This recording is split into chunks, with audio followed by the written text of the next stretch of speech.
Ellen, could you call the committee roll? Certainly. I'll start with the trustee members of the Finance, Facilities, and Technology Committee. Trustee Cates. Here. Trustee Kane. Here. Trustee Ames is not able to join today. Trustee Flood. Here. Trustee McMahon. Here. Trustee Mishu. Here. Trustee Riley. Here. And other trustees participating, I know we have Trustee Loring. And we were expecting Trustee Alexander, so she may participate at some point this morning. We're all set to start. Okay, why don't we get started then? So good morning, everybody, and welcome to what's going to be a very busy and fact-filled day here. We're going to start off with the proposed operating budget for the system, and Ryan is going to explain that, but Ryan can hopefully also just briefly explain the process by which we got to this point. And welcome, Chancellor. Okay, hello. And just, you will know the Trish and I spent 2 days earlier this month with each of the campuses, and Ryan and his staff going through their initial budget presentations. And what we have before us are some revised budget presentations coming out of those meetings. So Ryan, maybe you could just, as you go into your presentation, explain how we got here historically. That would be helpful, and we'll get right into it. Absolutely, Mr. Chair. Thank you. Let me pull up my presentation. Okay, so very excited to be here today to present the first reading of the FY24 UMS operating budget. I want to first thank all the campuses for all the work to get to this point. In a lot of ways, we're just getting started, but the other end is a lot of us have been doing this work since probably August. Lots of campus conversations, lots of conversations with the presidents, open forums, and really just want to acknowledge all of the work that it takes to even get us to this part of the project, of the process. Want to thank all of the presidents. Want to thank especially Miriam White, who we definitely wouldn't be here without all of the great work she does. And I also want to wrap up by thanking Angela in my office, who does remarkable work in the board office, and all of the support that they provide getting us here. So I thought it might make sense to start off and just talk a little bit about our schedule, both today and where we go from here. Today, you're going to hear a full day of campus budget presentations that are going to range in length from 40 to 70 minutes long, depending on the size of the campus and the size of the budget. We will build in just a little bit of time for questions at each of the presentations, but we do have time at the end of the day for a more in-depth conversation as well.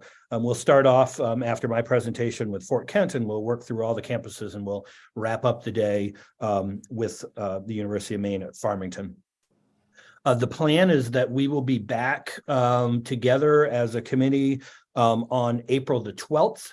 That is a kind of a new addition that we made to the schedule probably 3-4 years ago, after some really good conversations with then FFT Chair Donnelly and now Board Chair Riley helped us kind of refine that process. And so we set up this meeting on April 12th as really an opportunity for the FFT committee and other board members to have an opportunity to ask more detailed questions. This is going to be a really super busy day, and there are questions that are going to come to you at 11 o'clock tonight or a week from now. And what we didn't want to do was, present a budget over 8 hours today, and then the next time we got together, we asked you to vote on this.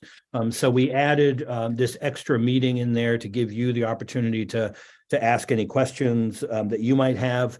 Give us an opportunity. There will inevitably be some changes between now and that meeting, either driven on our end or reactions we get from you today or after the meeting that might cause us to pivot and go in a slightly different direction. We will also, I will not have enough time today to go through, the system level details, the board office, shared services, all of that in the 40-minute window that I have. So today my focus will be on the operating budget, and essentially the whole of the campus presentations that you're going to see. I'll have the summary for those. I'll spend a little bit of time today talking about the system office and shared services, but I will really focus on that on the 12th, and we'll take some questions and talk to you about that. We will come back again then 2 weeks later on April 26th for your regular April, May FFT meeting. That is the meeting where we would typically vote. The committee would vote on moving forward, ideally moving forward the budget. And then we'll be back on May 22nd for the full board of trustees, hopefully approval. Ryan, before you jump ahead, if I could, it's neglected to identify two committee members, and I'm sorry for that. Our faculty representatives who are with us this morning, Clyde Mitchell and Michael Scott.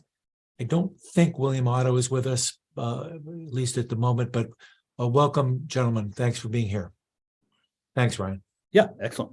Can I just ask one quick process question for today? Absolutely. To both Ryan and Roger, which is if we do have questions, just to be consistent throughout the day, is it best if we just write them down, right? Because I want to make sure we treat everybody the same in their experience today. So if we ask a bunch of questions in the first one, by the time we get to the last one, we're not going to have time to do that. So is it best if we just sort of take note of them, then send them to you after so that we can round up for the next time? I just want to make sure we're very mindful of our time.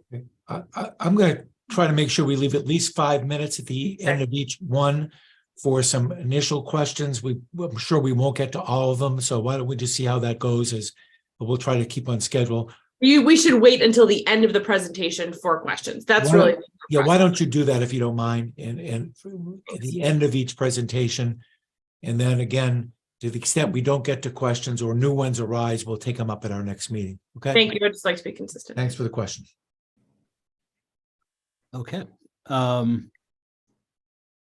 Okay, back to the budget schedule. So this graphic provides you a visual of what is really a year-long budget build process, really broken into kind of 3 segments. And so that first phase, the July through the beginning of October, is really when we work as a group, the CBOs, the presidents, my offices, to develop all of the assumptions that are going to be part of this budget, and I've got a slide on those assumptions. So think about things like state. What do we think state appropriation is going to be, and how is that going to be distributed? What do we think compensation may be? What about the benefit rate? What about workers' comp? Those type of things. Those are the type of things that are consistent across all of the campuses. And you can't build a budget until you have those kind of things settled. So that's that first phase. The second phase, as we outlined right here in the schedule, is really the campus budget development phase. This is when the campuses kind of put their, they take that system-wide information and they make it campus specific. So the most obvious thing that they do is include enrollment assumptions for that particular campus. But also during this phase, you'll have lots of campus conversations, campus open forums, lots of versions of budgets and different scenarios, all kind of culminating in that January, February window when campus budgets are due and back into the system office.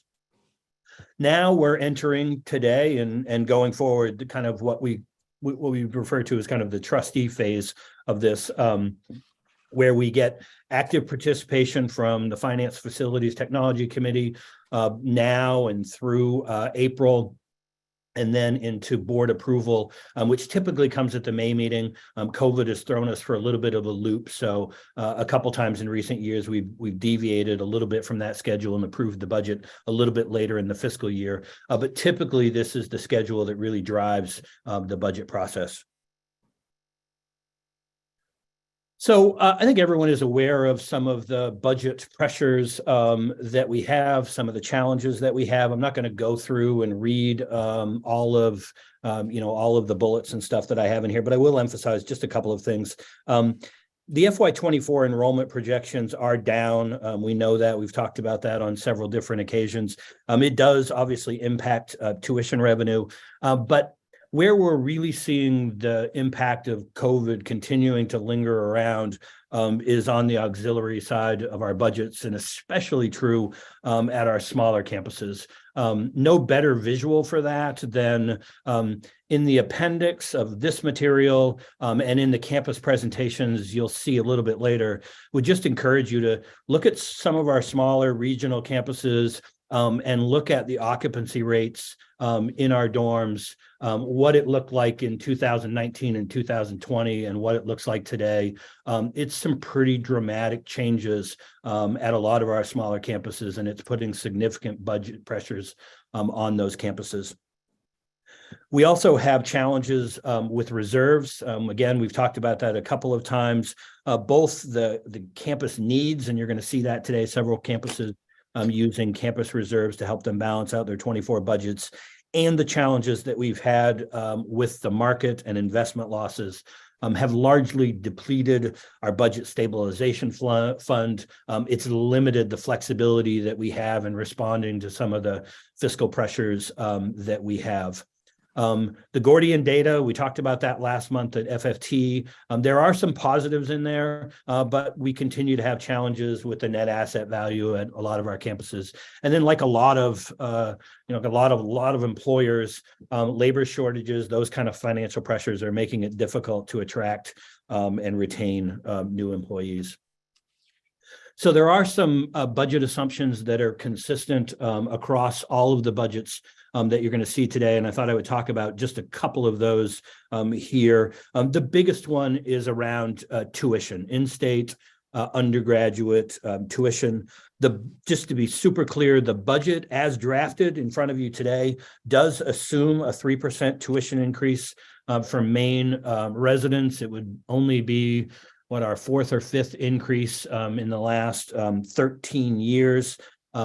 We've limited that to 3%. When you look through the materials today, you're going to see numbers that vary from 2.8 to 3.1%. That's simply just rounding. We don't do credit hour rates out to the pennies and so on. We round those, and so the percentages will vary just a little bit, but it's generally, you should think about it as a proposed 3% increase. The unified fee, a little bit in transition. I'll talk a little bit later in the presentation, but ideally we'd like to get to the point where we could roll that and other fees into the tuition rate to be very transparent about what our charges are.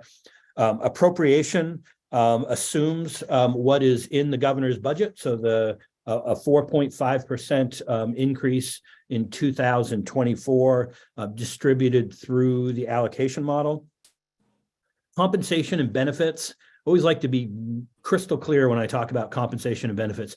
We need to make an assumption for compensation. Later on, you're going to see compensation is 73% of our overall E&G budget. It's even larger at our smaller campuses. We still, as you would imagine, we're still go through that collective bargaining process with our union friends, absolutely appropriate, but we need to make some assumptions. So this budget assumes a 3% increase in compensation. It assumes that the benefit rate is going to be flat. When we get into labor negotiations, sometimes that compensation number may be a little higher, sometimes it's lower, but again, we need to have something to at least guide our budget development. Touch on just one or two others on this page. Capital expenditures. Again, the guidance that we gave the campus was you needed to spend at least what you did in 2023, and then ideally have some modest increase in that amount. The campus-specific budget assumptions are going to be things like enrollment. So as I think we've talked about before, the system does an enrollment analysis, provides that to all the campuses. The campuses can either take that information and simply plug it into their budget and roll on, but they also have the ability to modify that based on what they're seeing on the ground at the campus. And so that will be campus specific, and you'll see that in the presentations today. Out-of-state tuition is another one. We do give guidance on in-state undergraduate tuition, but out-of-state, just given the different markets that our campuses are trying to attract, that tends to be a campus-specific recommendation to you, and the same with financial aid. So for the 2024 budget overview, kind of a preview of what you're going to see in detail in the next few slides, let me just highlight a couple of key points. FY24 budgeted credit hours are down. They're down 7.4% compared to the 2023 budget, down about 3.1% compared to our 2023 actuals. As I noted, low student housing occupancy continues to be an issue, an issue at all of our campuses, but a significant issue, certainly at some of our smaller campuses. The governor's 2024 budget does include a $9.5 million as the equivalent of the 4.5% increase, plus, just as important, a continuation of the $7.9 million that we were given on a one-time basis in 2023 in lieu of an in-state tuition increase.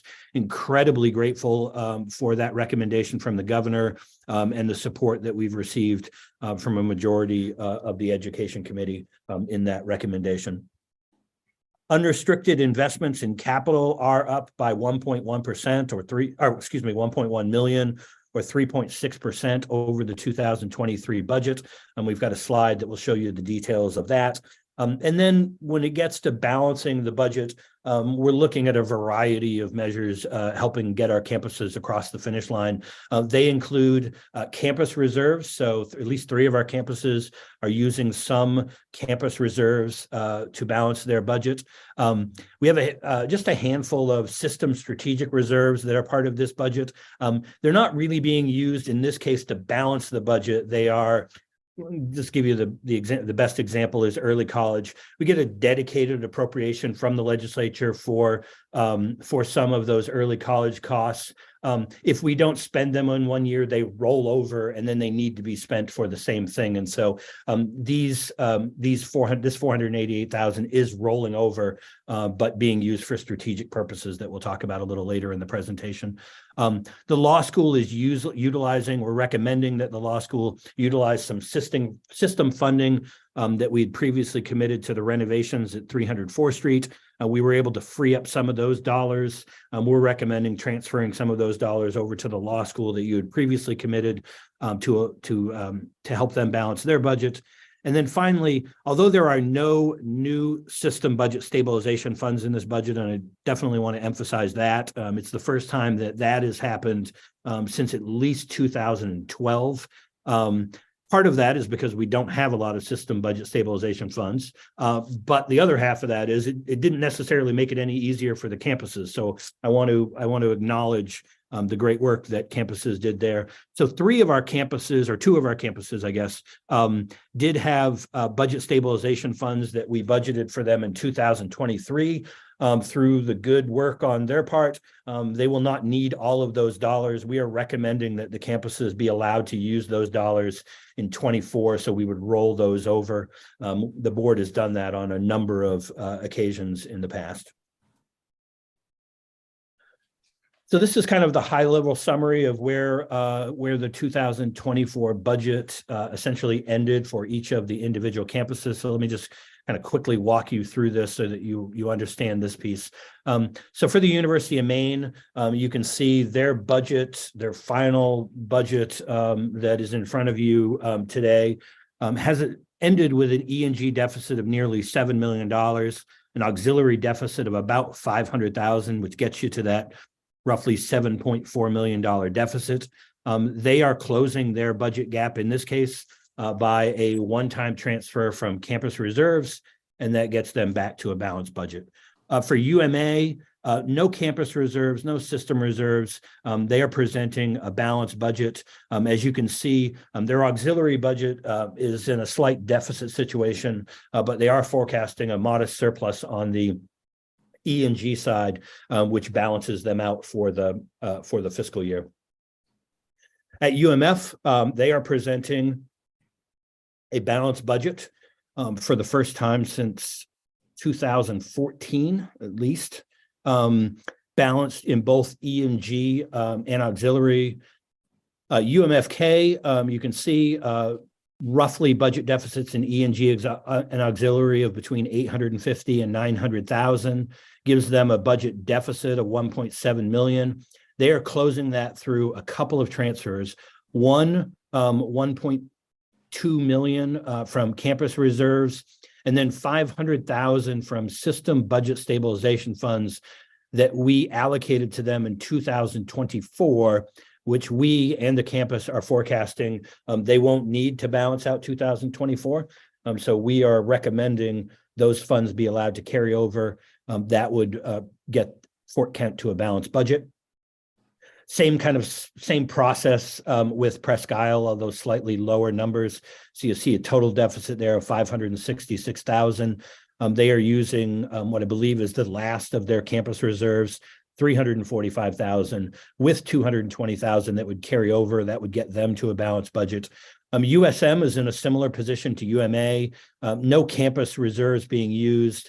A slight E&G deficit balanced out by an auxiliary surplus.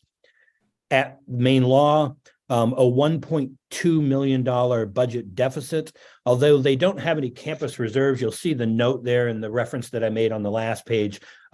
We did commit several $1 million, the board did, to the Maine Law School for renovations at 300 4th Street. We were able to cover a portion of those renovations through another funding source.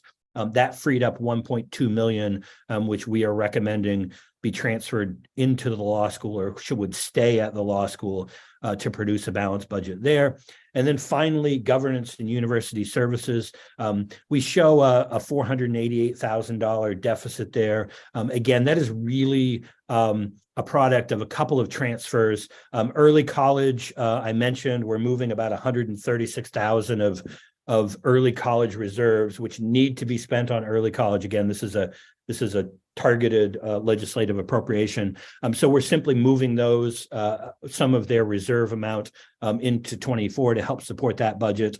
And then we have some strategic initiatives that the board funds, and you'll see them on one of my final slides. But we're recommending using a previous year balance that we have in strategic reserves to help fund some of those strategic investments that you're going to see a little bit later in the presentation.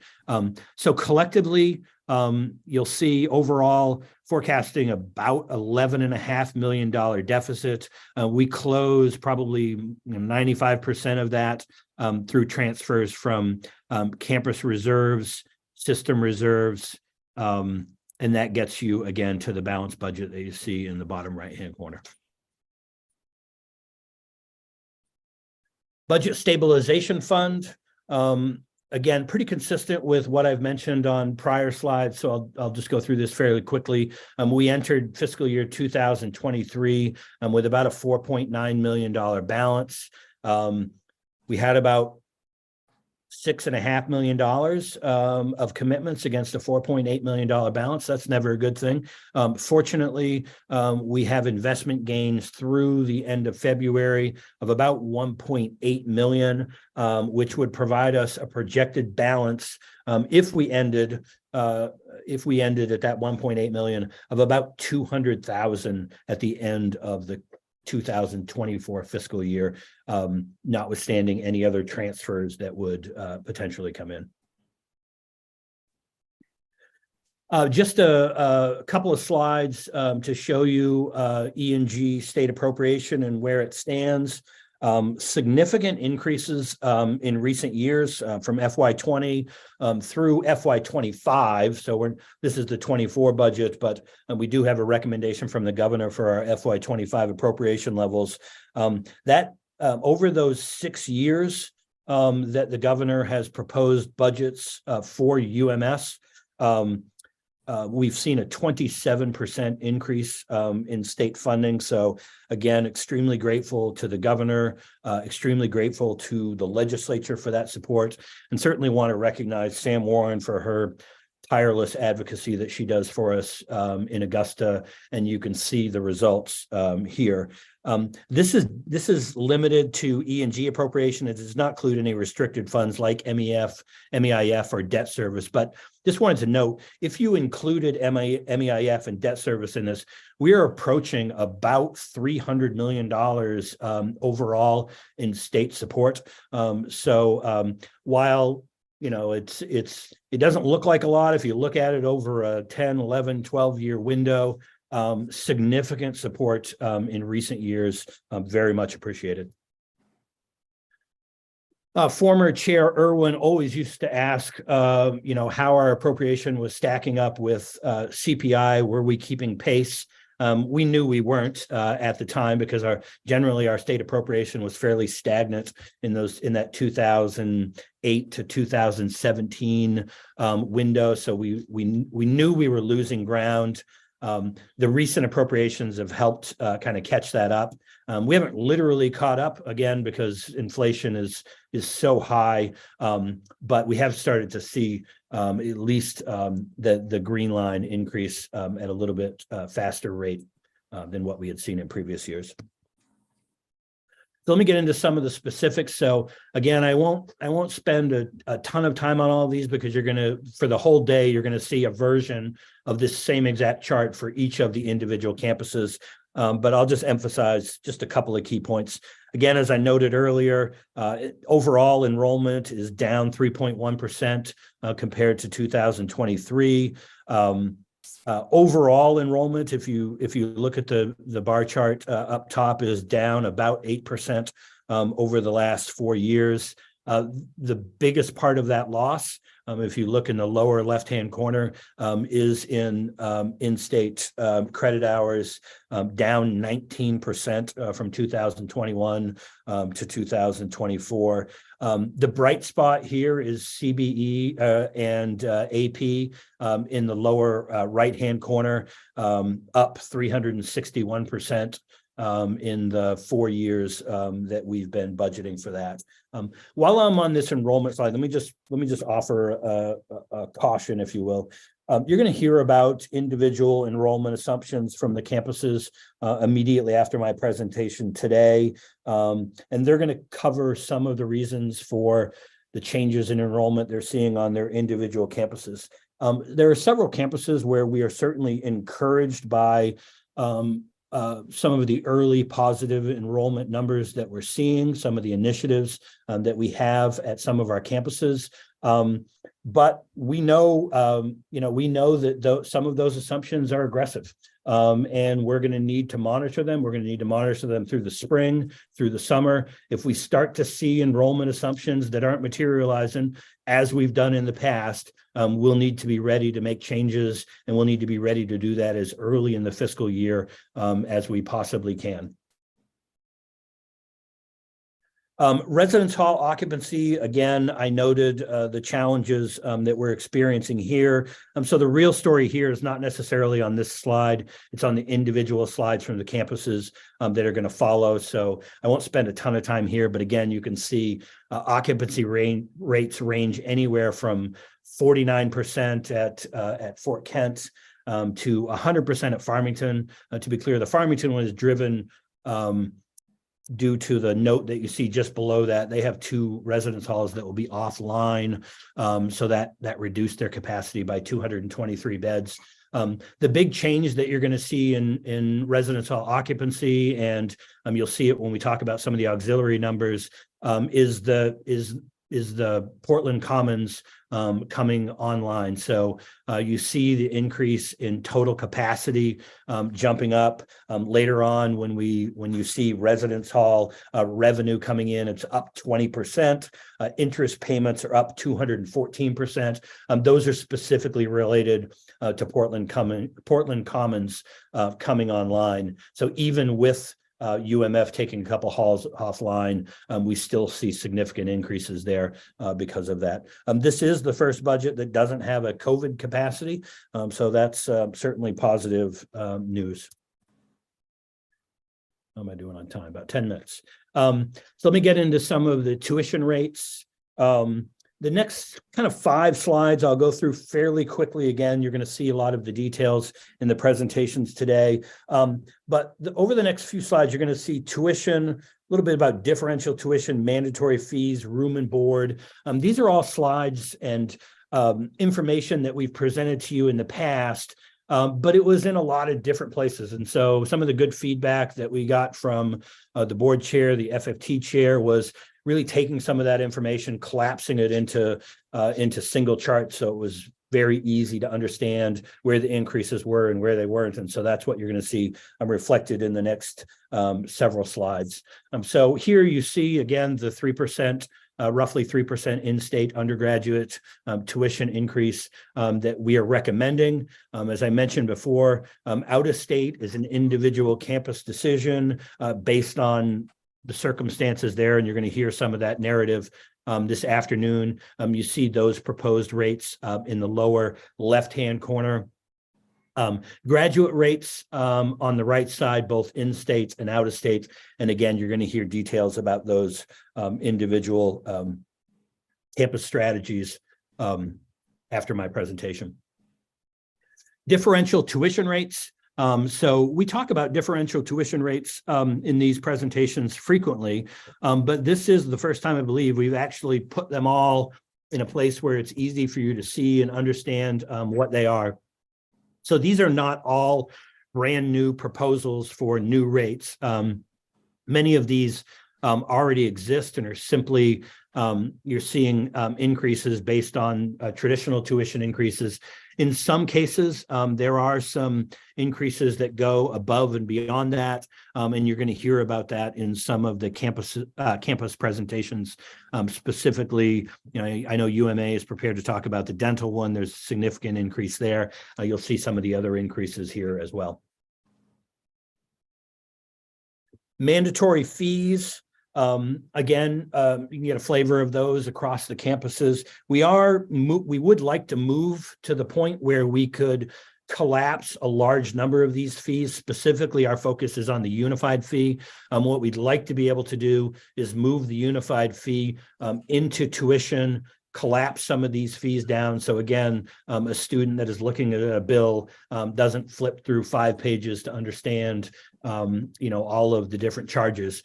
We were successful in doing that at the University of Maine a couple of years ago. The challenge has been that when we're in an environment where we've been freezing tuition, even if we freeze tuition, if we roll the fees into tuition, then it's just it's an education challenge. We're on one hand, we're talking about frozen tuition, and on the other hand, we're publishing data that shows tuition is going to go up by 7% or 10% because of the unified fee being rolled into that.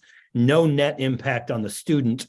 So it's something you need to communicate really well. It's something we would like to talk to the board about a little bit more at your April meeting to see whether there's an interest in continuing that effort. 2024 recommended room and board rates. Again, you see those right here. Important to note that the rates here are based on the plan and the meal type with the greatest number of students in it. So the best example I can come up with is if you look down at USM, Portland Commons, those rates will be higher than what you would pay on the Gorham campus, although they're incredibly affordable, given the context of the Portland market. But the room rate that you see here is specifically tied to Gorham because that's the plan that has the most number of students in it. There are more than 600 people in that plan. There are only 550-ish beds in Portland. So this is not the full picture. Again, this is those plans with the greatest number of students in them, and you see them across the campuses, and then what the projected rates of increases are in those individual plans. Again, this chart simply rolls up everything that you've seen on the last 4 or 5 slides. So if you're looking at, what's that what's it gonna cost me to attend one of our campuses, including tuition and fees and room and board. This gives you the best kind of comprehensive picture of what that would be for in-state and Canadian students, for out-of-state, as well as for grad students over on the right-hand side of the slide. We have been using this chart for a number of years, essentially just tracking tuition growth rates adjusted for inflation across the country. No surprise, but this is one where we consistently rank among the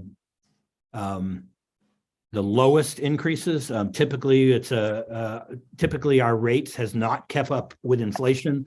You can see that again right here. Tuition fees adjusted for inflation are down 5% over the last 5 years. So on one hand, that's great. On the other hand, that's creating some of the fiscal pressures that you're going to hear about throughout the course of this day. In-state tuition is a percentage of Maine per capita income. So we have been tracking this as a kind of a KPI since about 2007, 2008.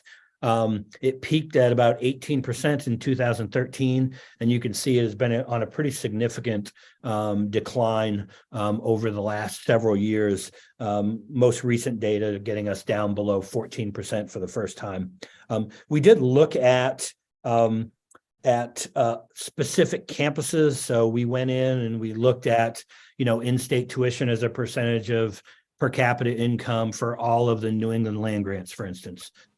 No surprise, University of Maine was number 2 on that list. The only state that had a lower percentage tuition compared to per capita income was Massachusetts, and that was not because their tuition was lower. It's actually quite a bit higher. It's because their incomes are on average $25,000 a year higher than in Maine. So that brought Massachusetts slightly below Maine, but those two well below the rest of New England.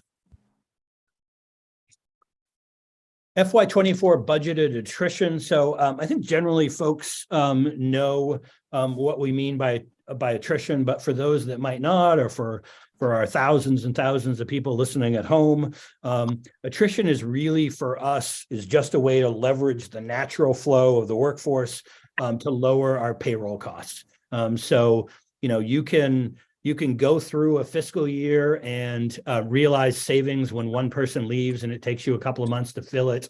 And you can get to the end of the year and you've got some salary savings. Or the alternative is you book those savings on the front end to provide you some budget relief. And that's what we've done here. There are typically 2 ways of budgeting for attrition. Those of you that were former appropriators in state government will remember that in state government, it was a percentage of every position. And so it might be, you might have an attrition rate of 2%, for instance, and a position budgeted for at $100,000 or a position that cost $100,000, you would budget at $98,000, and you'd essentially save that 2% for every position in state government. And then at the end, you'd have to do some juggling when a small department typically didn't achieve the attrition savings because they didn't have any turnover. The other way to do that is to historically look at what have you typically ended the year with for budgeted salary savings, either through retirements, vacancies, hiring someone at a lower salary than the person before them. All of those things will accumulate savings during a fiscal year. Our campuses have gone through, they've done an analysis over the last several years of what those attrition savings could potentially be. And so you'll see those in the budget presentations today, but we did want to sum those up and give you an idea of what those costs would be. You see salaries and wage savings on the left side of the chart. You include benefits on the right side. So we have a benefit rate of 51%. So simply multiplying the 9.39 times 1.51 will get you the 14.17, and that's how we calculated that.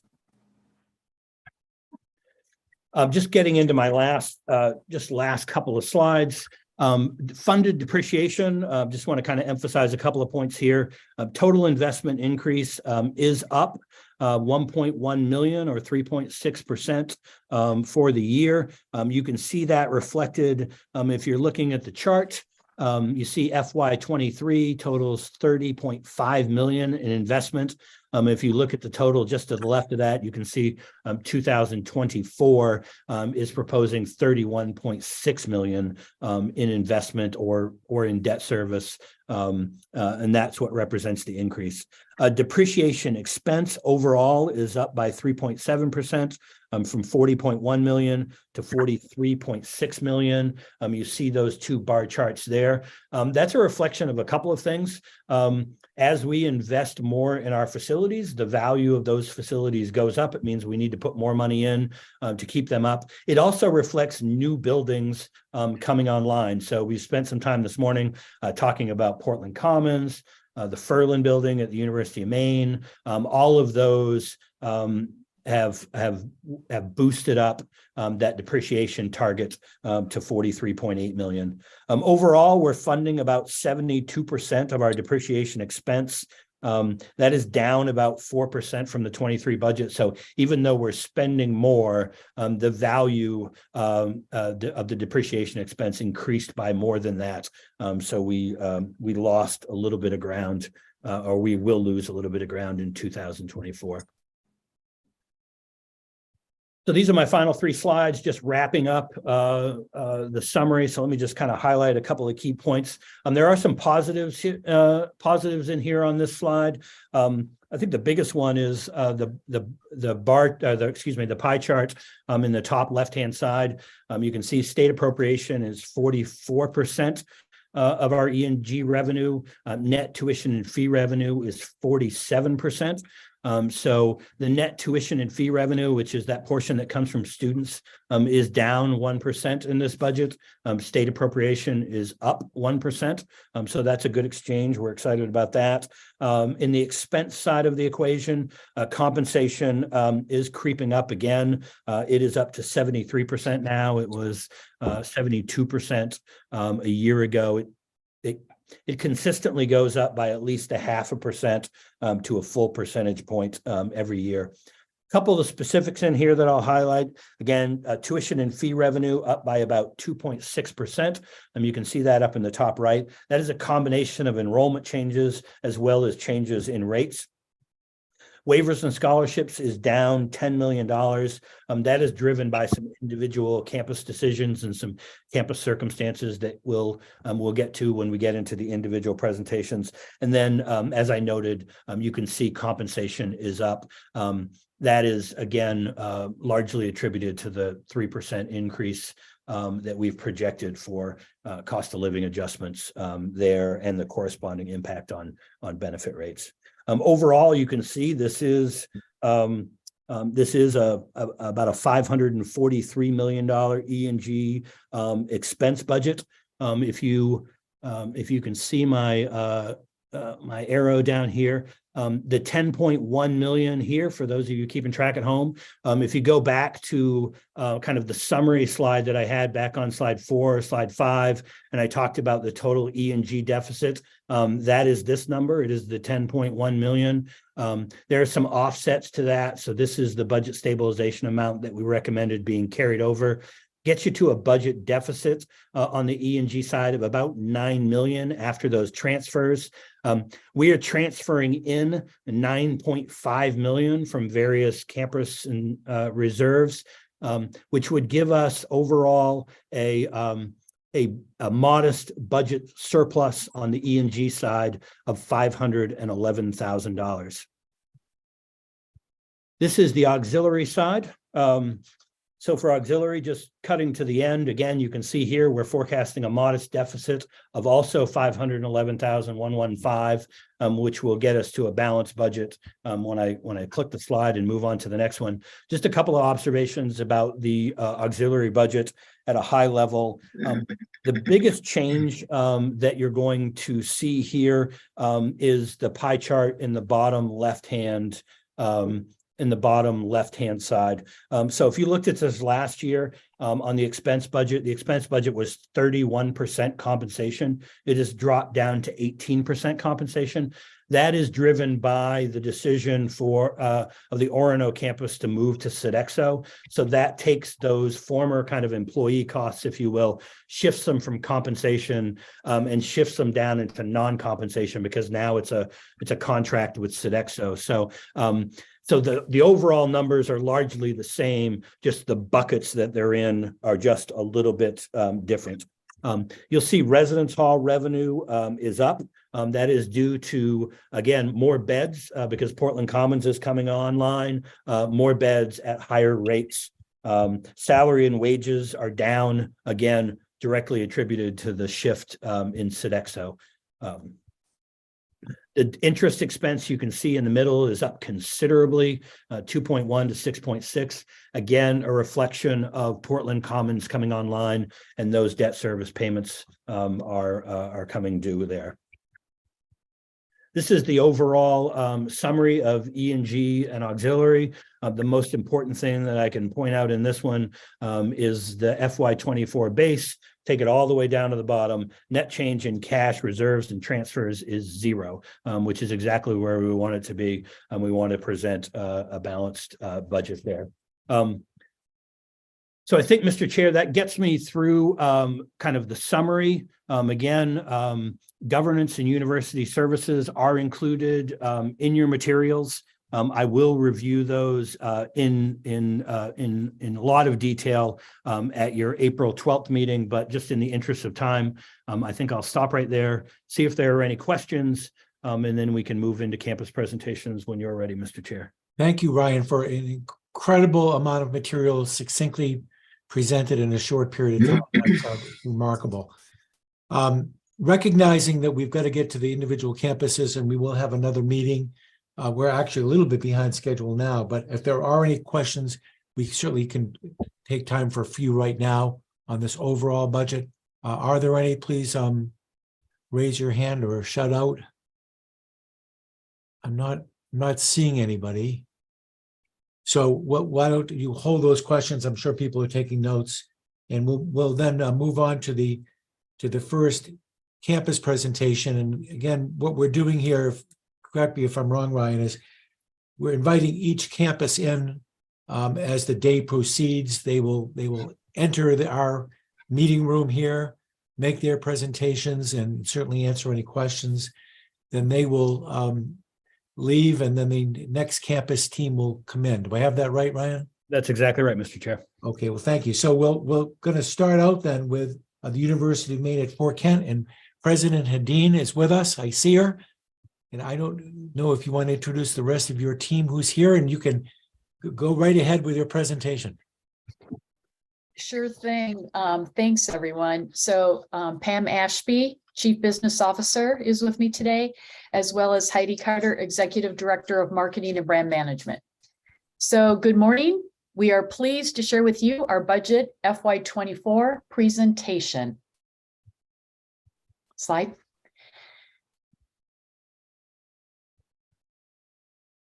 Slide, please. UMFK has had declining enrollment since 2017. We have taken this issue seriously, and it has been at the core of our work for the past 3 years as we reimagine who we are. All actions have been directly or indirectly focused on recruitment and retention of students. Each year, our strategic priorities are determined by a reflection of our previous year's accomplishments and areas for change required for growth-directed enrollment. Our FY21 progress included developing the 2021 to 2026 strategic framework for a student-ready college that embraced academic and service excellence. A careful assessment and review of academic programs, fiscally responsible decision-making, and strengthening policies and procedures have ensured a strong foundation as we moved forward in a collaborative, unified accreditation system. Next slide. During FY 2022, our focus was on taking action and implementing specific strategies to impact recruitment and retention efforts across campus. These areas included student success, personnel, academic programs, facilities. We have struggled to permanently fill key positions on campus that directly support recruitment and retention of students, Dean of Enrollment and Dean of Arts and Sciences and Professional Studies. The registry assisted with temporary deans during FY22. We made the necessary but difficult decisions to suspend academic majors and minors that were no longer viable and sustainable. There were also exciting opportunities to redesign our website and to strengthen academic programs. A review of enrollment analytics indicated a number of gaps in the admissions process that needed our immediate attention. Next slide. This fiscal year, 2023, has been about expanding and strengthening opportunities at UMFK. In the area of personnel, we have had success in hiring a registrar in December, early college coordinator in February, and an executive director of marketing and brand management with a start date of April 1. In the area of academic programs, we were pleased to receive approval of our first graduate programs in nursing. The highest priorities this year have been admissions and marketing. Attention has been on improving a cohesive process and implementing strategies to align admissions and marketing projects. Heidi Carter, Executive Director of Marketing and Brand Management, will share exciting work taking place in our marketing efforts. Heidi? Thank you, President Dean, and good morning, everyone. I've had a long acquaintance with the University of Maine at Fort Kent, and when I came on board in June, I was so excited to see that they had come to a place of having a very strong, cohesive brand across all of their marketing platforms. I quickly learned, however, that a new website was going to be launched over the summer, this past summer. And so I quickly reached out to the agency that we were partnering with and asked them to send me the graphic elements that they had created for our website so that we wouldn't lose that strength of brand. As materials came up for reprint or opportunities presented themselves, we ended up transitioning those materials to have that link back to our website so that we could have that unified, strong voice.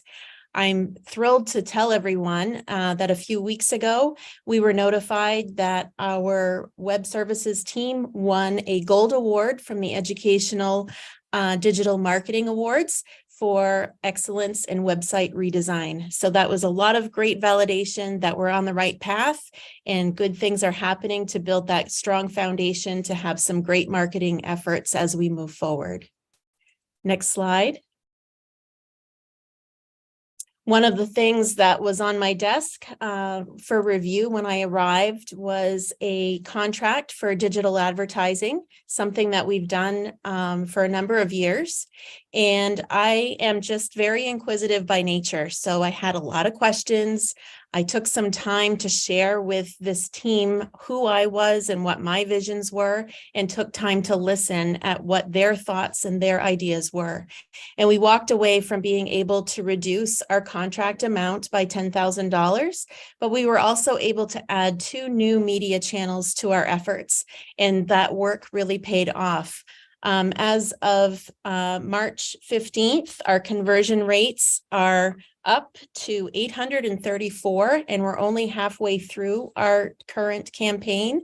All of academic year 21, the conversions were 304, so we've more than doubled our conversions, which also lead to inquiries and applications. And our cost per lead is what's really exciting.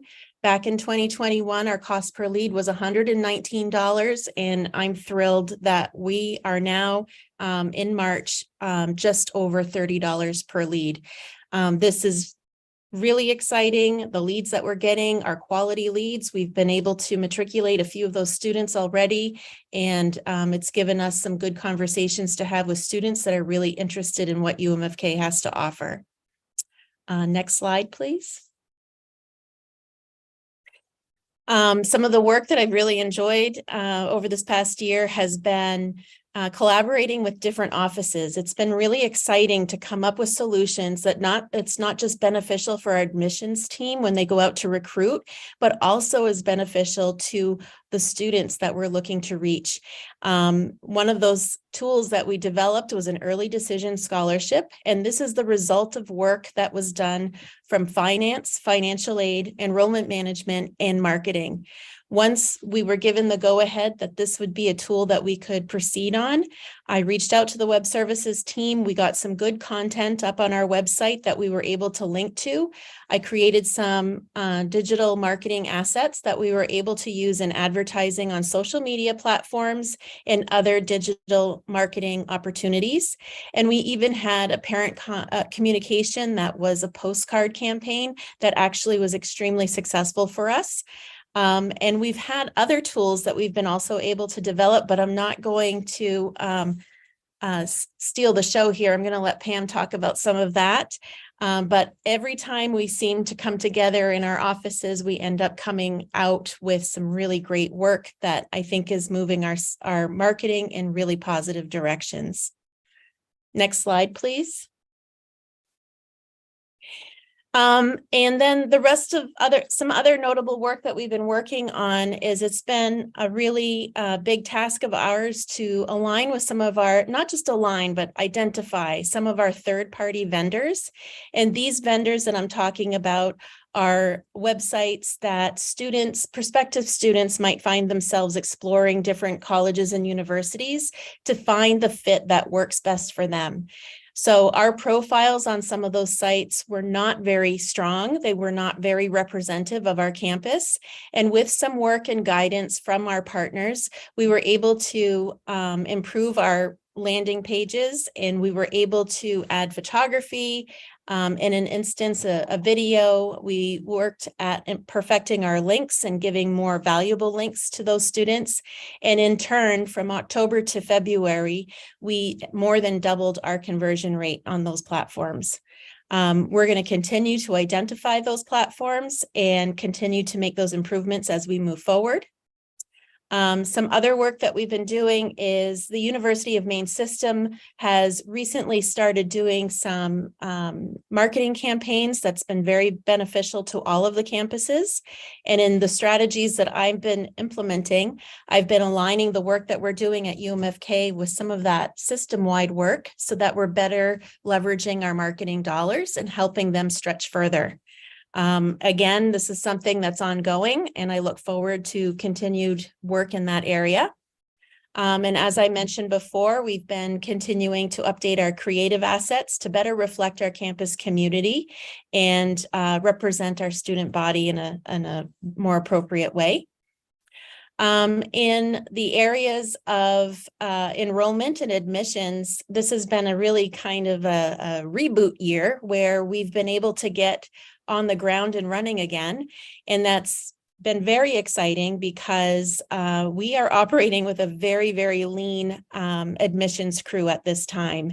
But even with that, we have increased our overall travel by 103%. So we've had 120 visits this year, up from 59 last year. We've increased our travel in-state and out-of-state. We've returned to Canada.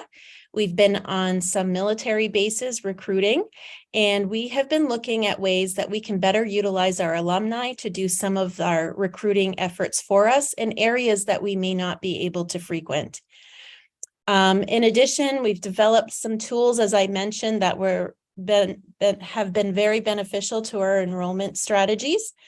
The Dean of Enrollment was very instrumental in developing a quick app that has been really successful for us in reaching students and getting them to submit those applications. As I mentioned before, our early decision scholarship has been very exciting. And we've also been working very hard. This is also an ongoing effort of perfecting our communication strategies, specifically in the software that we use, Salesforce, for customer service management that we have here. And that's been really nice to see because we've been unveiling some opportunities, but we've also been perfecting how we communicate with students and trying to be where they are rather than where we want them to be. This continual work is the big goal here is to align our marketing cycle with our recruitment cycle. And we're making good strides in that happening. And we're seeing that we are having an increase in enrollment numbers. Our applications are up significantly. And I'm going to turn this over to Pam so she can share more of that great news with you. Thank you, Heidi. Since January, we've been not only tracking applications, net matriculations, and admits for that particular day, but also for that particular day in each of the preceding 4 years, and how that particular data related to the incoming headcount the following fall. Using Tableau data, we concentrated on our 2 major on-campus tuition groups, in-state and out-of-state, which includes international. Our RN to BSN program with academic partnerships, as well as our new MSN program, are not considered part of the in-state nor out-of-state tuition groups and are not included in the scope of this analysis. And for ease of explaining our process, this slide shows only the in-state data. This snapshot is as of February 26, 193 days before the start of the fall term. The long box at the top contains the indicators as of 193 days before the start of the term for the last 4 years. To the right side of the box, you will see the low and high result for each indicator over the years. In the small box to the far right, you'll see this year's real-time data as of February 26, and the headcount projection under both the low and the high correlation for each indicator. The 78 and 87 at the bottom of those columns is the mutually inclusive low and high, determining the range upon which all 3 indicators agree. You will see these numbers in the gold box at the bottom, mutually inclusive range for in-state, which has a median of 83. The same calculation for out-of-state results in a projection of 78 new students for that group. Using all of the remaining IR trend analysis, enrollment assumptions, including returning students, average credit hour load, etc., changing only the incoming student headcount results in a credit hour projection of 5,372 for the in-state tuition group and 4,996 for the out-of-state tuition group. Another analysis of 4 years worth of housing data informed us that our res hall occupancy is very consistently between 23% and 24% of the total headcount for these 2 tuition groups combined. Therefore, this data projects 104 students in our res halls. Increasing the new student credit hours in the in-state and out-of-state categories to match the data indicators for these 2 groups results in the changes which are circled on this form. Circled in orange are the IR trend projections of credit hours for in-state and out-of-state, and at the bottom, the total of all credit hours. Circled in gold are the amounts of credit hours which the data is indicating and our campus is projecting. Also, please note that there are trend predictions here for Maine Online as well as Graduate Maine Online. These are for the RN to BSN and the MSN programs. We have not changed the trend analysis prediction for these 2 tuition groups. Therefore, we are not budgeting for an increase in total for these 2 groups. We will be adding a new concentration as well as some certificates to the MSN program, for which possible increases are not included here. Also, Academic Partnerships advises a bump in RN to BSN after adding an MSN program would be very common, but we have not yet banked on any increase. Initiatives such as our immersion simulation lab and other pieces which you will hear about throughout this presentation are not taken into account in our budgeted credit hours. These are very conservative projections. The takeaway from this slide is, pursuant to following the admissions data, we have increased the incoming class in the in-state and out-of-state tuition groups, which changes the credit hour trend. Please keep in mind a student life cycle is usually 4 to 5 years. The low numbers which our recruiting classes have had for the past several years will leave total credit hour generation low for a few cycles. The marketing, admissions, creative initiatives, and academic changes that we are making now will impact only one incoming class at a time. This point is reinforced by a visual of historic credit hours. We have been on a decline since 2018, but look how steep the slope was from FY21 to FY23, losing almost 3,000 credit hours per year. And then the slope into FY24 is almost leveled out. Next fall's incoming class changes the trend. The stabilization of revenues driven by credit hours can be seen on our proposed E&G budget. Also notable on this slide is that total expenses on the line highlighted in yellow are held to an increase of only 2.4%. The majority of what looks like a large increase in other expense is actually caused by a credit or a negative expense of transfers from designated funds in last year's column, lowering FY23 other expense. Mandatory increases in insurance are included in other expenses for FY24. Travel increases reflect reinstating to FY24 operating budgets, our post-season athletics travel, as well as increased admissions travel, and realistic cost of travel increases for all. We have also taken care to amply budget for any possible utility increases. Circled in green, you will see a decrease in budgeted compensation costs.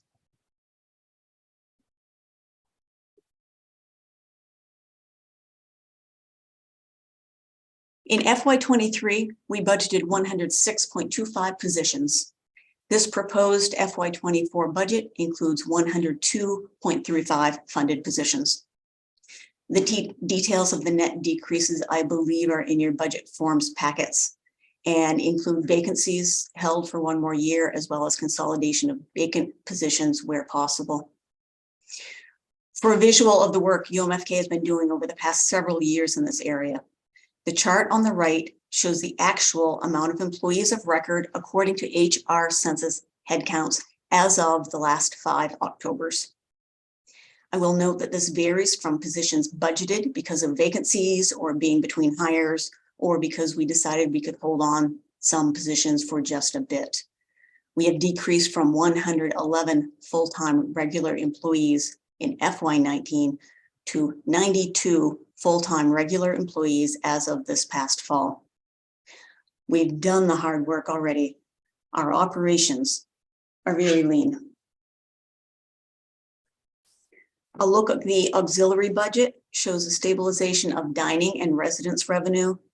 As with credit hours, the incoming class will increase headcounts only one class at a time, and it will take some years for total headcount to recuperate.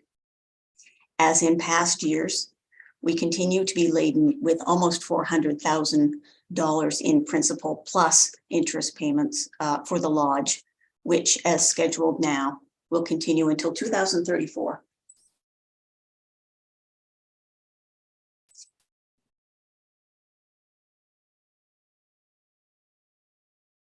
Using historical fall to spring res hall return rates, the 104 students we anticipate in the res halls in the fall results in an average res hall headcount for the entire year of 96, or 49%. To improve res hall usage, as well as bolster our bottom line in the meantime, we are reimagining both value-added services and revenue generation.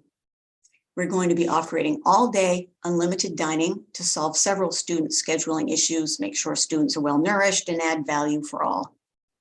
We have implemented free laundry in our res halls. We will be contracting with Sodexo Conferencing to both restore and bring in new conferencing groups. We will be renovating Powell to repurpose that space into a veterans living learning community. As we develop this concept, Powell is offline to be used for academic year conferencing, as well as visiting student groups and teams. And as our data analysis has indicated, simply overall increased enrollment will soon result in higher res hall occupancy.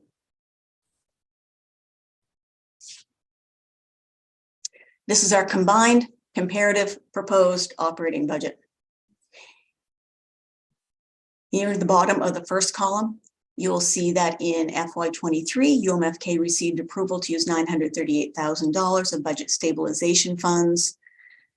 We are proposing to use only $438,000 in FY23, reserving the remaining $500,000 for use in FY24.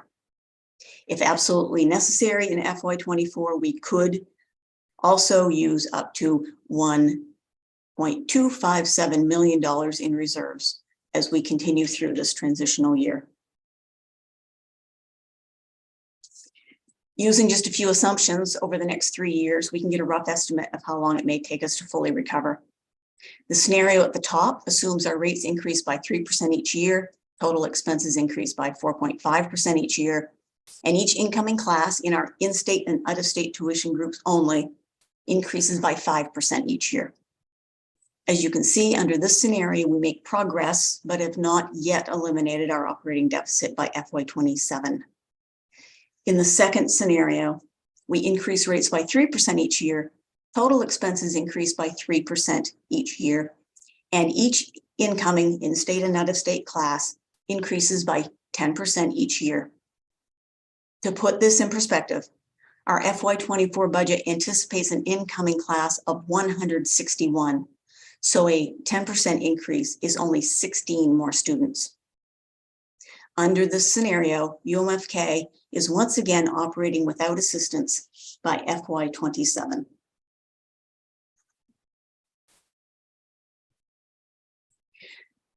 Many years ago, UMFK's out-of-state and international rates were lowered to NEBI rates, which are stated as a percentage of the in-state rate. Every year, UMA, LB, and UMFK coordinate to ensure we have kept NEBI rate percentages consistent across our traditional tuition tier.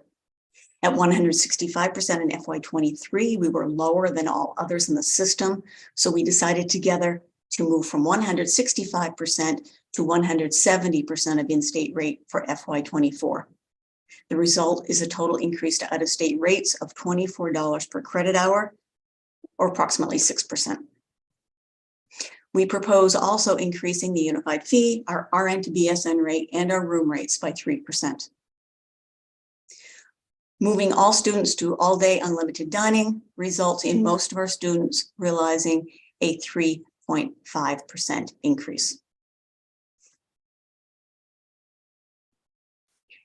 As you know, student aid usually comes in one of two forms, either from operating budget scholarships, which are really discounts, or from restricted funds, which can be from any of a variety of outside sources, such as donors or federal aid.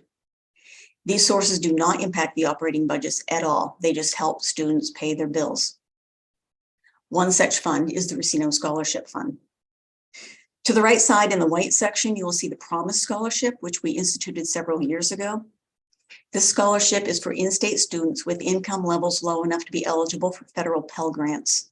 We used the Racino Scholarship funds to meet this need, but now we find our Racino fund balance still has more to give.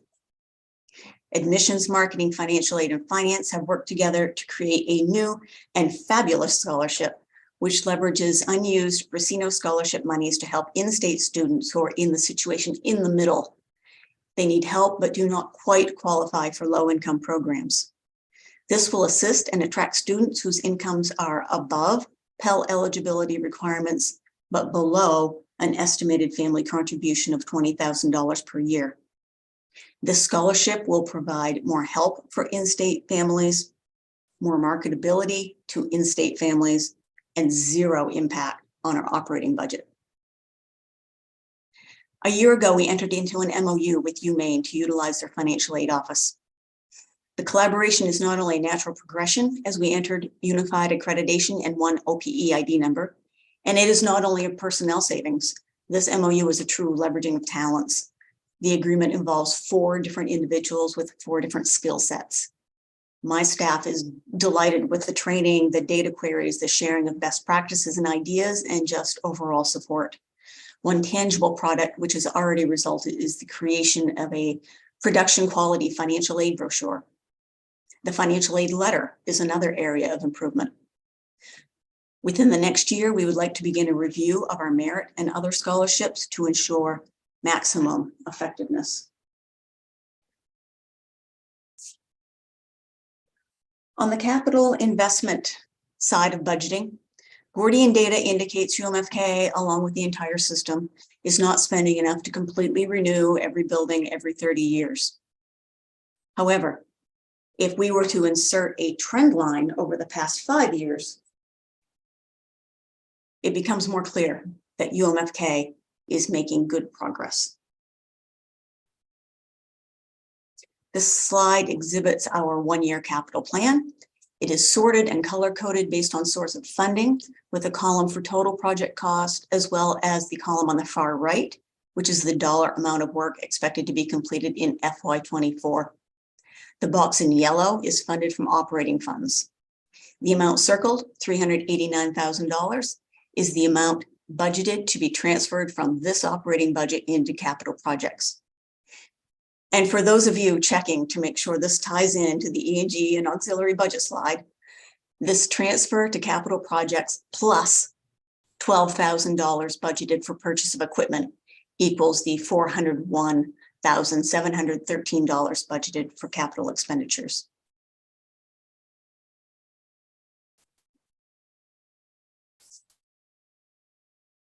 Through a time of decreased enrollment and increased spending for the health of our facilities, we are also very proud of our progress in financial health as measured through reserves. As you will see in the yellow chart, in FY17, our unrestricted net position was negative $1.3 million. At the end of FY22, it stands at positive $1.4 million. The quick answer is that we benefited from right-sizing the appropriation as well as HERF monies, and these things are absolutely true. There are, however, additional factors, such as limited spending, repurposing instead of adding, and just plain holding the line. We are working really hard and really well, and we are good stewards for both UMFK and the University of Maine system.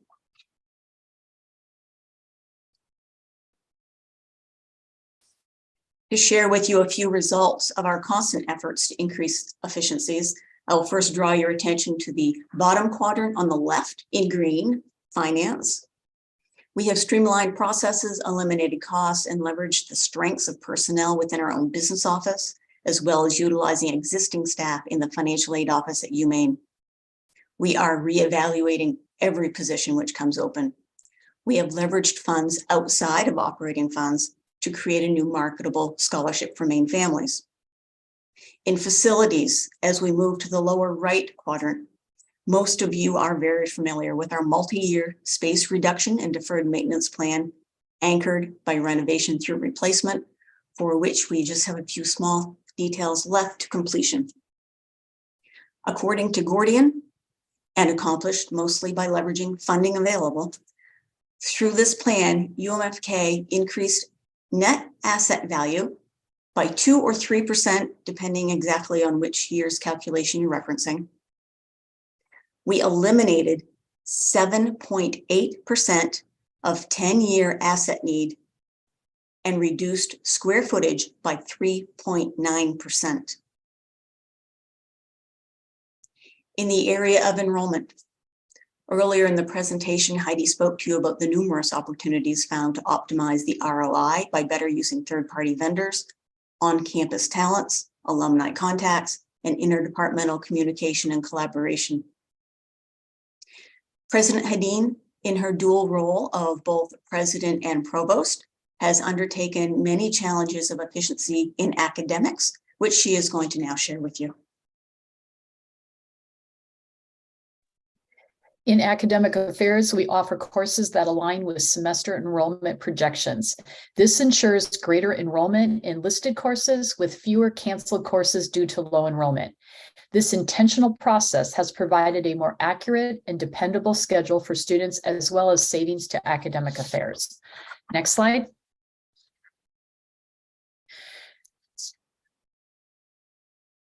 We have a number of successful collaborations across campuses. We will continue to seek additional opportunities for FY24. Next slide. We will continue to build the FY24 academic priorities on our past practices, as well as take the next steps in advancing and leveraging opportunities for savings in academic programs and innovative ideas that generate revenue. We are discussing cooperative programs with UMPI, specifically business management and criminal justice. Working together, using faculty talent and expertise on each campus will strengthen the academic programs across campuses. The Doctor of Nursing practice program will begin summer of 2024. The forestry program is in the process of seeking accreditation from Canadian organizations so that all students will meet the Canadian forestry standards for employment. UMS Transform Student Success and Retention has 3 initiatives: research learning experiences, gateways to success, and pathways to careers. UMFK has a responsibility based on its proposals to implement and assess progress on these 3 initiatives throughout FY24. UMFK's Strategic Framework 2021 to 2026 addresses viable, career-focused programs, the importance of growing programs to capacity, and ensuring that all programs embed high-impact practices will remain central to academic success of our students. We are also considering a Veterans Living and Learning Community and an early college summer camp. The UMS dashboard for UMFK summer and fall 2023 shows a positive change in the enrollment trend line with a matriculated student increase of 53% as of today. We are proud of our campus-wide accomplishments. We are aware that it will take a few more years to realize strong student numbers after years of smaller groups of incoming students. The scaffolding of recruitment and retention progress over the years is based on our determination and persistence to grow enrollment. Thank you.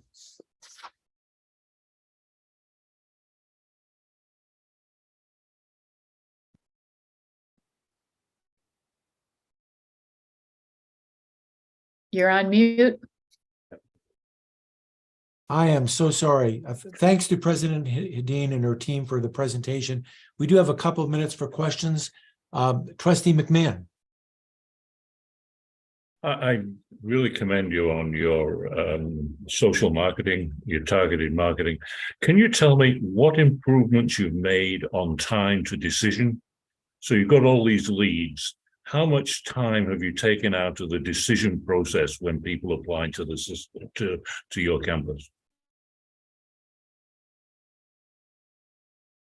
I don't know, Heidi, do you have that information? I don't have specific data for that. Unfortunately, it's something that we're continually working on right now. Yeah. There Well, is and it is in the dashboard. The dashboard has that information, and we have tightened it up. We have seen a decrease. I can't, as of today, I didn't look at that decrease, but we have tightened it up, and we're feeling very good about our response time to our students in the admittance process. Perhaps if it is available information, it's something you could get to us after today. Yes, we can do that. Absolutely. Thank you. Other questions?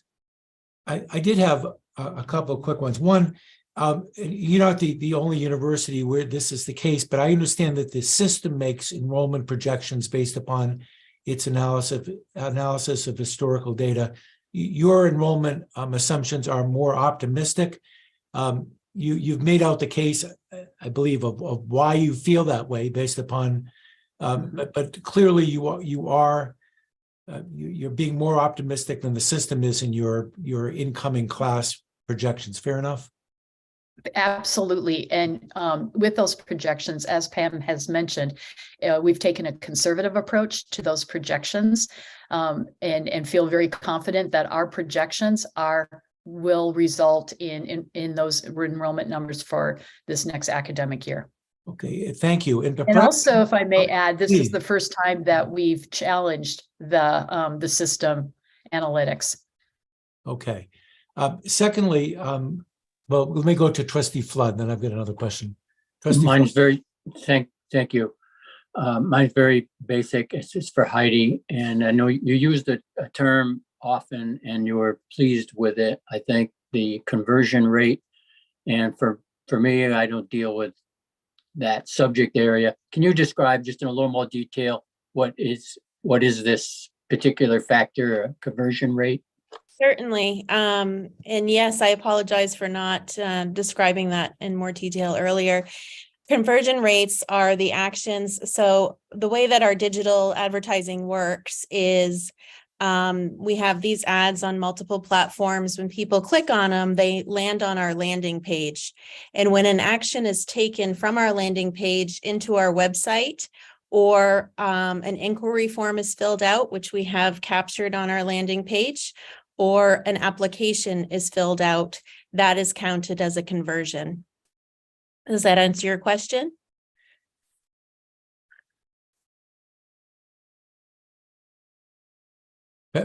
Trustee Flood, you all set? I think he is. Okay, thank you. And just one other question with respect to enrollment.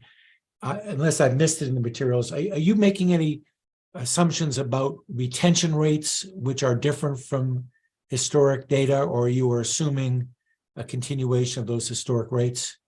We used all of the assumptions that were in the IR trend analysis, except for just the incoming headcount was the only thing we changed. Great, thank you very much. Other questions?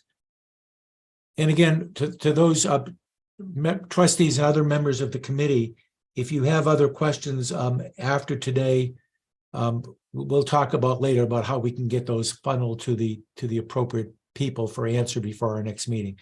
Well, thank you very, very much for your presentation, and we'll conclude this section of the agenda, and we will take a break until 10:35. Excuse me, why don't we make it 10:40, and we'll reconvene right at 10:40. Thank you very much.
No. Hold on. I have the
Okay, welcome back, everybody.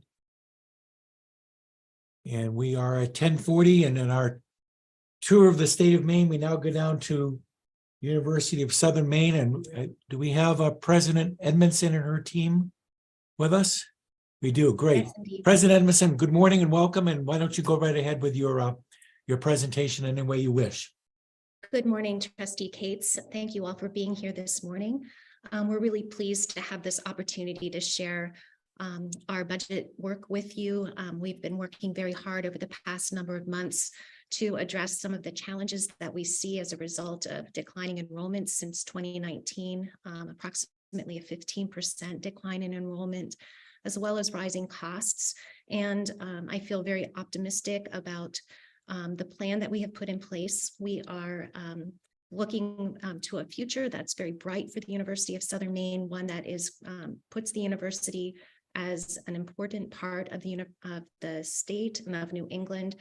And we have a plan to make sure we realize that full potential. And so, Justin, if you would go ahead and put the slides up for us, please.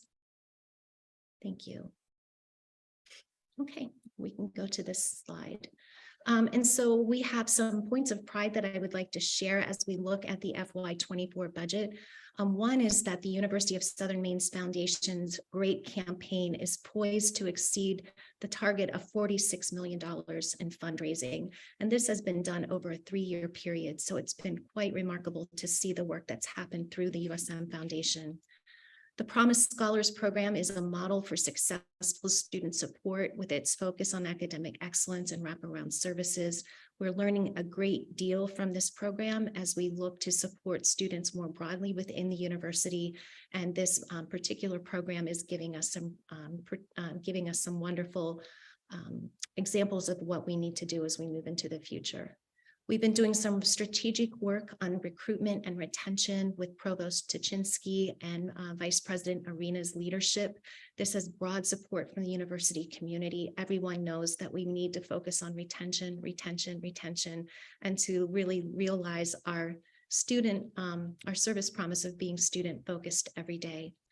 The McGoldrick Center for Career and Student Success and the Portland Commons are scheduled to open on time and on budget.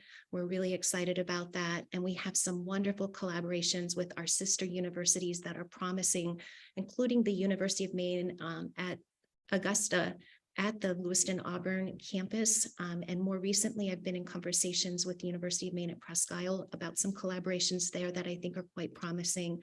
And we're really excited that the MOU for the Maine College of Engineering and Computing is moving forward. Those are 2 points of pride among our collaborations. Justin, you may forward.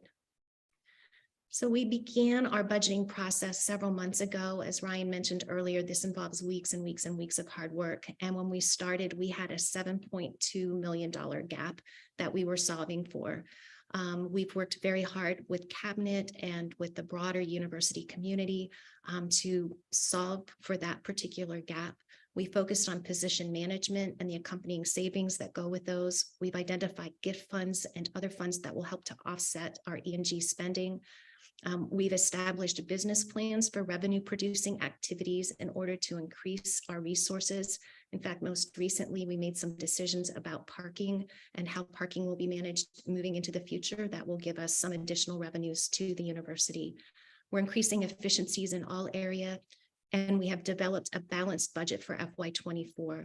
We realize there is ongoing work that will be needed for long-term budget stabilization, but we're really proud to get to this moment where we do have a balanced budget for FY24. It's been a lot of hard work. Okay. Lester. Thank you, President Edmondson. Thank you, Chair Cates. Good morning, everyone.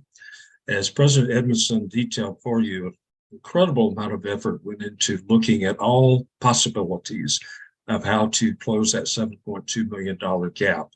And some of those she went over. The last thing that we looked at was tuition and fees. And you'll see that on the in-state, we have the 3% that most everyone is going with. We did on the out-of-state went to 8%. We do need to pay attention to the comprehensive fee proposal. And you can see that is significant. And I can assure you that this decision or this proposal did not come about lightly. It took as much effort, time, discussion, feelings that went into this to try to come to this conclusion.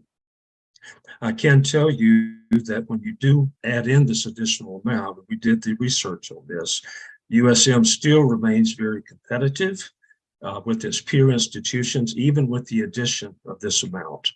And I might also mention there's an additional $2 there that goes toward the new major project that we have about to begin, and then a slight increase in the technology fee. Justin? So we'll take a look, first of all, at our proposed E&G budget. There are a few areas I'd like to point out to you. The first one would be the second line there, tuition waivers and scholarships. You'll see that we're showing an actual decrease in the amount of money going into that area. That does not mean that there's less money going to the students. Part of this relates to, thankfully, to Governor Mills increasing the state grant. Also, we have an increase in Pell monies that's built in here. And then, as President Edmondson mentioned, we're looking at leveraging our gift funds. And what can we do to utilize those funds to assist with the E&G budget?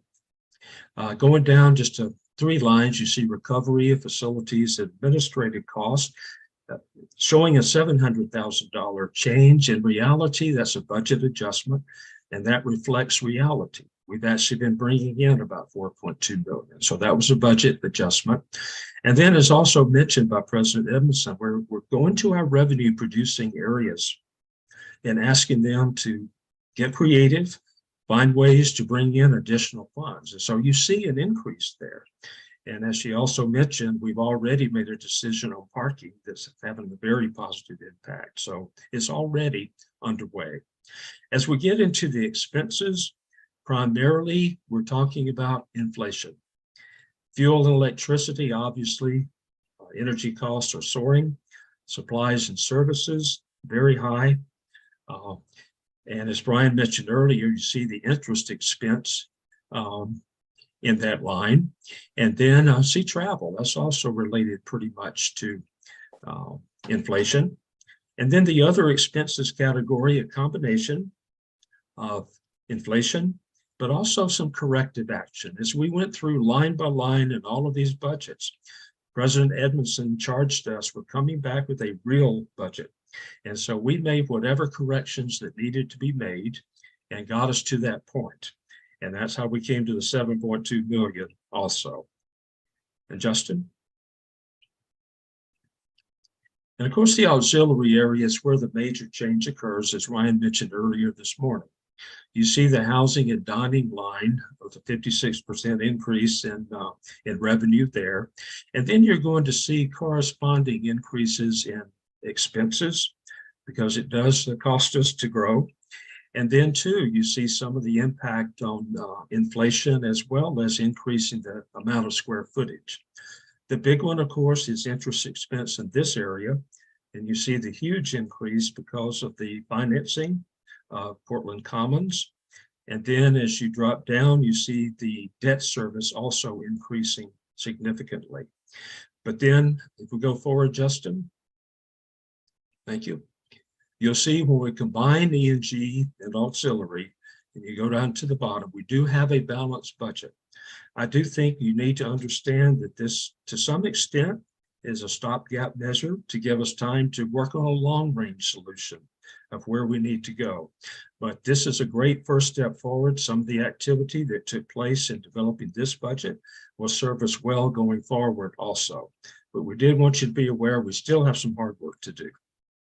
Justin? And we do have hard work to do, so thank you, Buster. We do have academic and budget priorities as we look to FY24.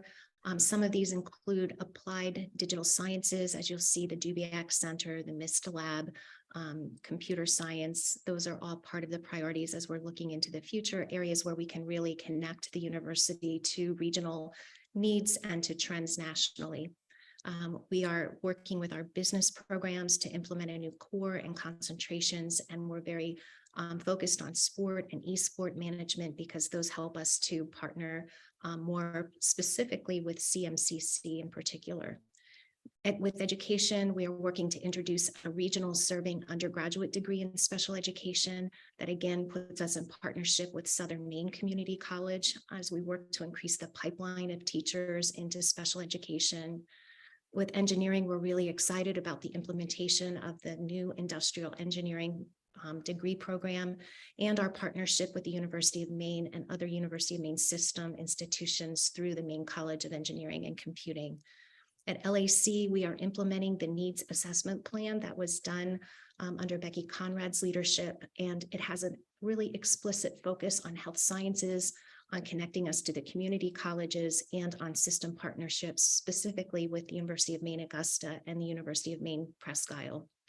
With music and the arts, we are really excited about the new Center for the Arts and the prospect of having that on the Portland campus, the Osher School of Music and the arts and theater programs that's just really at the heart and soul of the University of Southern Maine and part of the future as we really connect with the arts and cultural scene in the Portland area. Online, we're working on degree completion programs, on streamlining our academic and admissions mapping, program redesigns, and on just overall quality as we think about the experiences our online students have. As I mentioned before, retention is one of our top priorities. Finally, we're working on tourism and hospitality, including having a statewide online program that's called THOR, which is tourism, hospitality, and outdoor recreation that involves all of the 7 universities across the state. And then with UMS Transforms, we are in the process of establishing research learning experiences at USM. Those will roll out in the fall semester. And we're working to expand the gateways to success, student support, and the career learning experiences, again, all within the context of UMS Transforms and with support from the Harold Alfond Foundation. Justin.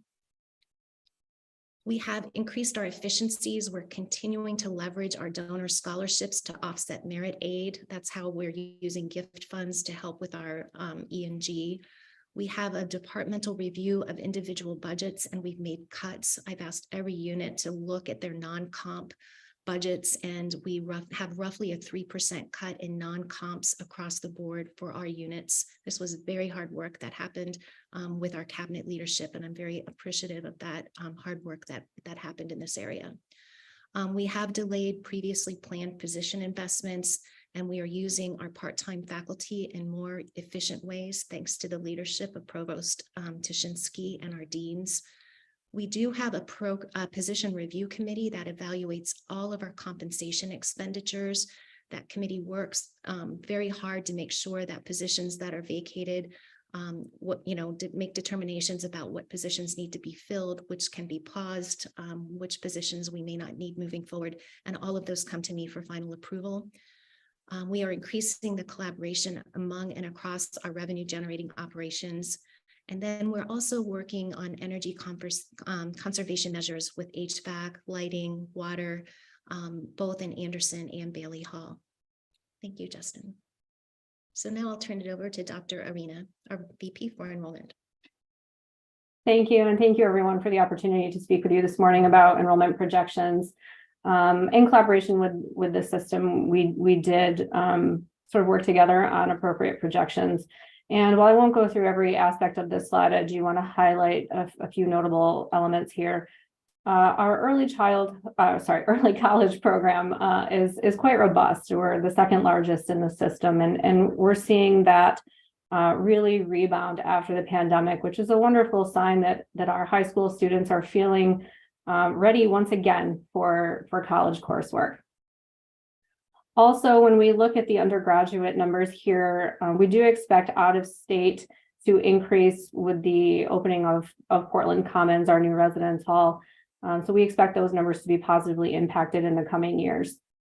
Also, summer is among the largest summer session in the system here at USM by credit hour, and that remains very healthy. The projections for that remain very healthy. This in part is thanks to our Think 30 campaign, which urges students to complete 30 credits per year to stay on track for graduation and as a method of retention. And then the last thing I'll note here on this slide is that our graduate numbers are following a similar pattern to our undergraduate numbers over time.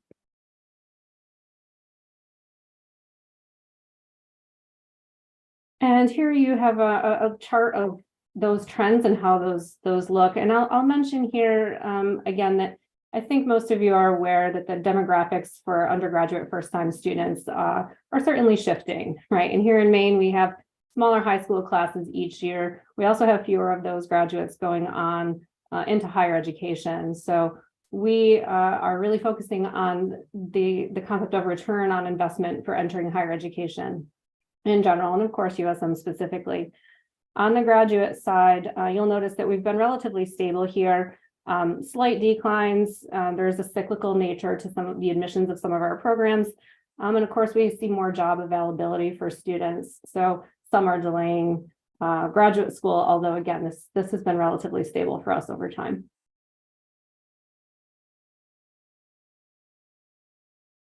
Few things to note here. Certainly the out-of-state undergraduate out-of-state number here is positive.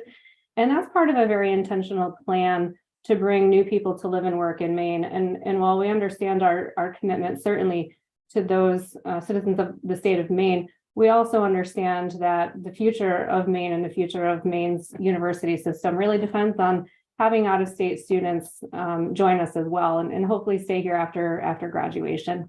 This also gives us a chance to carve out specific niches out of state, which lowers competition among the universities within the system. So we're pretty proud of our planned increase in out of state.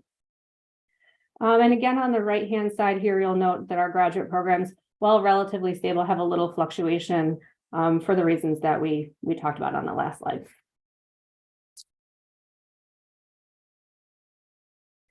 A few of these to highlight, of course, I won't read through all of them for you.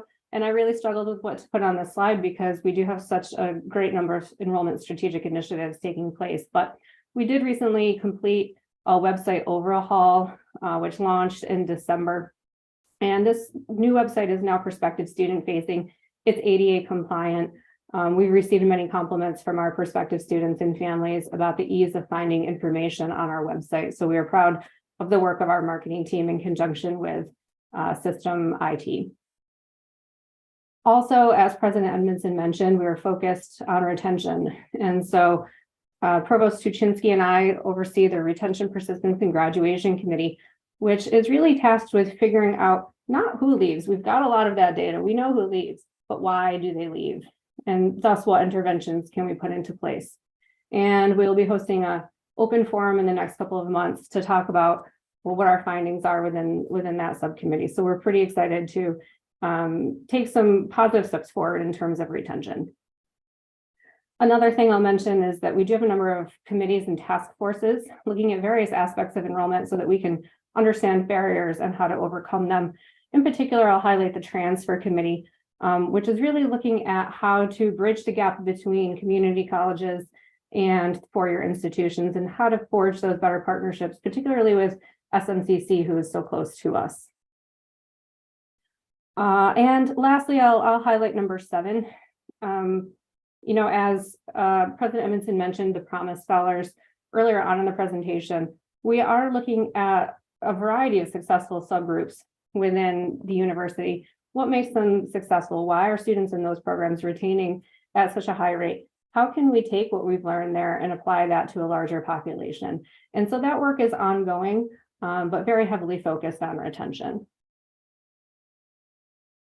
Thank you, Justin.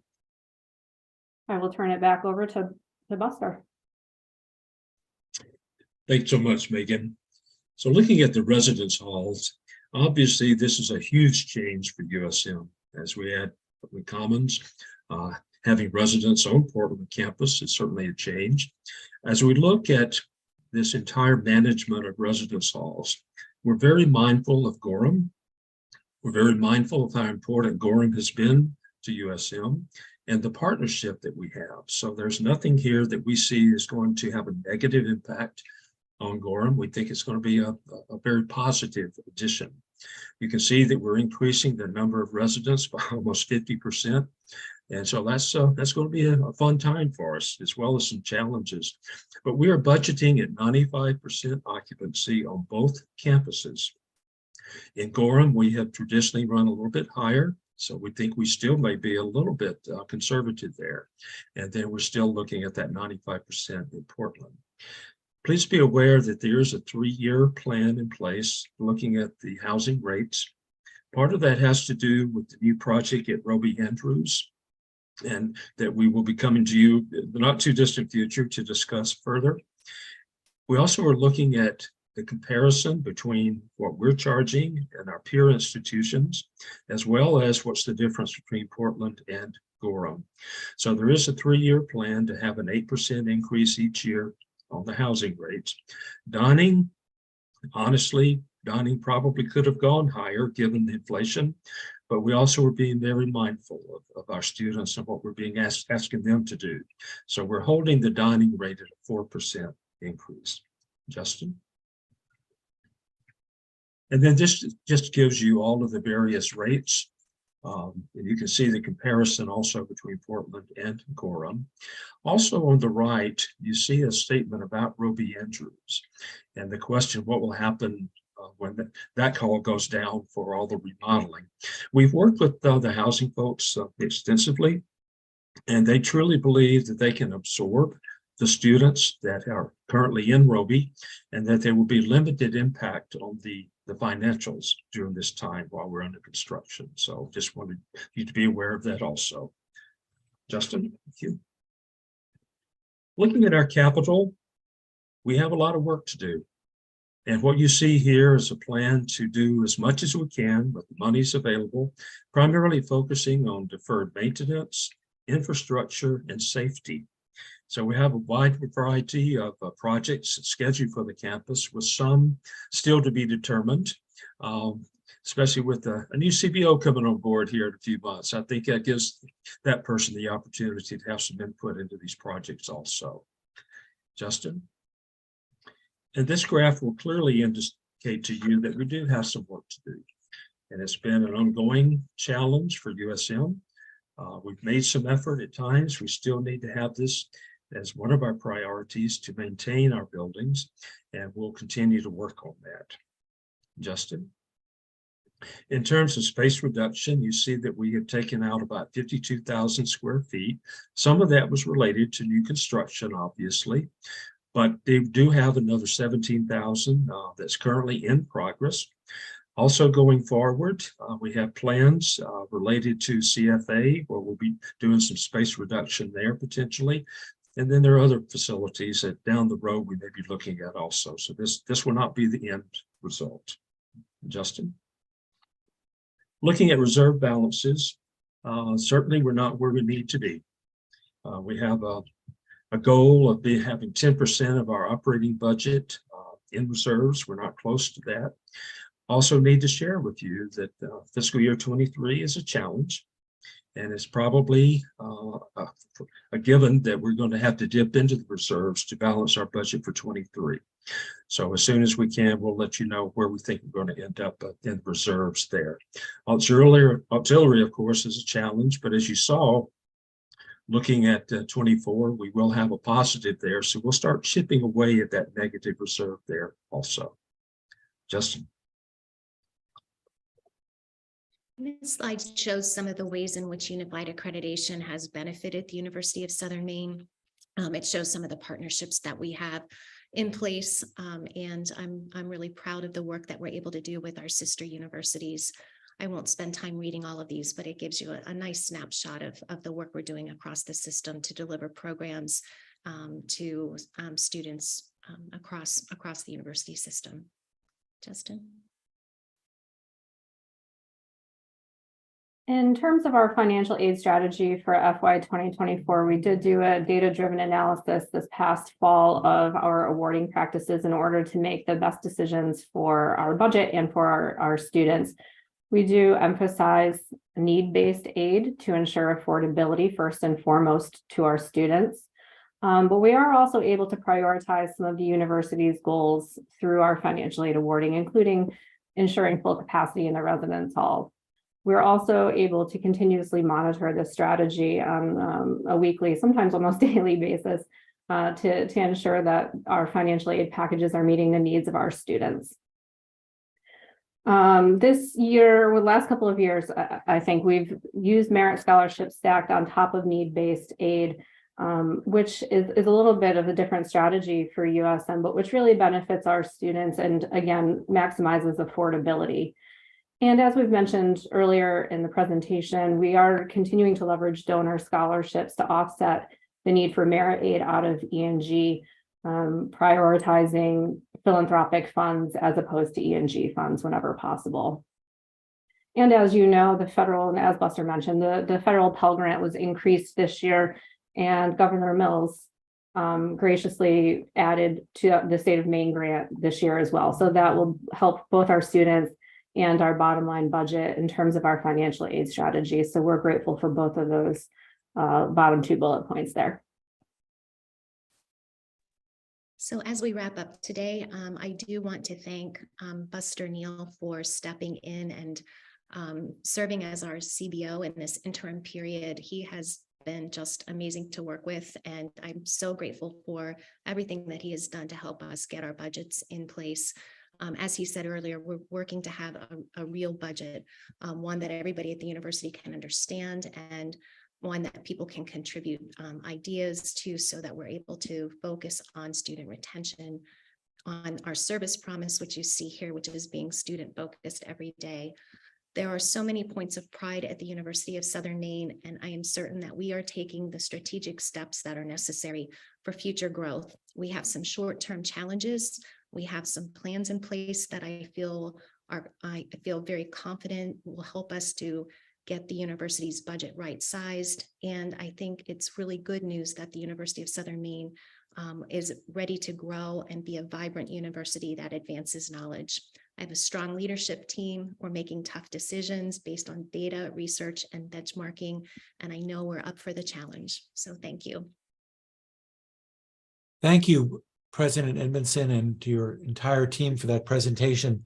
And it was so quick that we've actually got 20 minutes potentially left for questions that board members have.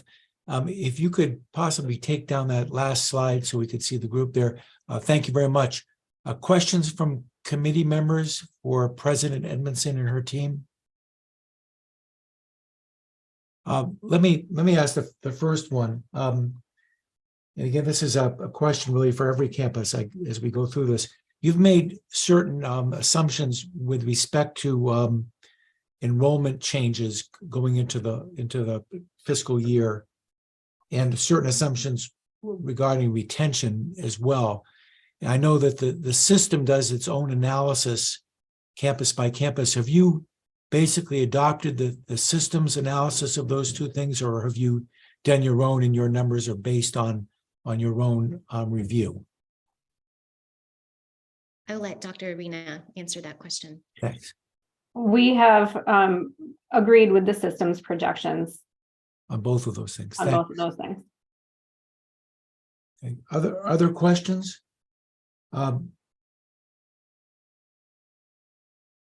You mentioned, I think Buster Neal mentioned about there might be some challenges closing out fiscal 23. And let me state the obvious, that the sooner we can know those, the better, as we come up against the end of that fiscal year. Absolutely, we agree, and we will have that information to you directly. One other question I had, I'm sorry? I was just going to say on that point, Yes. part of the board agenda for next week is I will actually be doing a forecast of the 23 budget. Okay. So I'll be covering that at your board meeting. So thanks. Not to get down in the weeds too much, but if you're at 95% occupancy, both in Gorham and in Portland projected, and you close down a 200-bed facility for renovations and don't, how do you not expect any drop in total occupancy given that? Buster, I see you nodding your head. Thank you, Chair Cates. In the past, USM has had they've doubled up rooms and even tripled rooms. So there is capacity to do that for a short period of time. It's not the ideal situation, but students are very patient with us. And I think when they know and they see what's coming, I think they'll be very happy with it. Great, makes sense. Thank you. Trustee Flood. Thank you. I was just wondering if someone could follow up on the, obviously you're doing considerable out of state, I guess, recruitment, and you had some pretty good hope in that regard. Could you talk a little bit more about some of the programmatic things that you're doing? Thanks. And Dr. Arena. Sure. Well, I'll talk about recruitment and I'm sure others will have other things to add in terms of programs. We again used a very data-driven process here to look to see where we had received some applications from out of state, but very few actual matriculated students. And that tells us there's an opportunity for cultivation in a place that our name is already known. So we have done some additional travel this year to Westchester County, New York, and Long Island. We have our eye on New Jersey as well. So again, we do think there's some niches there where we're known, but where that market needs a little bit more cultivation. And so we're really using that approach, that data-driven approach, to target specific areas. And I don't know if anyone else wants to add anything. Anything else on that question? Seeing none. Trustee McMahon. It strikes me that there are an awful lot of 16, 17-year-olds come to Maine to be summer camp counselors. Have you ever outreached to summer camps to see if they're enjoying the Maine experience and they'd really like to come to college here? Well, that's a wonderful idea that I will give you all of the credit for when this becomes a very successful enrollment initiative. I think, one of the things that we're looking to do in admissions is really get back to our roots. And we do have camps even on our own campus that are a good source of student recruitment. And so we've been working with some of our deans and faculty on how we connect those things. So I think that's probably the next step. Yes. Thank you. Thank you, trustee. Other questions from committee members, trustees, faculty members of the committee? Or President? Roger, Yes, yeah, please. so another question completely unrelated. Sure, go ahead. The Rue Institute has announced their building plans in Portland. Obviously, it doesn't impact 2024.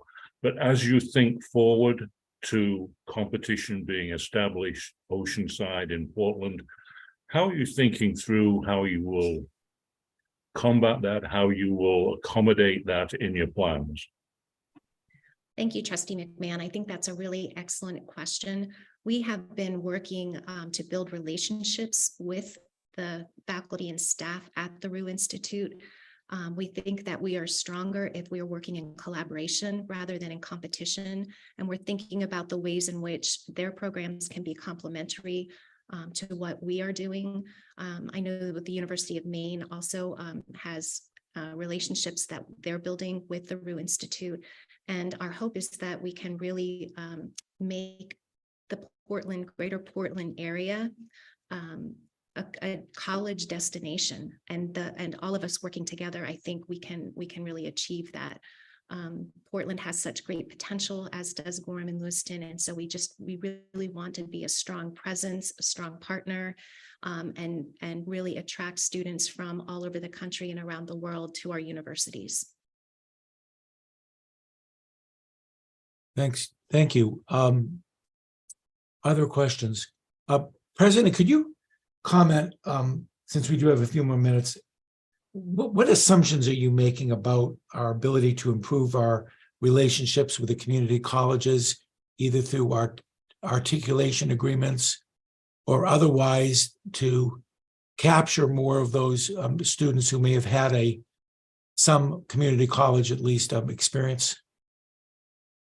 Yes, thank you. That's a really important relationship for us. And so I've spent time with President Cassidy at SMCC and with President Dickey at CMCC. We're working, as Dr. Arena pointed out, we have a committee working on transfer students to make sure that process is as seamless as possible. We have a lot of partnerships. In fact, I just spoke with President Cassidy last Friday on the phone about the University of Southern Maine being a preferred partner with SMCC. And so we're working to develop really strong pipelines from SMCC and CMCC to our campuses. Our faculty will be engaging in a retreat with the SMCC faculty later this spring, where they're looking at curriculum experiences that students might have that are co-curricular, and we could share with both with SMCC and USM. And so I think there are a lot of really good things in the works that I'll be eager to share with you once they're in a bit more formalized format. Great, thanks for that preview. Other questions or comments from the members of the committee, trustee or faculty? I'm not seeing any, so if there aren't any other comments you wanted to make, Ryan, on this particular subject? Yeah, if I could just mention one thing about the enrollment assumptions, because I know it's come up a couple of times, and some of you have been through this a few times, and so you know, but others maybe not. If you go back probably 4 or 5 years ago, and then back, the campuses did their own individual enrollment assumptions, and one of the challenges that we consistently had was, everyone wants to improve enrollment. So if you go out and you do a bunch of initiatives like USM just walked us through, the last thing you want to do is get to the end and then say, and therefore, we're going to spend $2 million and we're going to lose 5% of our enrollment. So what consistently happened was, when we pulled all the budgets together after they had been developed by the campuses and we stacked them on top of each other, we would see system-wide that we were projecting a 5% growth or a 6% growth, even though we could look at these charts and see that that was ridiculous and there was no way that was going to happen. So when Vice Chancellor Placido came in with all of his data expertise, he developed a model that really, it's more of a historical model. It looks backwards. It looks at things like, what happens to enrollment when the CPI is here, and as it goes up, it has impacts on enrollment. What happens with the employment? Really, really sophisticated and impressive model that has proved very accurate.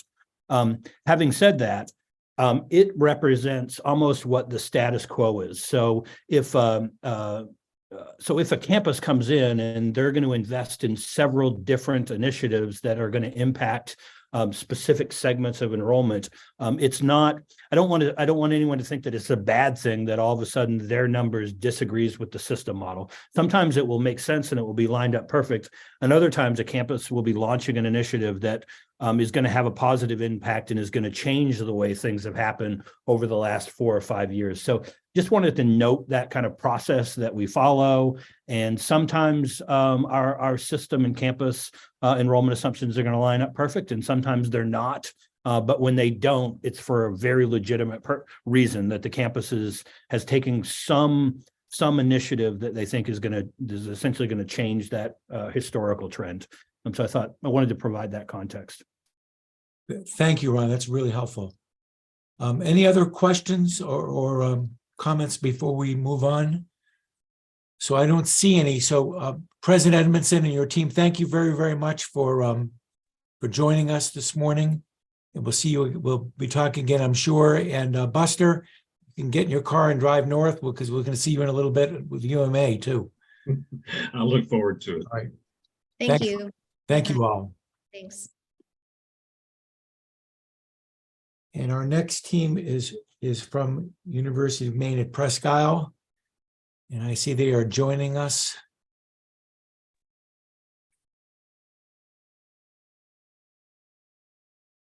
We have President Rice, good morning.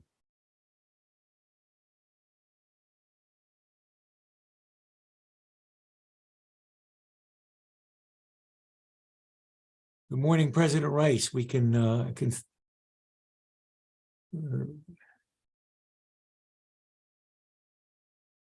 I saw you a minute ago.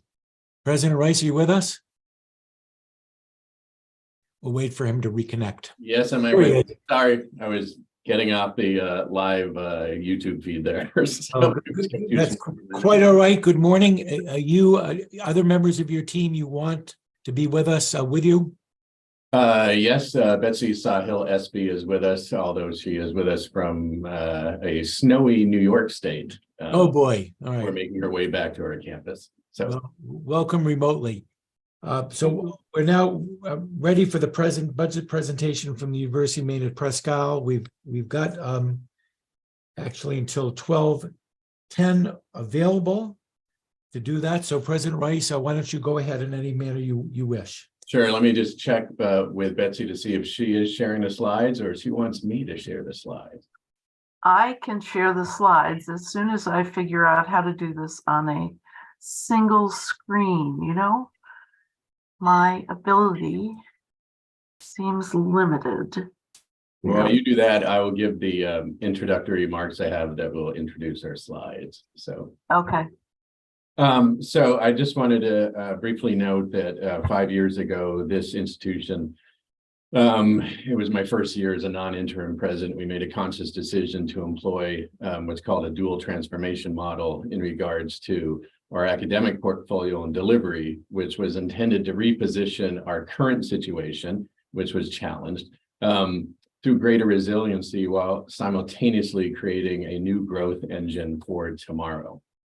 That was made possible through our Your Pace programming and our move into the competency-based education modality. You'll hear more about that in the presentation, in which we were able to engage adult learners and out-of-state and increasingly international students in ways that was previously not possible at this institution. So, experts in this dual transformation model, they identify that an institution has made a dual transformation when the future-facing growth engine, so that would be the Your Pace programming, exceeds 1/3 of the total enterprise with a faster growth rate than the legacy part of the enterprise. That's our historical modalities for delivery in those programs.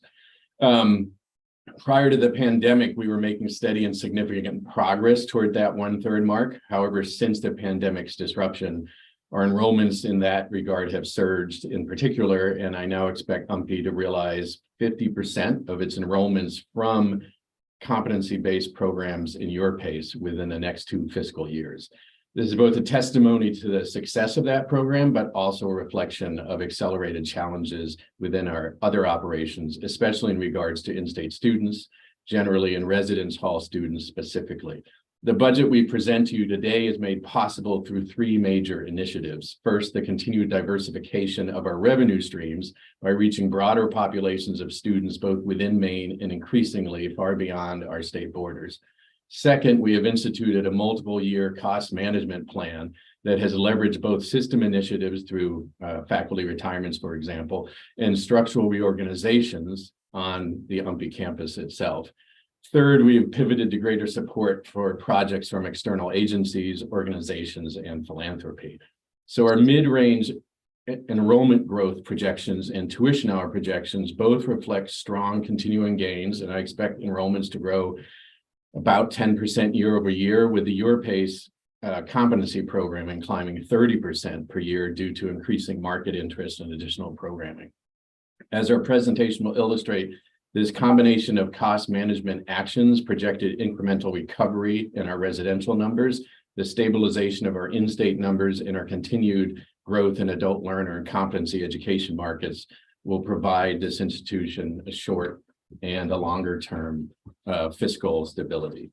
So the first slide you're seeing is our kind of table of contents, and we'll move quickly through that too.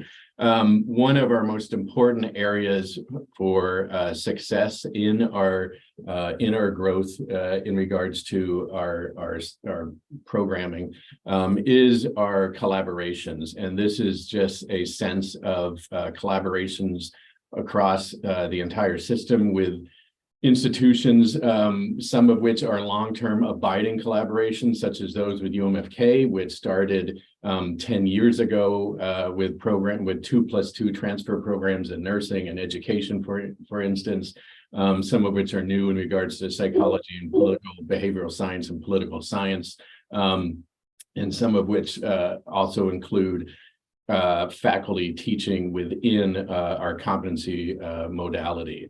So you can see those collaborations. You can see similar ones with UMA, which includes the MLT programming, a joint history degree, work in cybersecurity, and also work in Your Pace programming, which is moving forward this semester for delivery in the fall or spring semester. And again, you can also see that across the system with newer collaborations, such as with the University of Maine at Farmington, in which health education, physical education is being delivered in synchronous live teaching to both UMPE students and Farmington students, and utilizing the revenue sharing that the board passed this past November. So moving on to our next slide, I will turn this over to Betsy to talk about tuition and fees and housing and dining. We are in lockstep with UMFK and to a certain degree with UMA on our fees for in-state and out-of-state and NEBI. And because of that, you'll see our presentation looks very similar to theirs in tuition and fees. I've identified at the bottom of this slide our current state of affairs. So you can see, as compared to all of the other universities in the system, where we stand. I thought it would be useful also to look, just as we finish putting together the presentation, to see what our current listing for student population is, so that you can look from 2019 to this spring to see the rise in population and know that we are trying to be as fiscally conservative as we can be in the presentation of what our future potential is. But we've recognized a dramatic rise over the years.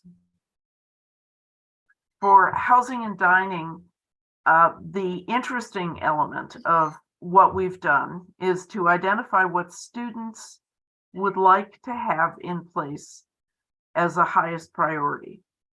I don't know whether it reflects their particular home circumstances or just personal circumstances, but housing in single rooms is the priority need for our students. With that, we decided to scrap what is typically known as the occupancy level of each room and identify how many total rooms we have, and then identify how many doubles we need and how many singles we need, which allows us then to provide more singles to upper class students. The results of that will be known as of the beginning of April, when students go through room draw and identify whether they want to participate in housing or not. We have an initial indication that it's very positive. The potential of filling up all of the singles that we have put forward is great.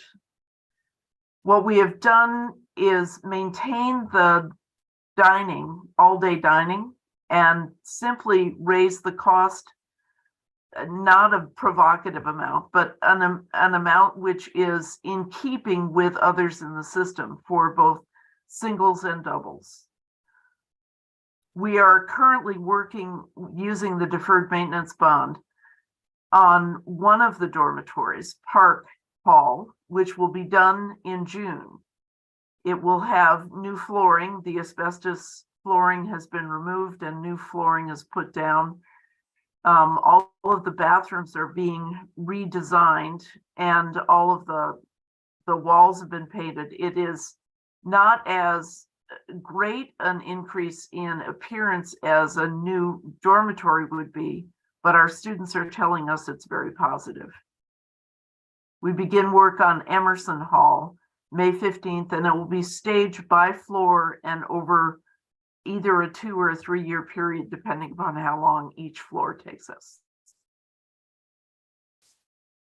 So we're looking here at the occupancy level, and we are predicting 185 students in residence this next fall. We had approximately 170 average in residence this year.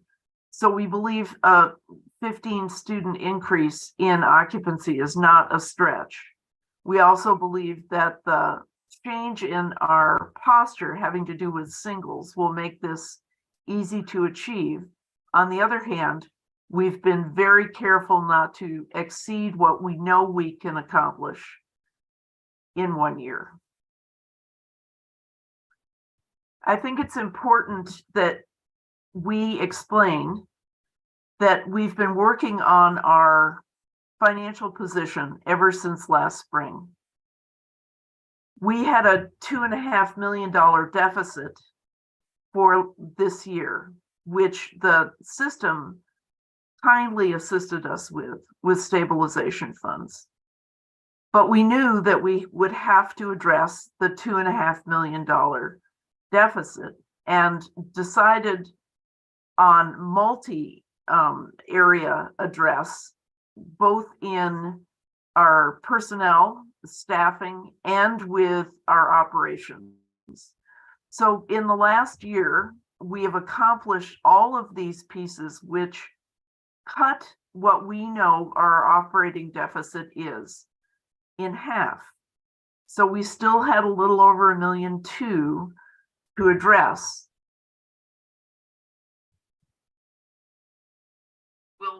I'll explain to you when we get to the budget page how we addressed it. This is the Placido, the fondly known Placido summary, and we don't disagree with the summary of what is being predicted to be our future for 23-24.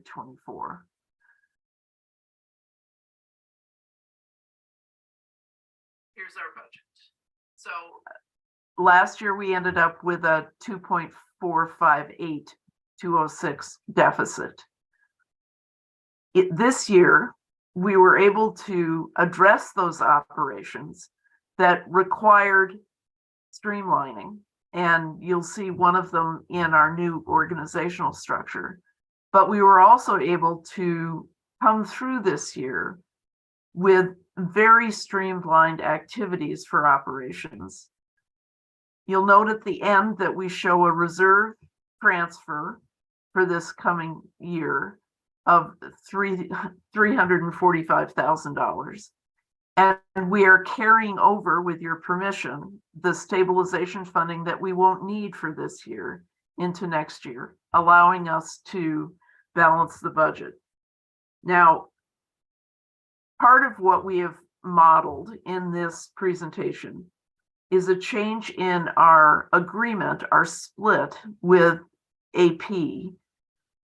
Originally, the split was set up as 50-50. So the tuition revenue that we received, 50% would be shipped back out to AP, and we would keep 50%.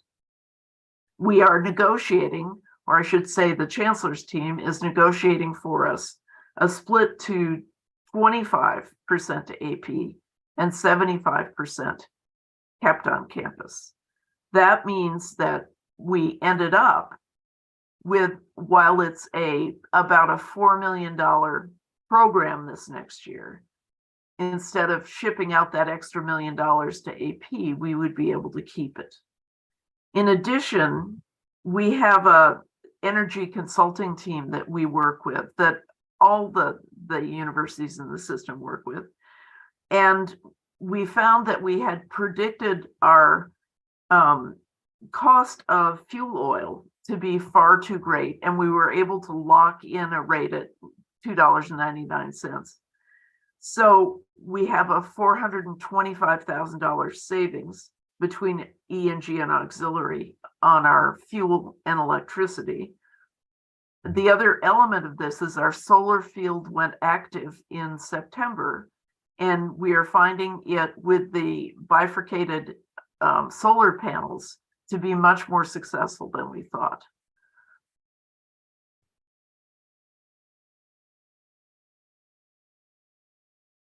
This is for you. All right, so if we take a look at why we're able to present this budget, one, as this slide dramatically shows, is you can see the green bar at the top of the bar graph. That is the growth of the Your Pace programming over the last several years, which, you know, 1,000% growth rate.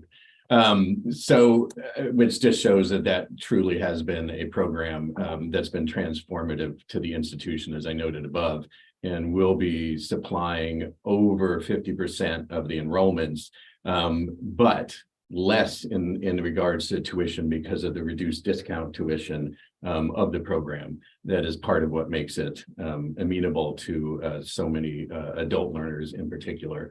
On the right, you can also see the growth of enrollments between 2015 all the way up to the current projections at 42,000 credit hour generation that we're looking at 2024. The next slide really looks at the growth of Your Pace, and you can see that dramatic increase semester over semester. And of course, Your Pace has 6 start dates per year. So we have 6 different discrete sessions. So that means students can start in any one of those sessions. They can graduate in any one of those sessions. So we are graduating students literally 6 times a year and bringing in new cohorts 6 times a year. And each cohort, with the exception of sometimes a summer 2 will be slightly less than a summer 1, but each start date shows a significant increase over the next. You can also see that there's a much greater stability in regards to enrollments during the summer sessions than there is in traditional enrollments, in which you see a significant loss in enrollments over the summer in most traditional and certainly face-to-face environments and most traditional online environments. So that revenue is much more consistent across the year in each one of those sessions.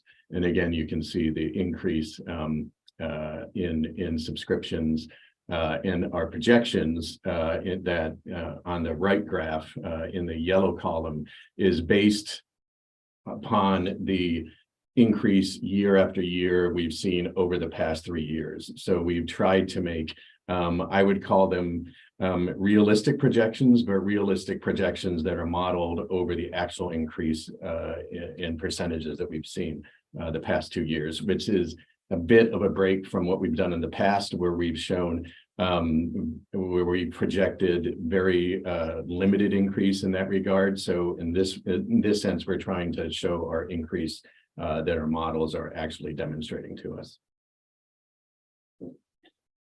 The next slide gets to the waterfall and kind of our enrollment change over the past between FY23 and FY24.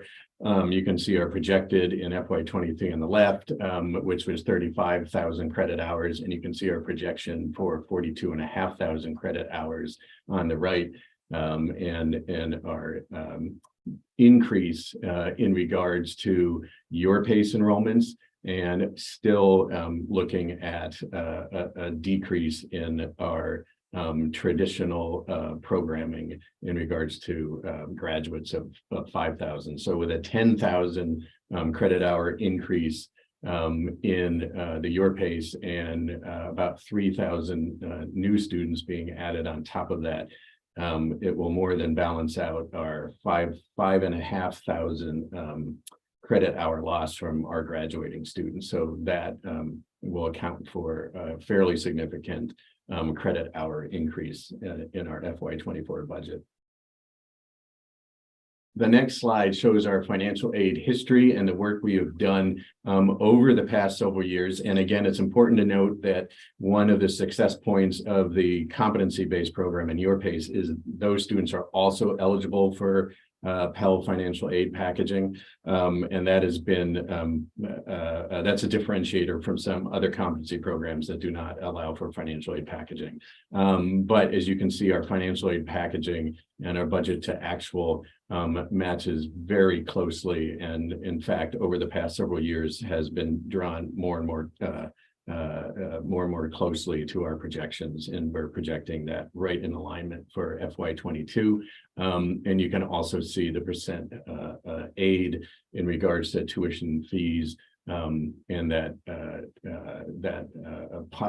it's a positive movement in the decrease for that on the right graph there.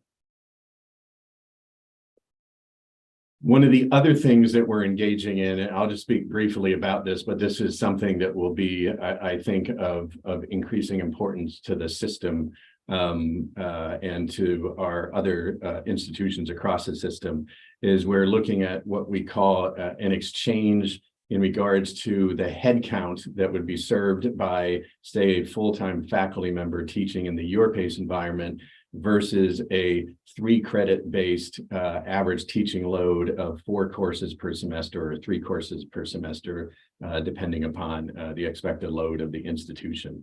And that is something that we have had a MOU in place with the full-time faculty union to deal with teaching in the YourPace program as overloads. We are now, and we've been piloting this semester, this past year actually, with some faculty in regards to teaching in load. But this is an agreement that will have to widen out into a system level agreement so that other institutions can make the same sort of exchange in regards to full-time faculty teaching and how that compensation occurs between a YourPace program that is not calendar based, and it is not class based, but is fully headcount based. So as you can see, we've switched, and we're using for our terms during our pilot is a 40 headcount exchange. So in other words, if a faculty member is doing 1/4 of his or her load in the YourPace programming, that equals 40 headcount students in the YourPace programming, however that's divided up, whether that's in 1 equivalent course or whether it's in 5 or 6 equivalent courses. But that is a significant change for faculty, and we're also recognizing that places a different set of burdens and a different set of opportunities upon faculty in that regard. Now we're looking at investments, and I will turn that over to Betsy, who's much better with investments than I am. We have the pleasure of recognizing the increase in the net asset value of the UMPI facilities, because over the last 1.5 years, we've done an enormous amount of work in Wadeen Gymnasium, the half of the building, which is athletics. What is going to happen over the next 2 or 3 years is that will continue to rise. Our net asset value will continue to rise because we are using the deferred maintenance money to bring the value of our 3 residence halls in better financial situation, and we are looking at that as an increasing tidal change. We are collecting funding in order to handle the other side of Wadeen, which is the auditorium, and hope by the time that we are done with the work in Merriman Park and Emerson dormitories, that we will be able to address Wadeen Auditorium and keep the ball rolling on our funding of repair and investment in facilities. Out of our operating budget this year, we plan to use $262,695 in E&G support in order to address issues that are immediate need, and $121,848 in auxiliary services locations. We maintain a 5% increase from financial year 23 into 24. And it's more than we're required to do, but we're also required to shepherd the buildings in as best way we can. These are areas where we must take care of the structure and the safety concerns we have. The next two slides deal with organizational structure, and this is also another important piece of our puzzle for bridging our gap that Betsy spoke to you about. I show you the first slide because this is our current organizational chart that will be changing by July 1st. And as you can, I just showed to you to note that we already have a remarkably horizontal, I would say, organizational structure. I'm a firm believer in a matrix structure and organizational operational teams working in collaborative units. So we do not have a vice president on the campus, for instance, except for the residual title that I think still persists someplace in my file. But we do have deans. We have directors and executive directors and a CBO, of course. And so if we go to the next slide, you'll see where our organizational change is particularly taking place most dramatically. That's in the academics. That's the kind of nice lilac, spring-like colored column there. And we are reducing 3 academic deans to 1 academic dean that will be the dean for academic affairs. That internal search is already underway, and that process I expect to be completed within 2 or 3 weeks. That is a significant savings in regards to our operations. There also is a very significant reduction, and my thanks to the full-time faculty for this, in regards to their reduction in non-teaching assignments. And that has led to a reduction in those non-teaching assignments or overload assignments. And each of it allows us to retain the college structure, which is especially important to the faculty. But the colleges will be governed by an in-unit chair rather than an out-of-the-unit chair, which is kind of how the deans have been functioning based upon the University of Maine model in regards to outside of the unit chairs. So again, that's a significant change, and it will be in place before July 1st.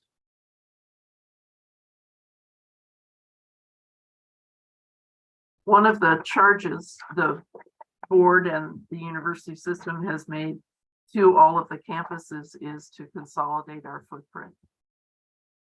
We have a hall on campus, which really needs to be taken down.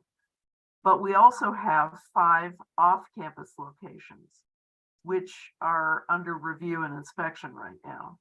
The Holton Higher Education Center in Holton, number 9 Mountaintop, with all the easements associated to that location. Skyway Residence Hall, some land on Easton Road, and the land adjacent to the decommissioned Loring Air Force Base at the West Gate. We're having appraisals done by a system approved appraiser for number 9 Mountaintop, land on the Easton Road, and probably the land adjacent to the old Loring Air Force Base. They will be accomplished in April, and then we'll put a plan together of how to move forward. Skyway Residence Hall is an interesting element of that process, because Skyway, we split in half and provided MSAD1 with the ability to use the eastern side of Skyway Residence Hall for educational purpose. One of the challenges of the handover of Skyway from during the time the Air Force Base was decommissioned to the university is that it requires all use be educational. We don't actually own Skyway outright until 2029. So using any space within Skyway until that time requires it be educational use. MSAD 1 has stepped forward and said that they would like to be considered for the use of the entire Skyway Hall, which would relieve us of somewhere in the neighborhood of $150,000 to $200,000 worth of operational cost annually. So it would be our preference to look at how that would fit into our consolidation of the footprint. The land adjacent to the West Gate at the old Loring Air Force Base is considered to be probably uninhabitable right now. There is some spill from the wells that are on the land, which provides us with an indication, especially since the EPA has been involved, that it couldn't be sold and we'd have to hold on to it. We do have somebody interested in the land on Easton Road, and we believe that because of the easements on number 9 Mountaintop, there would be interest in participating in a sale for that. Our reserve balance is quite limited. Obviously, over the years, we've dipped into the reserves, and we will be at zero if we have to use the $368,000 in order to balance the budget for next year. But it is our belief that because we have futured in a very conservative manner, that we may be able to come through this with not dipping into the $368,000 and start refilling reserves both on the E&G side and on the auxiliary side. Our campus thanks you. And I will tell you that I kept in this presentation a copy of both the E&G and of the auxiliary, and the summary was in the initial presentation. Thank you. And I just want to add my thanks to all the faculty and staff and the students involved in all the discussions we had since early last spring, which led to very difficult decisions, sacrifices, but also ultimately a sustainable budget for this institution and a sustainable academic structure for this institution. Well, thank you so much, President Rice and Betsy Sawhill, for your presentation. We've got the committee present, obviously. There are questions that members of the committee, either trustees or faculty, have for the UMPE leadership. Yes, Trustee McMahon. Can somebody talk a little more about the negotiation with AP and the probability that this is going to go down from a 50-50 to a 75-25? And in particular, what makes us think that if AP's getting 50% of what they were getting in that negotiation, that they're still going to push AP courses for Presque Isle at the same rate? So why don't I'm going to turn it over to Carolyn. We have had discussions over a period of time. This is I think we can be successful in renegotiating this rate because this is a very different program than our normal AP programs that each of our universities may be participating in. This is about this particular way of providing education. As you heard, 6 starts a year. It's a very different program. Students can take more courses, and quite frankly, UMPE is so good at it. It's been recognized by NETCHI for its quality, but beyond that, ranks very high in this emerging field of study or way of study nationally. And then Carolyn, why don't I turn it back over to you? By the way, Carolyn, thank you for coordinating your colors today with me. I very much appreciate that. I do all I can, Chancellor. Yeah. Thank you. Actually, the Chancellor he gave the answer. One of the things I could probably note for some of the newer trustees would be that when we negotiated, or when the system negotiated the contract with AP, they weren't initially talking to UMPE because AP had no experience in the CBE arena. So it was a little bit later, after talking to Fort Kent and USM and other system folks, that they started to talk about including UMPI in this work, but admittedly saying, this is going to be new to us, so we'll be learning as we go. And I think that was important because it was clear early on that President Rice and his team really were leaders in this area and had more knowledge perhaps than their consultants did. So we just haven't been able to realize the services in the EURPACE CBE area. And we've had a couple of conversations with AP, and they are agreeable to make the changes. So I feel very confident that at least with EURPACE and CBE, we can have an adjustment in the tuition share. With USM and Fort Kent, even though theirs are a little bit more non-traditional online program options, that's going to be a bit of a tougher discussion with AP, but they are at the table talking with me now about potentially changing those contract terms as well. But I'm meeting with AP again on Friday, so I hope to have an update for you all at the board meeting. But I'm very confident with the EURPACE CBE side of things that there'll be an adjustment. I just want to say that Carolyn's holding back. She and Ray really did this together, and it would not have been accomplished as a program without that collaboration. And I don't think we would necessarily be successful in what we're attempting to do with AP if we didn't indicate that we're also looking at additional programs to be delivered that way. Ray, do you have anything further to say in complete answer to the trustee's question? Well, I would just add, I think AP does recognize there's I'll call it a qualitative difference because of the modality and the continued growth, even when they were projecting to us flat or near flat growth, and semester over semester, year over year, it's proven them incorrect in their projections. So I think there's that's just another way of saying it's very accurate that they are more amenable to making a percentage change. And I take my directions in regards to budget changes directly from Carolyn Dorsey in that regard. So that's why it appeared no budget that way. No pressure. Ryan, maybe we could get Carolyn Dorsey and President Rice to negotiate some of our energy contracts around the system.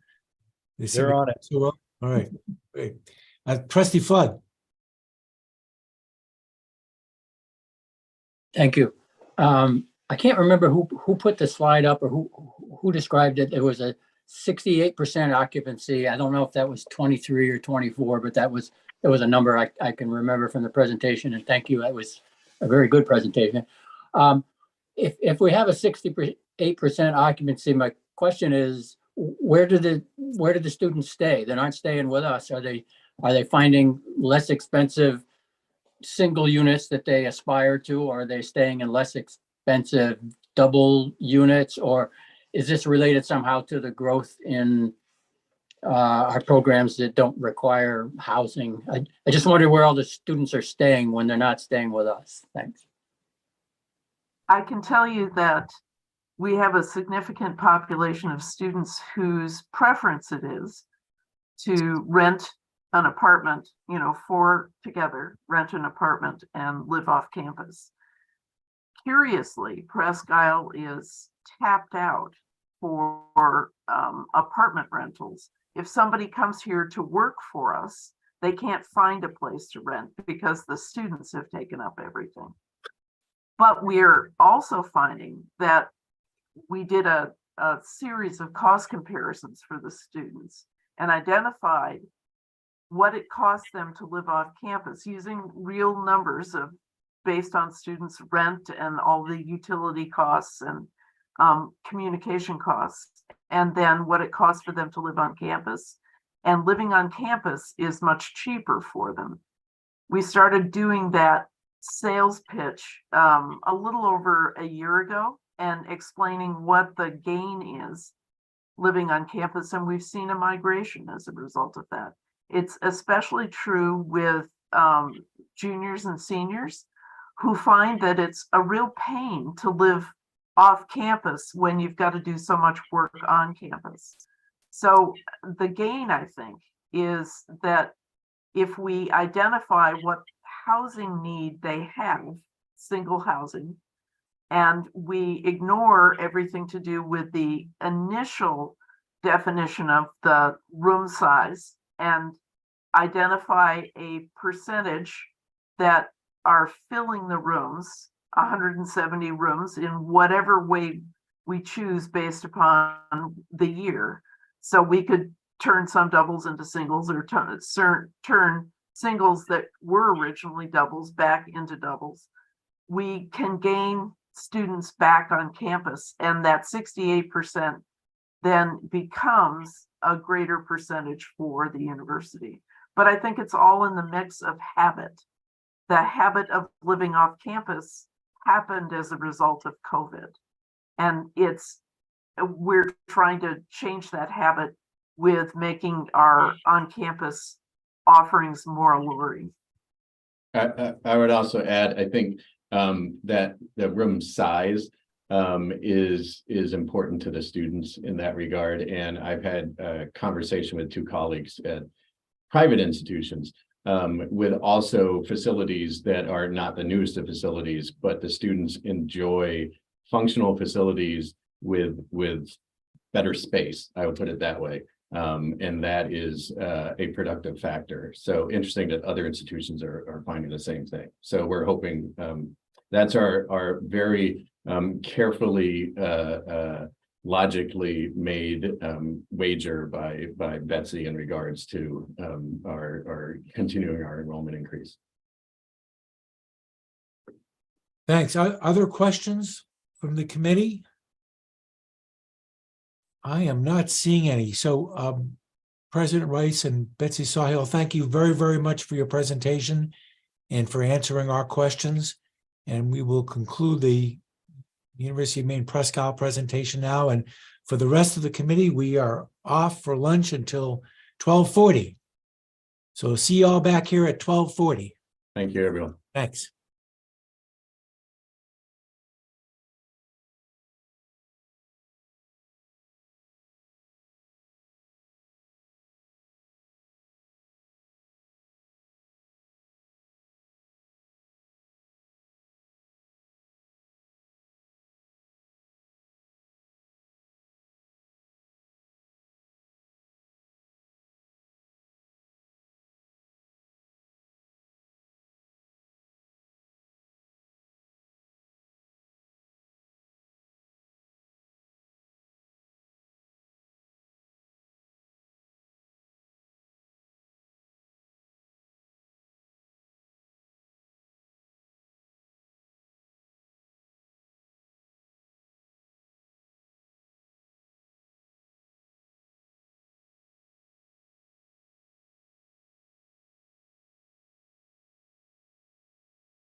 Welcome back, everybody.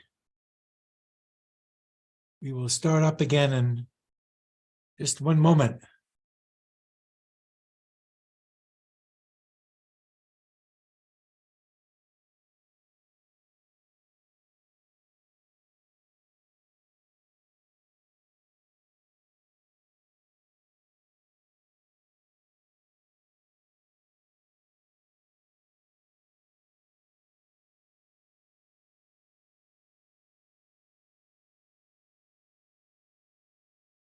Everybody with us?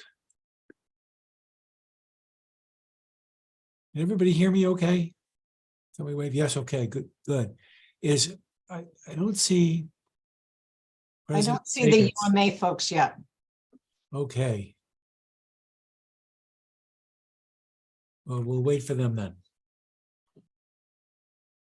Thanks for all of your attention through this long day. Oh, there they are. President Zekas, welcome. Afternoon, folks. Welcome. So you get the toughest spot, the first position right after lunch. I plan on talking really slow. Okay. And we're ready when you are, Chair Cates. Please go ahead, and we're anxious to hear your presentation. Well, good afternoon, and thank you for letting us present today. I have with me Eileen Robinson, who's our Executive Director of Finance and Administration, Buster Neal, which is taking his second time around here today as our Chief Business Officer, and John Henry is our VP for Enrollment Management and Marketing. And so we are presenting today's budget. Next slide.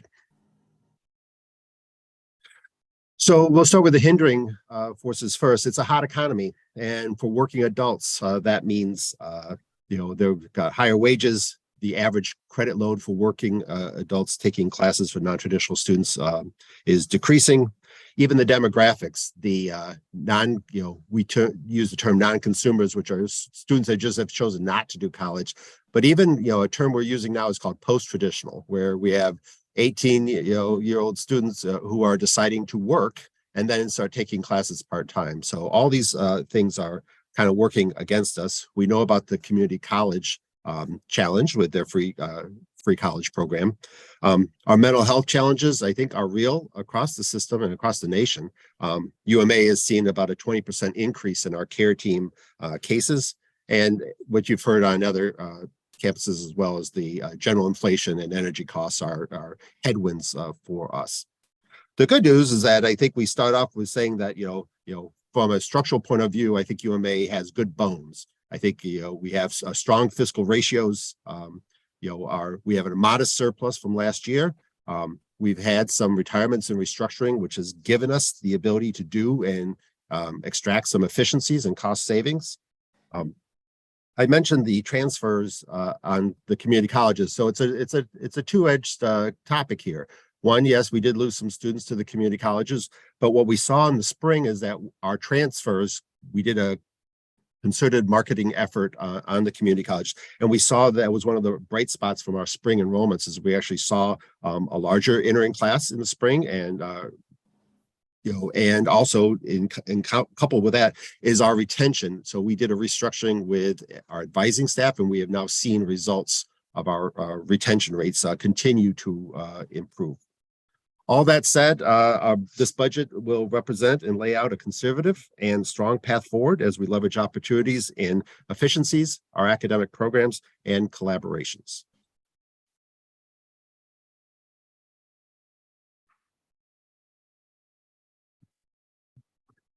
Thank you, President Zekas. And Chair Cates, I will strive to make this as exciting as possible since we're right here after lunch. So we are very pleased that we are presenting to you a balanced budget. And it's a budget that is balanced without the use of reserves, without the use of any stabilization funds, without the use of any one-time monies. I might also mention to you that we do have built into the budget a contingency of just over $4,000. And that is a contingency that's there for us as opportunities arise during the year that we might take advantage of, or if there are unforeseen circumstances that arise, and it gives us a little buffer to address those too. Eileen? Looking at the ENG budget, just a few things to point out to you. First of all, looking at the waiver scholarships line, again, you see that we do have a reduction in that expense. And as I mentioned to you this morning, that does not mean that students are getting less aid. It is much to do with what the governor has done for us in the increase of the Maine State Grant. Also, Pell Grant has been increased. So that it certainly is advantageous to us in our budget without being disadvantageous to the students. So we're very pleased with that. Looking at the expense area, I would first ask you to notice the personnel expense. You see an increase there of 1%. And this is after the 3% compensation increases. So much of this has to do with the retirement incentive program that you approved. It has been very effective at UMA in helping us with our expenses. I give a great deal of credit to our academic side of the house in terms of the way that it was managed. And as vacancies, as these retirements took place, very close scrutiny took place on each position. In some instances, we decided not to fill. In other instances, we did refill, but usually at a much less salary. So there were savings there. So that was incredibly important to us and helped us tremendously with the budget. Obviously, as you'll hear from everyone, inflation is coming into play with so many of our expenses. You see fuel and electricity. We had been doing a really good job at managing that expense, but we just can't keep up with the soaring cost. And so we are having to build in additional costs there. Travel, you see an increase there, partly due to inflation, but also partly due to the addition of our soccer programs, where there'll be more travel taking place during the year. Maintenance and alterations, we continue to focus on improving our facilities. We're also struggling to keep up with those rising costs also. Supplies and services look strange with a -2% decrease, but if you go down to the other expense category, you'll see a 21% increase there. As we met with the departments over the summer, we also looked to make whatever corrections needed to be made in the budget. And sometimes there were just categorizations or classifications that needed to be adjusted. And that's what this represents. So if you combine those two lines, that's about an 11% increase, which is pretty much in line with what we're having to increase elsewhere. And then as we go down, I would bring to your attention the capital expenditures. We are increasing those by 4%. And then debt service is also increasing. And that represents the fact that we are buying a plane and that we built in the debt service there. And we have two projects that you approved, one for MedLab Tech and one for Vet Tech. And that's the debt service for the internal loan that you also approved for us. Okay, Ali. Looking at the auxiliary budget, you see a fairly significant increase in the dining and residence line. And part of that, at least, is due to our increased focus on generating revenue from conferences, workshops, and those types of things, which then will bring people to use our residence halls in the summertime. So we're very excited about that possibility and how that's going to impact us there too. If you go down to the other expense line, you see a 4% increase there. And that represents the increase in our lease. It's an annual inflationary increase that will come along every year. I will bring to your attention too that while we still show a deficit in the auxiliary area, you do see an improvement over last year, and every year has been an improvement. And we anticipate that that will continue. When you combine both the auxiliary and the ENG budget, that is a balanced budget, and Ryan shared that with you this morning also. Eileen. Looking at our reserves, UMA continues to be very healthy in that respect. The system has a goal of every institution having at least 10% of its operating budget in reserves. And for UMA, it's probably closer to 20%. But I also need to bring to your attention the capital planning. You'll see a fairly significant increase going from 22 to 23. In fiscal year 22, we had a number of capital projects that we simply were unable to complete primarily because of labor shortage and shortage of materials. And so as you have directed, those monies, unspent monies, were transferred into the capital planning. The projects that were not finished in 22 are being completed in 23, along with the others that we have planned. So sometime before the end of the year, we'll actually be transferring some of those monies back into the operating budget to cover those fiscal year 22 projects. Eileen, I'll give it to you.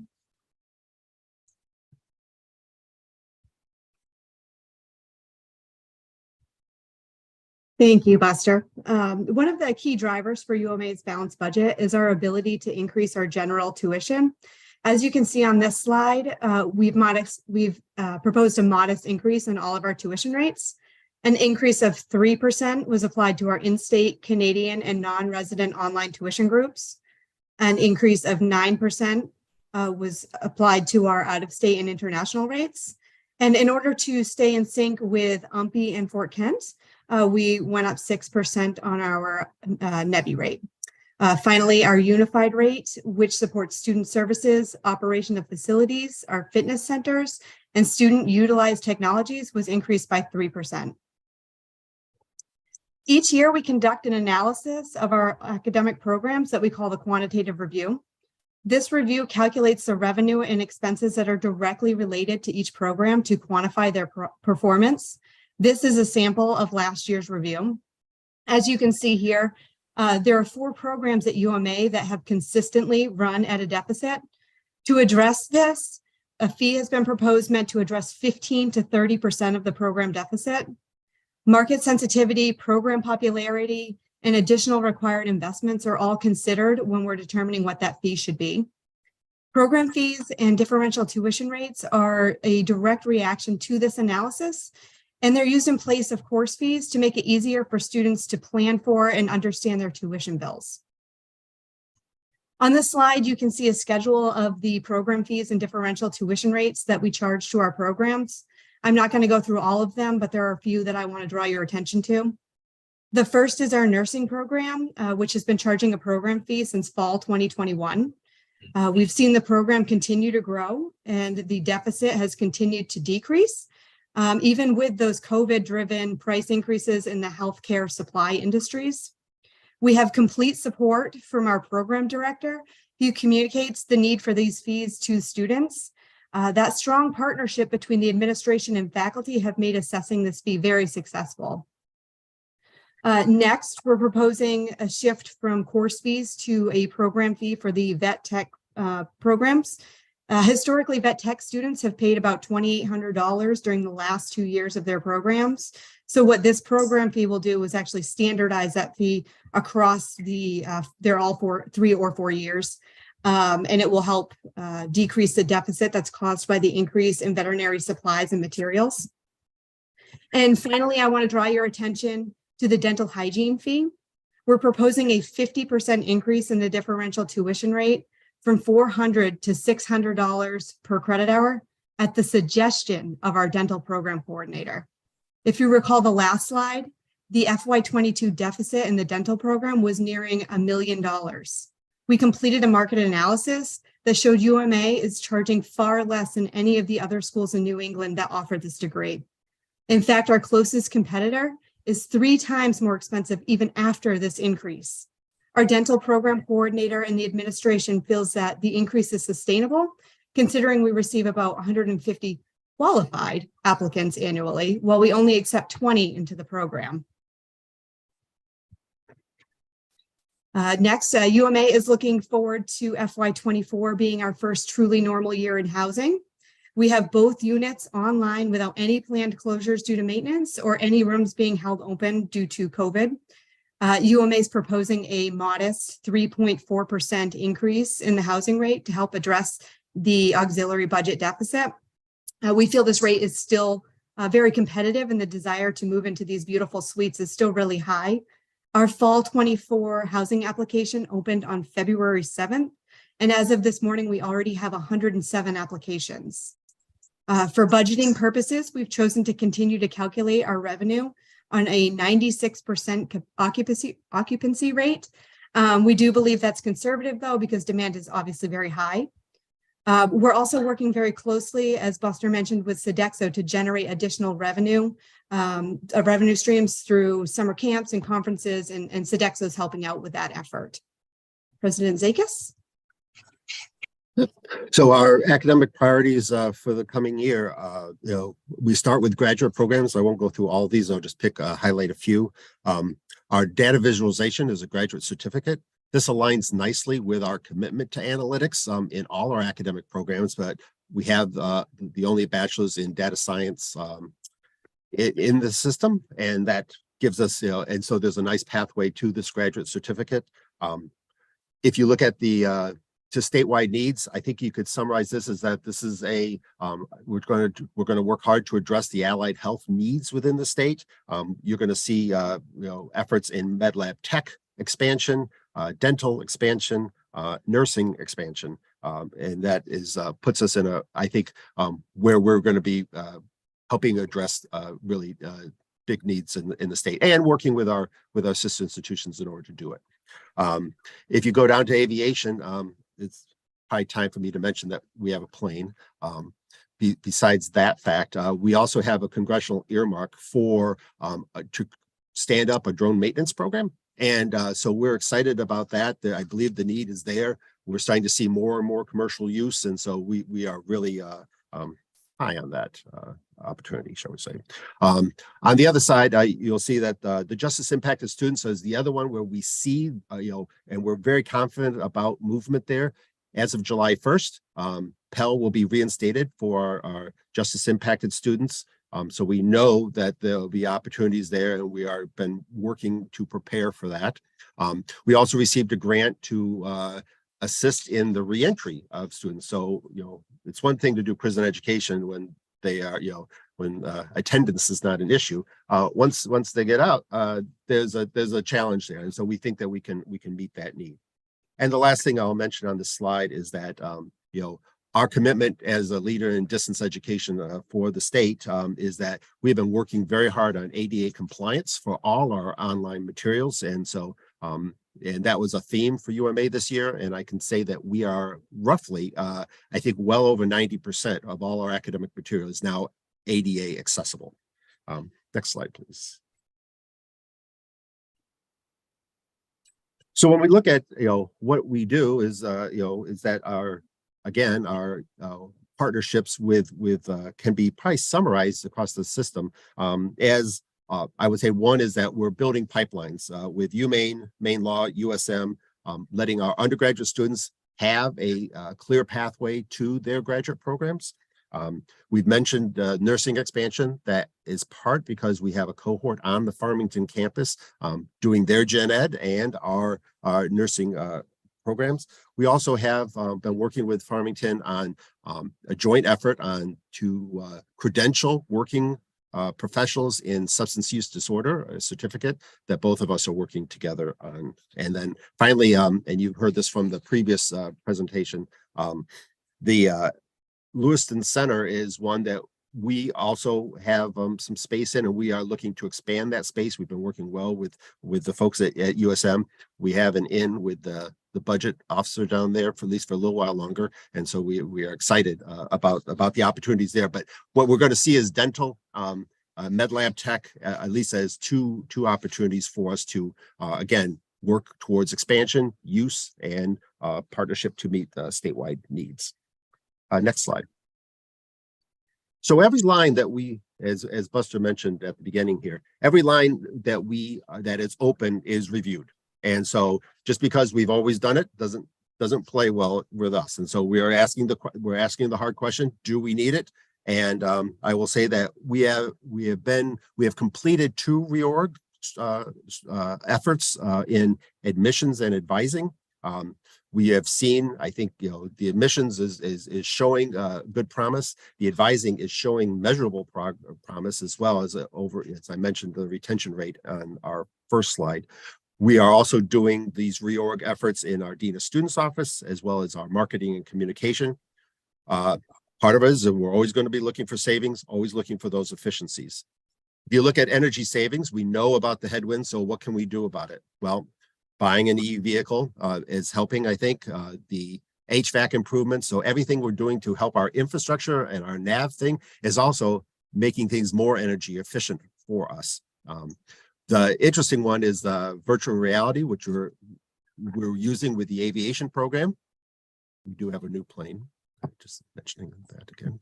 But with that is that we do three things, right? We put the students in a virtual reality simulator and we start to let them practice. Then we move them to the full motion flight simulator. And then we make it to the actual plane using less fuel of the plane, using, the students have to pay less for training. And I'm proud to say that as of last week, all 6 of our aviation students of the incoming class have soloed out with fewer hours. And we're seeing that savings as well as an environmental component. And I'll just mention that finally here is that the use of remote work, we have been able to buttress a little against the energy costs by kind of balancing that folks working from home or as opposed to being on campus. Finally, is that our centers, right? We do view this, we say stewards of place, is that these places do provide huge support for us, which we'll talk about in just a second in the next slide. But part of the reorg that we did in advising was to leverage all the student support coordinators throughout the centers, where we now have a force that now we can align each one of these with an academic program to provide professional advising for these students, but also they're mobile. In terms of a fluidity of force, that I can now move to business or I move to mental health or that sort of thing will help us kind of meet the needs where our students are on that advising thing, and made possible because of the willingness of the center staff to pitch in on bigger institutional efforts. Irene. Thank you, President Zakis. Good afternoon. I am joining you from UMA Brunswick Center. It's our 3rd largest center. I'm down here not on purpose as a ploy of this presentation, but rather for personal reasons. I'm in the area today.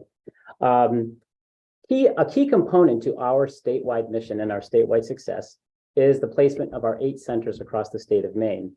And about 30 other zero operating cost receive sites, typically at high schools and adult ed or career centers, that cost us nothing once we have stood up a Zoom cart for students who might be receiving a course remotely.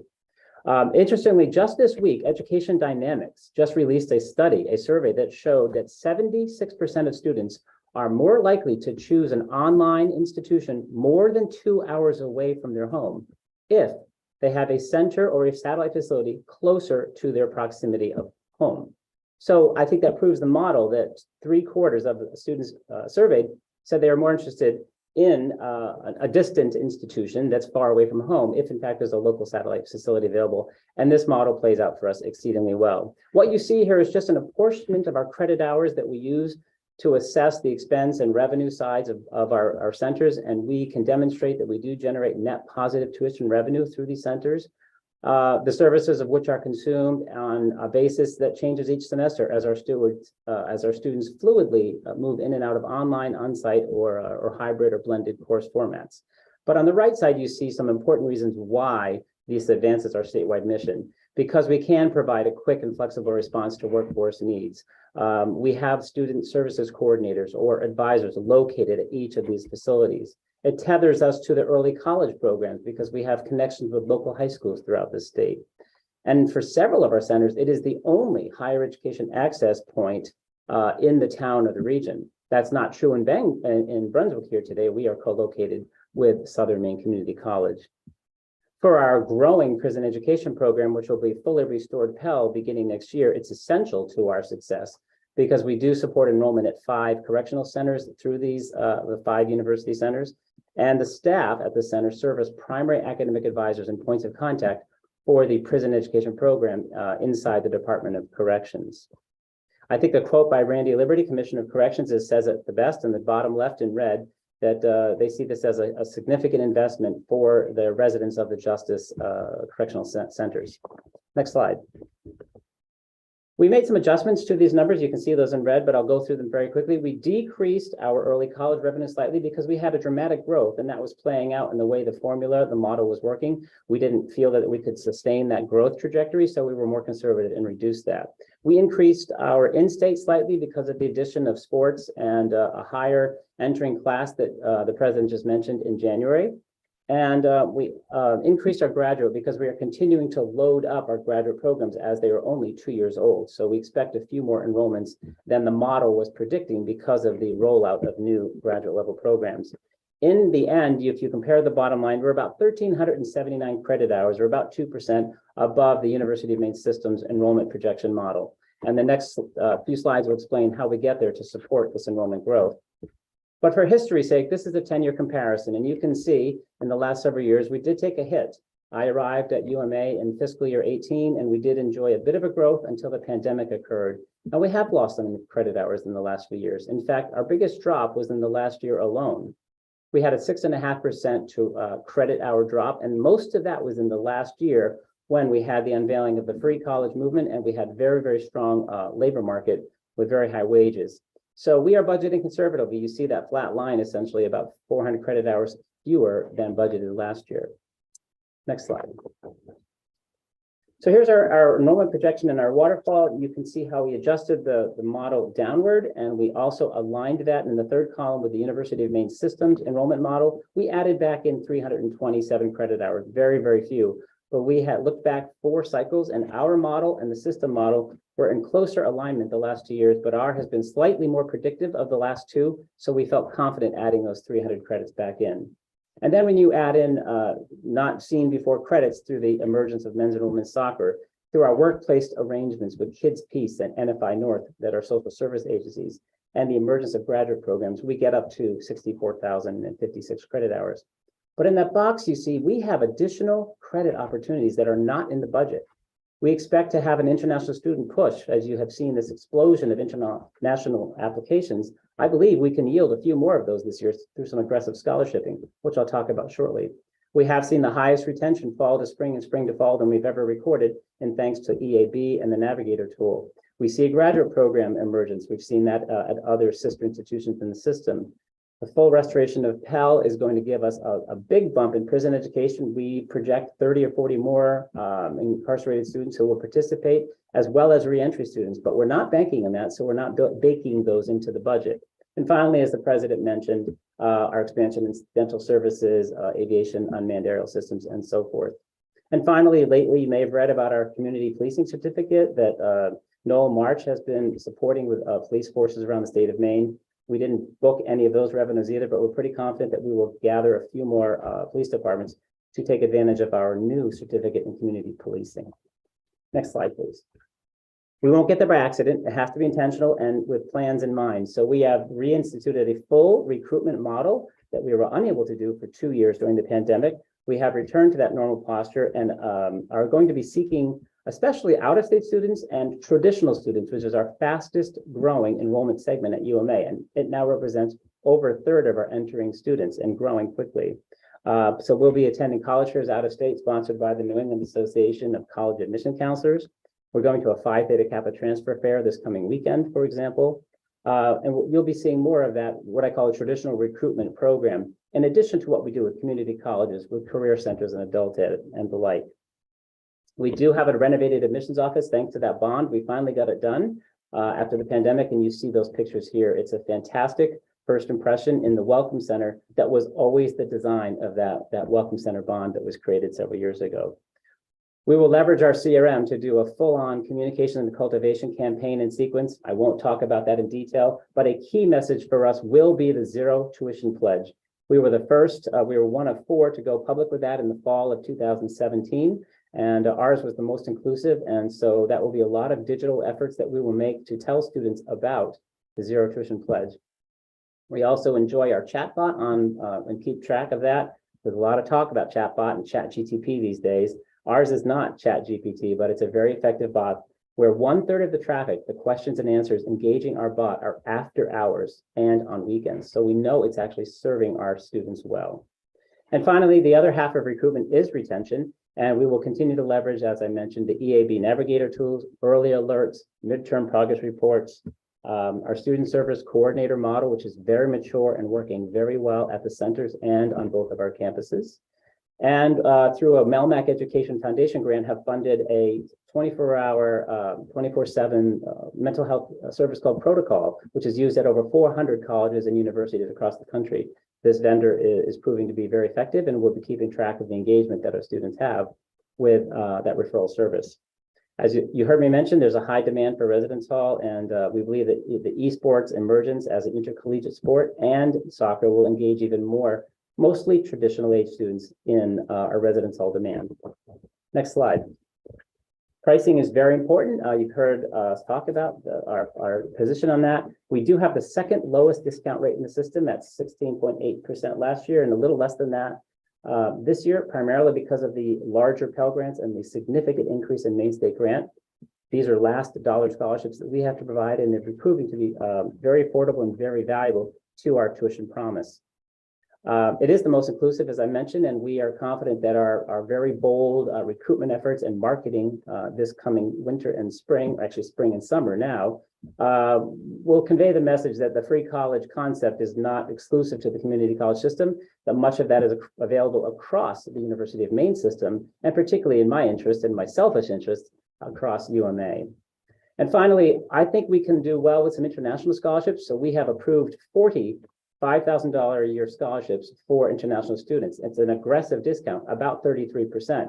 But these students would still be paying several $1,000s more than a traditional in-state student. And we would only offer that to students in ground-based programs. So a student from Africa who wants to come for architecture or aviation or nursing, we will offer these, and hopefully they will live in our residence hall. So we'll not only receive the international revenue, we'll also receive the housing and the auxiliary revenue as well. Next slide. We have a significant marketing budget. We could always use more, but you'll notice in the top line here, the largest percent, 58%, is digital. And we will be focusing on statewide and out of state, particularly with an eye toward southern New Hampshire and even the border of northern Massachusetts, where we did a campaign a couple of years ago when we launched cybersecurity and had a great success going after, say, Portsmouth Naval Shipyard or the North Shore of Massachusetts for degrees in cybersecurity. So we believe that being regional but and out of state focused will serve us well in the digital branding effort. We source out to radio and cable TV and print and public radio as well, but the dominant will be the digital campaign. I also want to note that we did some research as requested on expanding out of state online marketing, and through Vision Point, our marketing partner, and 2 other private agencies in Maine, we had estimates of $25,000 to $100,000 additional that we would need to come up with to fund a substantial out-of-state based digital recruitment campaign. So if we can identify those funds, we will expand that effort, particularly for those signature programs that the president has mentioned as our academic priorities. And finally, all of our efforts, all of our messaging, our look and feel will be in alignment and complementary to the University of Maine system marketing efforts that you're seeing now that are mentioned here on the bottom left of this slide.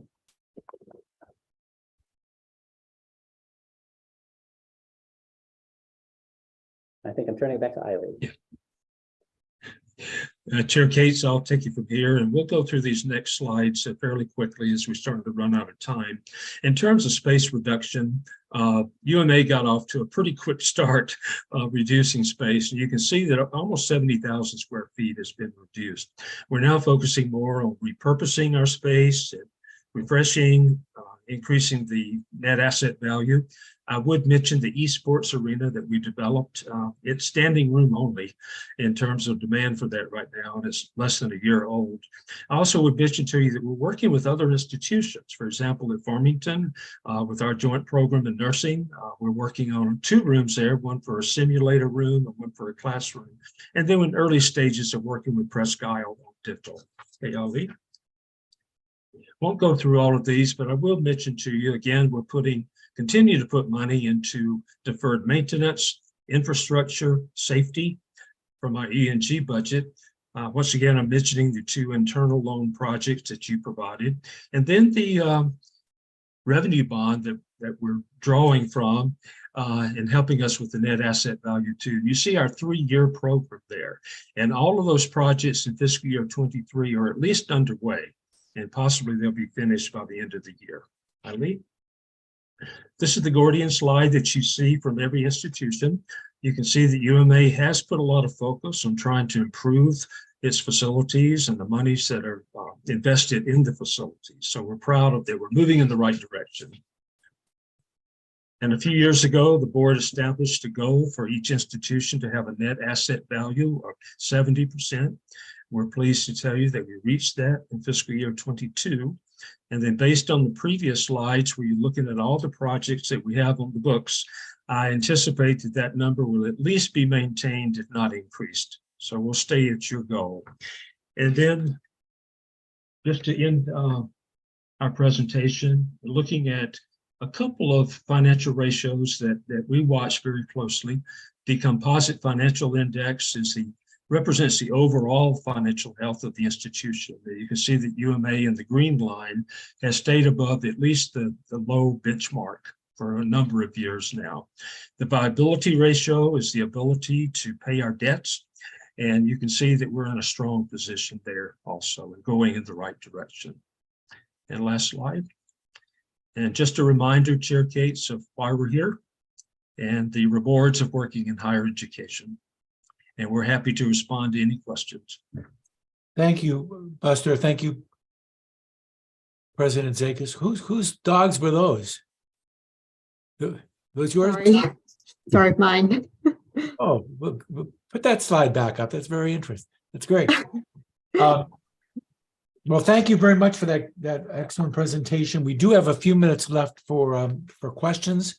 Are there members of the Board of Trustees or faculty representatives who have questions about this budget? I just have one, Mr. Yes, Chair. yes, I see. Trustee Mishu, please. Yep, thank you. Looking at the increase in tuition in-state, out-of-state, the 3 to 9%, have you done an analysis of with that increase, will that prohibit or knock out some folks that might not apply because of the increase?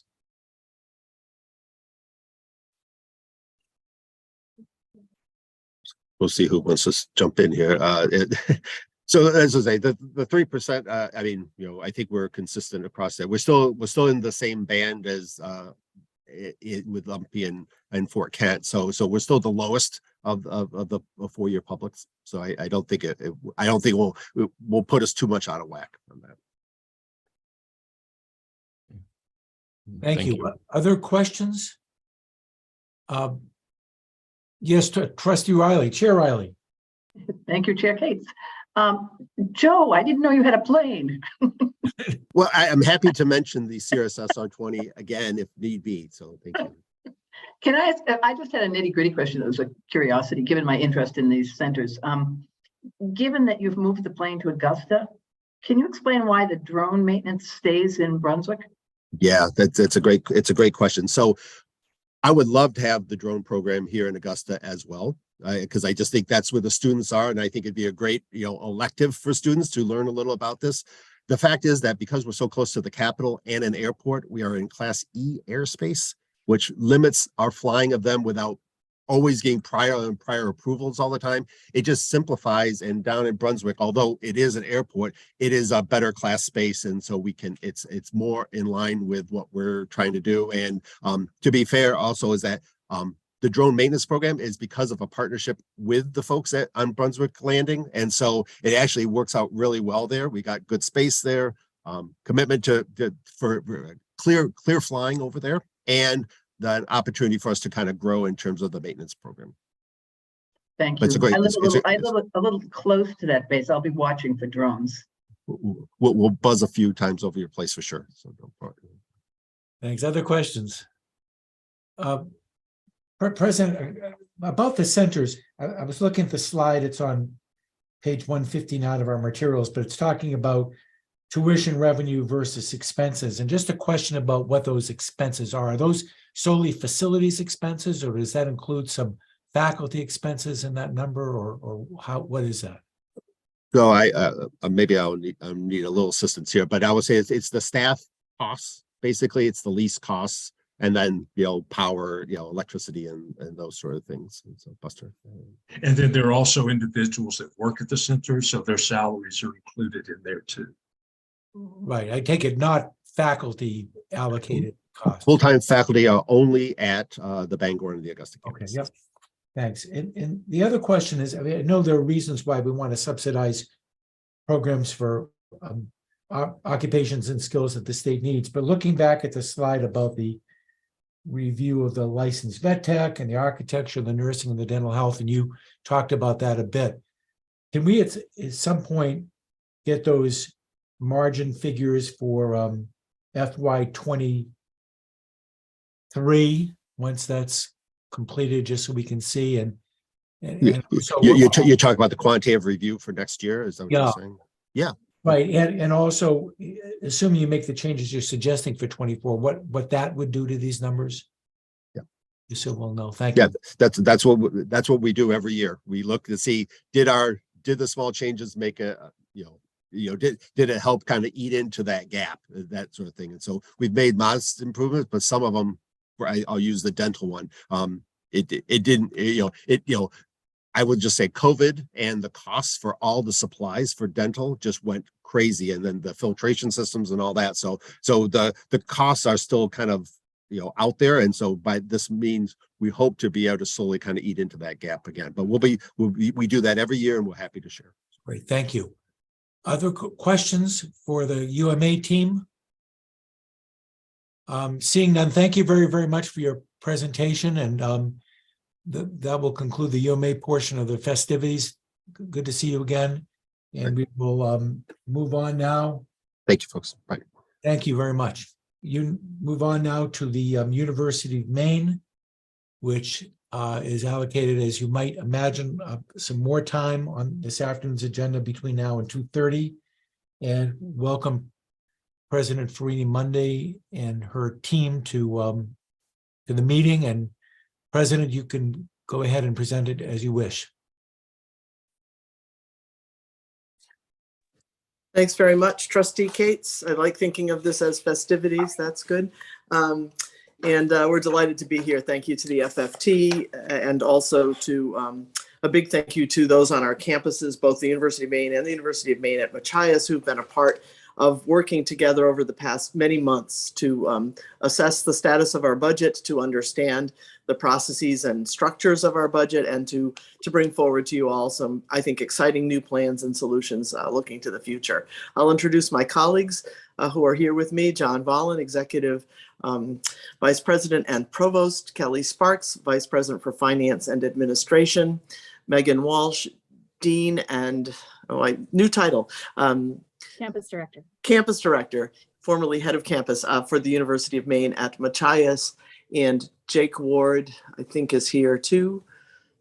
Director, his former title, Director of the Office of Vice President and Director of the Office of Economic and Community Development. We've changed that title now to SPIRE, Strategic Partnerships, Innovation, Relationships and Engagement, I think. So all of us are prepared to either chime in this presentation, or in a couple of cases, answer a question if you have them. It is a presentation for both UMaine and UMaine Machias together.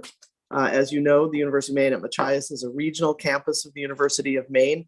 And in this presentation, you see that the budgets are integrated, as well as a substantial portion of the management and operation of the two organizations. Kelly will be showing the slides.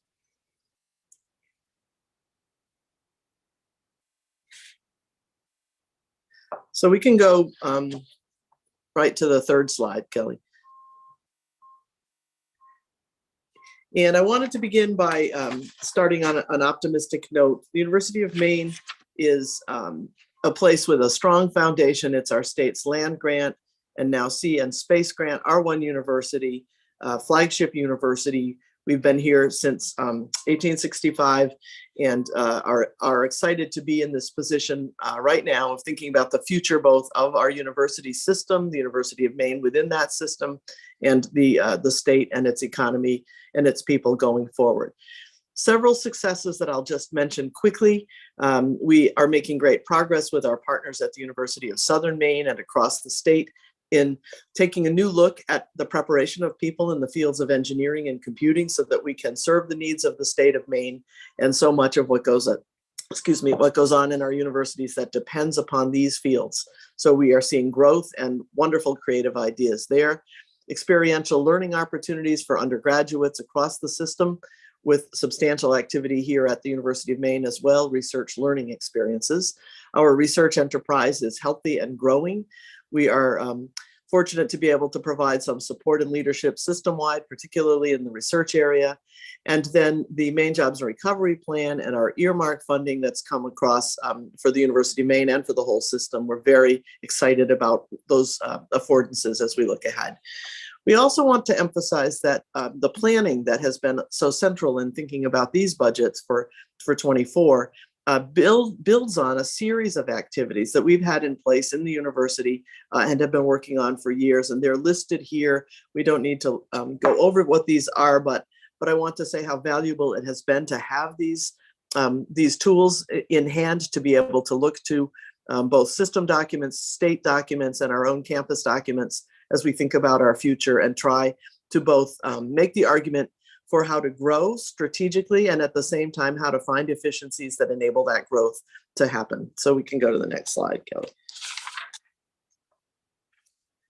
I've mentioned our standing as a comprehensive R1D1 land grant institution, and we really are remaining committed to being a leader both within the system and yet at the same time, it's clear that over the years, our financial model hasn't really kept pace to sustain the kinds of needs that we have as a university. And we'll talk in more detail about the kinds of challenges that we're seeing across the system and that I've heard my colleagues describe earlier today, including enrollment, rising costs and inflation in a variety of areas, changing student needs, the competitive employment market, and our tuition situation. And so we began the process for looking at 24 with an estimated substantial deficit both in E&G and in auxiliary. And we have been diligent and will continue to be in finding new approaches to fiscal planning and operation to balance. And that's what we'll be presenting to you today. So with that, we will go now to our VP FA, Kelly Sparks, who's been with us. I always like to remind people, Kelly's still quite new to this. How many months now, Kelly? A little over 5 now. How many? I'm sorry? A little over 5 months. A little now, over yeah. 5. Okay, well, I guess maybe you're not new, but Kelly's remarkable ability to jump into our complicated finance situation and to try to help us figure it out is incredible. So over to you, Kelly. Thanks, Joan. So I'd like to start a little bit by describing our planning process. We've taken a conservative yet realistic planning process when it comes to our enrollment.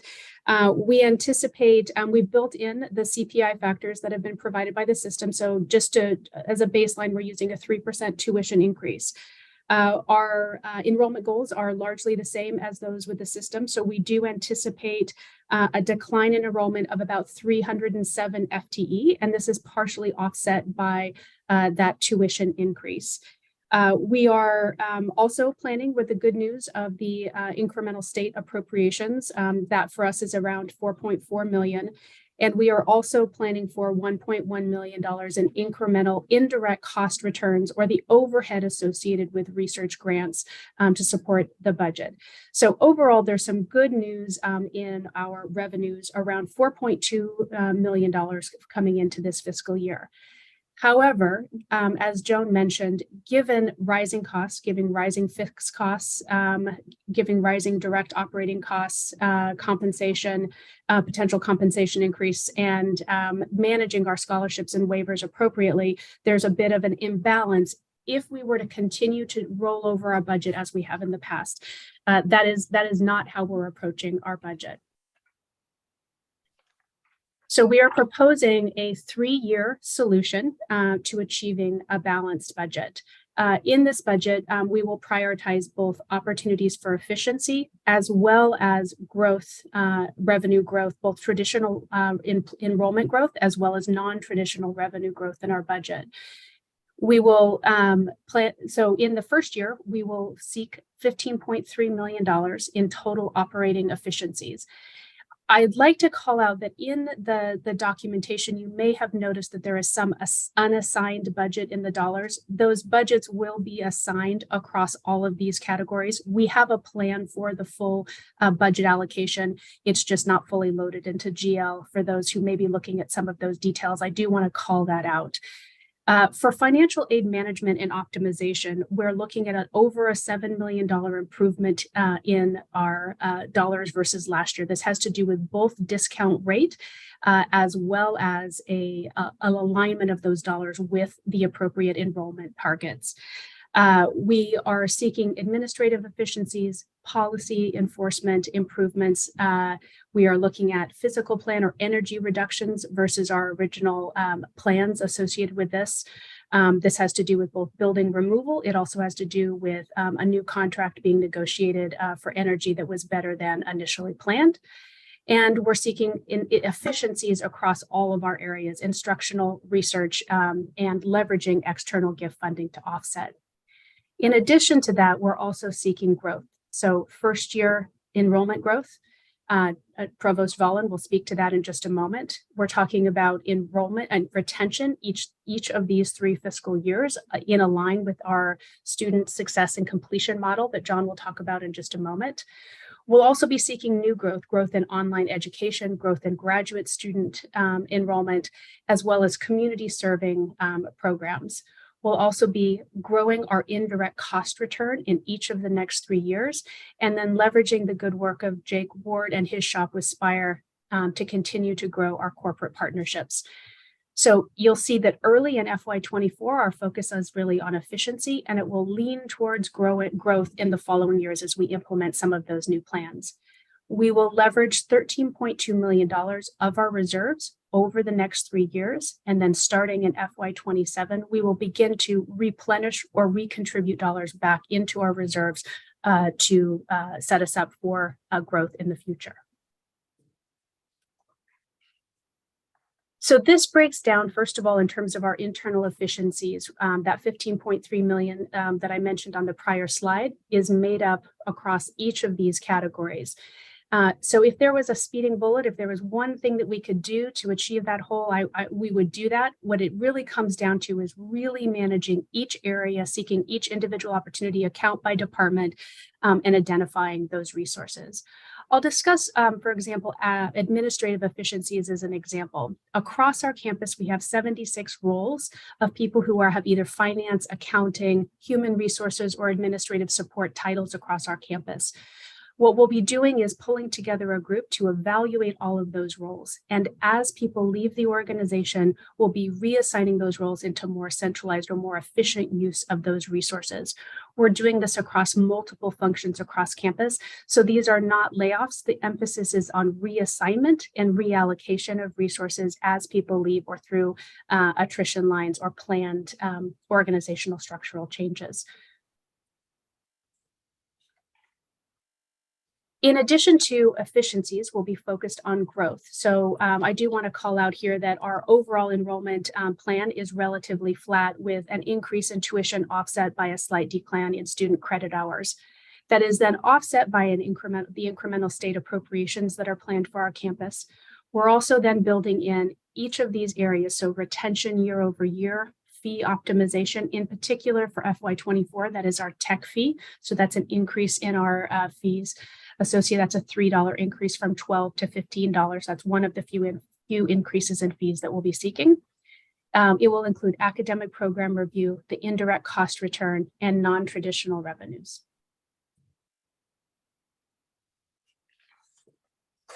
Similarly, with our auxiliaries, we'll be focused on both efficiencies and growth. So those are here consolidated into one chart. With the move from operating our own dining operation to Sodexo, we'll be able to seek an administrative reduction in some of the staff that were required as they are bringing on their own control over Sodexo. For example, we need fewer finance folks to run that operation. And so it's very much focused on the administrative side of the house. We'll also be focusing on growth in housing. What we're focused here is increasing the number of returning students back to campus. So our second, third, and fourth year students, having them continue to live with us. We're doing that through a discount program. We'll also be updating residential facilities in the coming years. We'll be focusing with the bookstore, launching, for example, an alumni store online for apparel and items. And we'll be focusing on Machias housing in the coming years as we talk about how to leverage the facilities, in particular Senate, one of the buildings that is currently unoccupied on the Machias campus.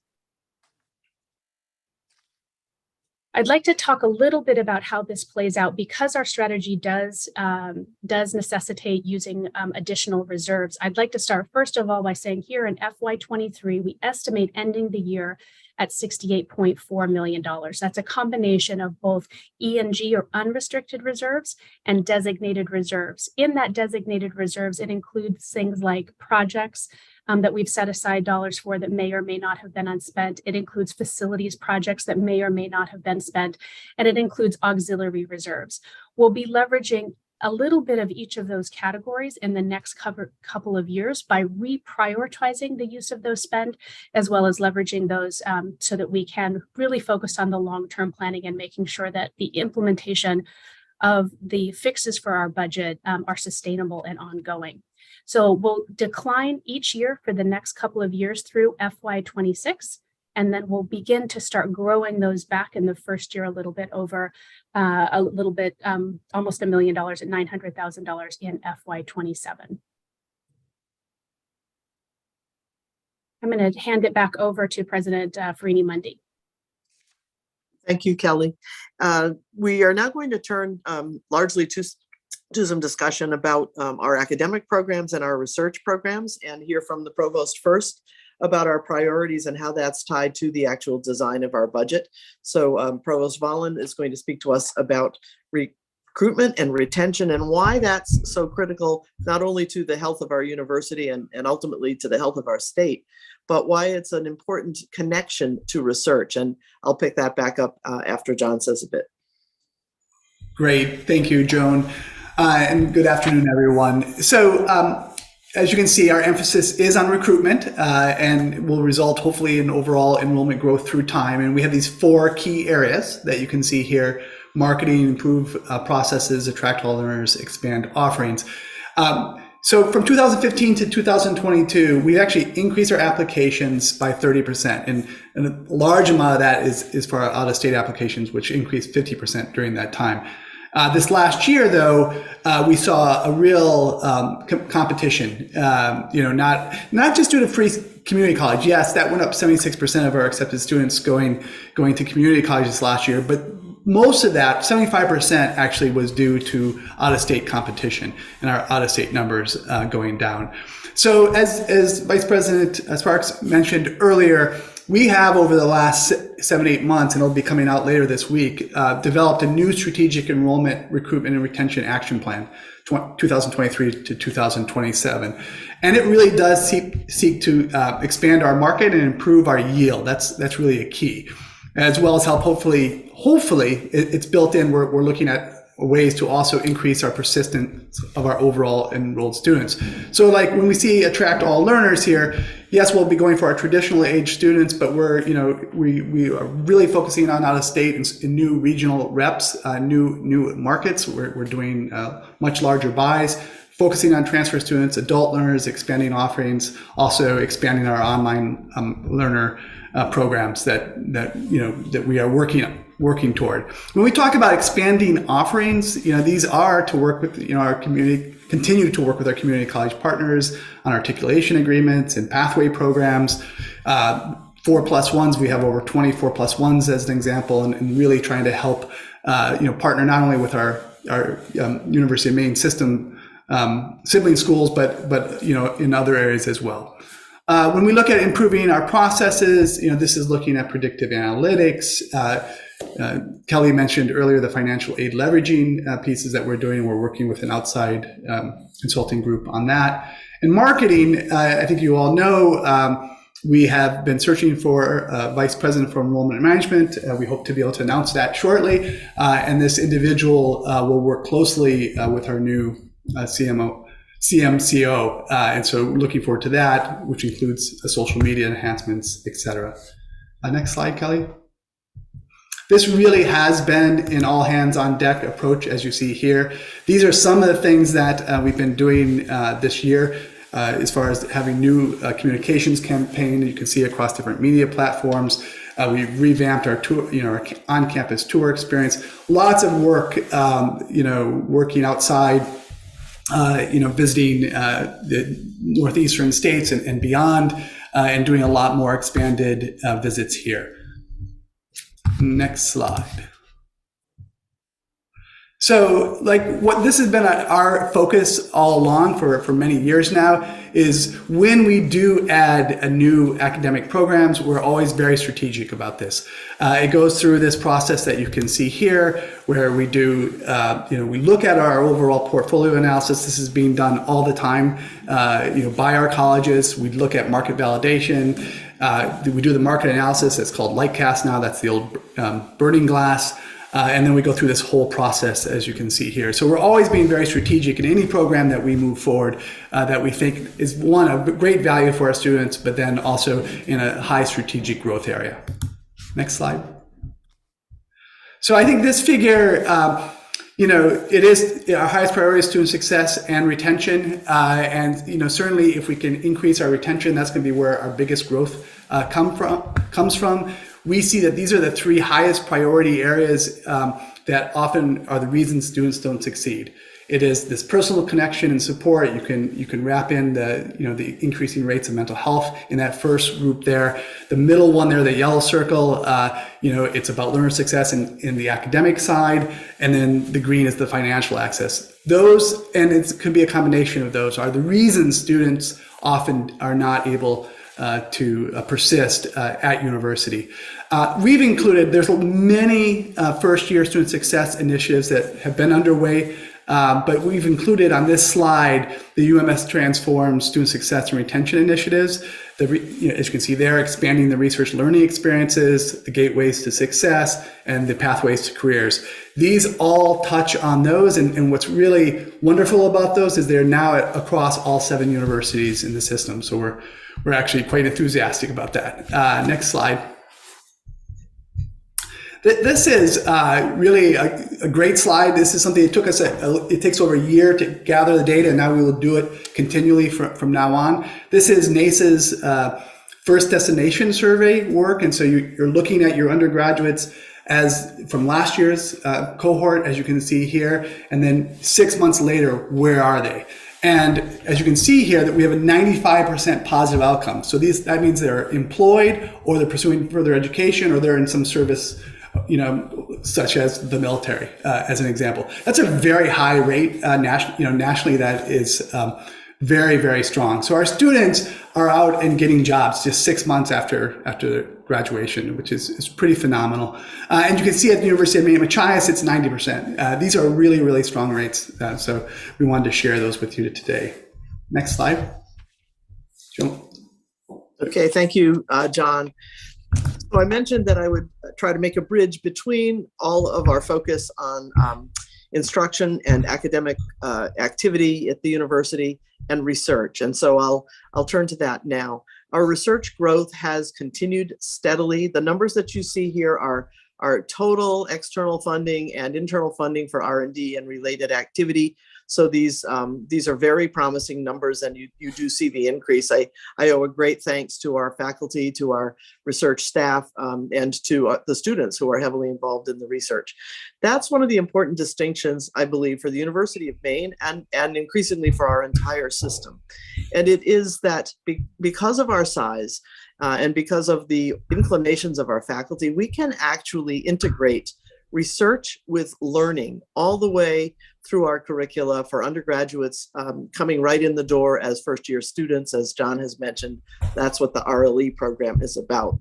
But having a robust research infrastructure that spans a wide range of areas is important to that, so that we're able to engage our students in real problem solving across the range of areas that might interest them. So you see the solid progress that is here is demonstrated by the blue bars. But the focus that I wish to make is on the yellow, the line graph in the yellow, because that represents our indirect cost recovery. the dollars that come to us that spin off of the federal grants largely that are meant to continue to support our E&G type expenses and to continue to help us grow the R&D enterprise accordingly. And the increases in those numbers over the last 5 years have been phenomenal. As you can see, more than double. And so as a result, what we're able to do is strategically deploy those dollars both back to the researchers themselves, but also to other parts of our budget that need the kind of bolstering that these dollars can provide.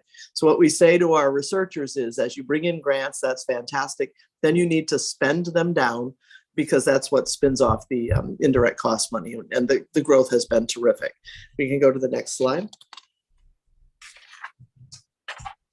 To say a bit more about research in the context of a system-wide presentation, as I do hold also this position of Vice Chancellor for Research and Innovation, I just highlight again, as I have with the full board and other occasions, the areas in which UMaine infrastructure is really now being increasingly made available across the system to wonderful results, terrific partnerships with all of our partner campuses across the system, and increased engagement in research and the kind of research that informs and improves instruction. But that takes paying attention to such things as research compliance, the notion of helping to move toward commercialization and business development, and everything else that you see here. So we're pleased to be able to try to expand our offerings in those areas with great support from the system. Next slide, please. I'm going to go back to the provost here on enrollment. Thank you, President Fernie-Mundy. So this slide is on, first one here is on undergraduate enrollment. And just to put the slide in context, the dark blue bars are in-state numbers from 2014 to 2023, the light blue being our out-of-state. And what you can see, and this reflects what I was talking about earlier, what you could see is this steady, increasing growth, from 2016, 17, kind of this flattening, if you will, but this, and it was really driven by out-of-state growth. The in-state growth you can see slowly going down, and that reflects a lot of what's happening in this state. As we know, for about a decade, 62% of high school students would go on to higher education after graduation, and that's any post-secondary, including community college, which is among the lowest in the country, and that actually dropped down to 54% in 2021 during the pandemic. So almost 1 in 2 students aren't going on. So this is one of our challenges as we know here. Again, though, the decrease for us this last year, the greatest decrease was in our out-of-state. So it wasn't just due to competition with community college. Next slide. And this shows just the opposite. This is tremendous growth that we've seen. These are graduate student numbers, credit hours, as you can see over time, greatly increasing over this 10-year period. As you can see, 34% increase during this period. And in the last 2 years, we've seen a big bump in out-of-state. We think we'll continue on this. This has been largely through significant growth in our online student population.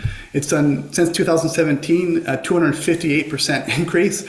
So we've gone from about 270 to 900, just under 1,000 students in that graduate online space, and also due to doctoral enrollment, which since 2017 has increased 25%. So in the last numbers, we're well over 550 students.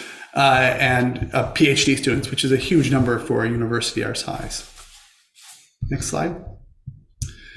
And here, as you can see, we are projecting a decrease in our overall student FTE here at UMaine and UMaine Chias. We've put these numbers together. We are budgeting for another relatively small incoming class, even though we're really focusing on that yield campaign. And that will be the second year in a row where we're replacing a large class, outgoing class, with a smaller incoming class.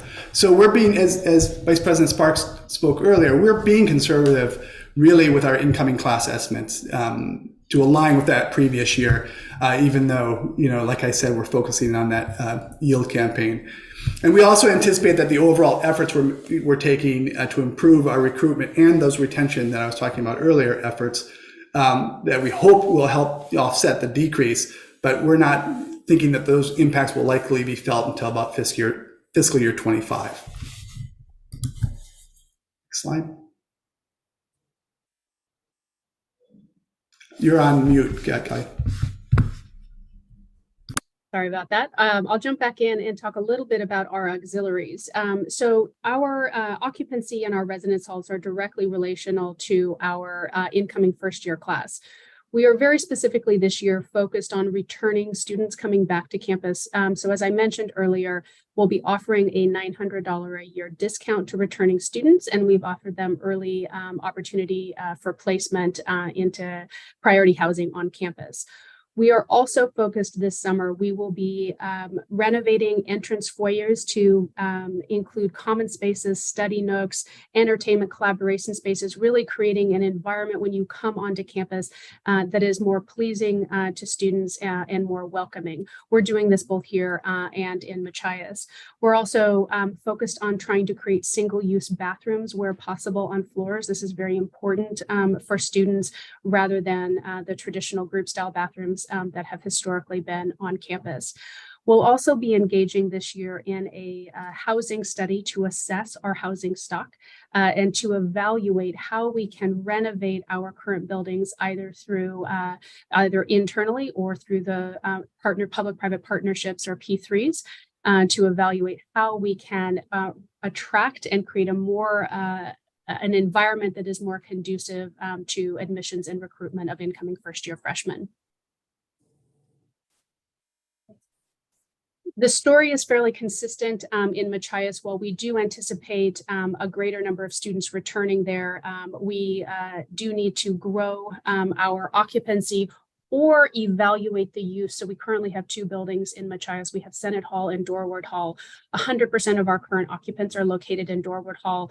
We are renting the bottom floor facility of Senate Hall. We will be evaluating whether we can use that building for a higher and greater use, whether it's workforce housing or whether it's opening up and attracting more student learners to live on campus with us in the coming year.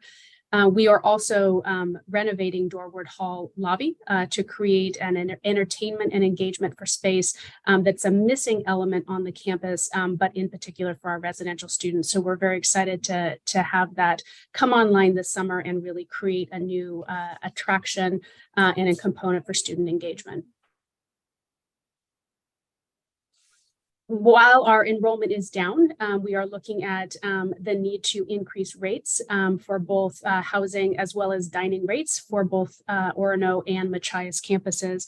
I'd like to call out that these rates are still substantially lower than our New England land grant comparators. So by comparison, the average for a New England land grant for room alone is about $7,850, and for board is closer to $5,500. So combined, we're $2,000 less than the average of our competitors non-residentially. So the increase is still makes us very competitive with the general market. For Machias, the situation is different. We are currently running at a significant loss. So the 15% proposed increase in our dining rates down there are to get us closer to break even. We will still continue to run at almost $145,000 loss that will be absorbed in our overall reserves this year for Machias. It's very important that we come up with a long-term sustainable plan for housing and dining on the Machias campus. That will come for FY25. So I'd like to turn my attention to talk a little bit about our 10-year capital plans. We believe that modern facilities are critical to attracting and retaining both students, faculty, and staff to our campus. Our 10-year capital plan places significant emphasis on maintenance and renewal, both in Orono and in Machias, and the construction of a new energy plant that is necessary to replace both aging infrastructure, the UMEC project, as we've talked about in the past.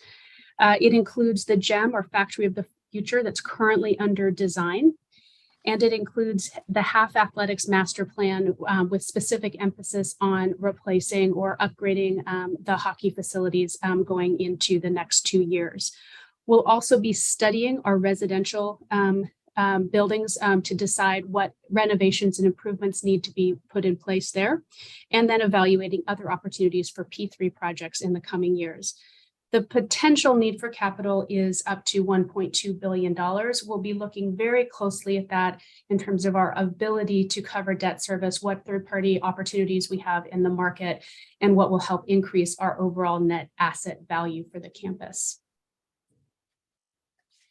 In sharing our Gordian slides, our annual funding target is north of $26 million a year, or $26.3 million a year.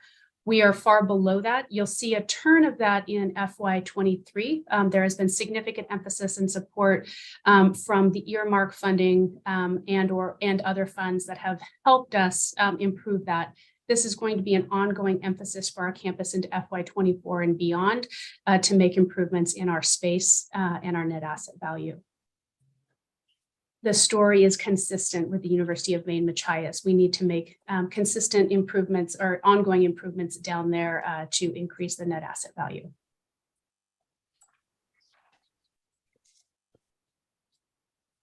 So part of the solution for improving our net asset value will be the removal of projects. We have removed 11 projects, or a total of 43,000 square feet over the last 2 years. 2 were removed for the hotel complex, and we have 6 remaining to be removed by the end of FY24, or another almost 44,000 square feet. We are in the process of evaluating adding additional buildings to this list. Our capital plan for FY24 is significant at $82.4 million. I'd just like to call out that many of those projects, money of that will be funded by externally or earmark funding or other related grant funding associated with the Alfond grant. So we'll be focusing on many of the Alfond master plan for athletics. So the Alfond Arena and the Sean Walsh additions, the scoreboard, the hockey stadium, the Mahaney Dome, which recently collapsed, as well as some improvements to farms across the state to support the research effort, as well as safety and required facilities improvements to maintain, in some cases, licensing or accreditation for those programs. And as I talked about at the beginning with our 3-year plan, I wanted to just share a little bit more depth of information with regards to our strategic reserves. So the $67.4 million that we have in the designated reserves are made up of auxiliaries projects. So these are projects where we've set aside funding to invest in strategic activities. And we're going through very carefully right now how we can make sure that those priorities are still aligned with a balanced budget. Facility and capital projects, funds functioning as endowments. So those are funds that we will not be touching in this process. And then cost sharing, and those are cost share setting aside funds to match to federal grant related activity.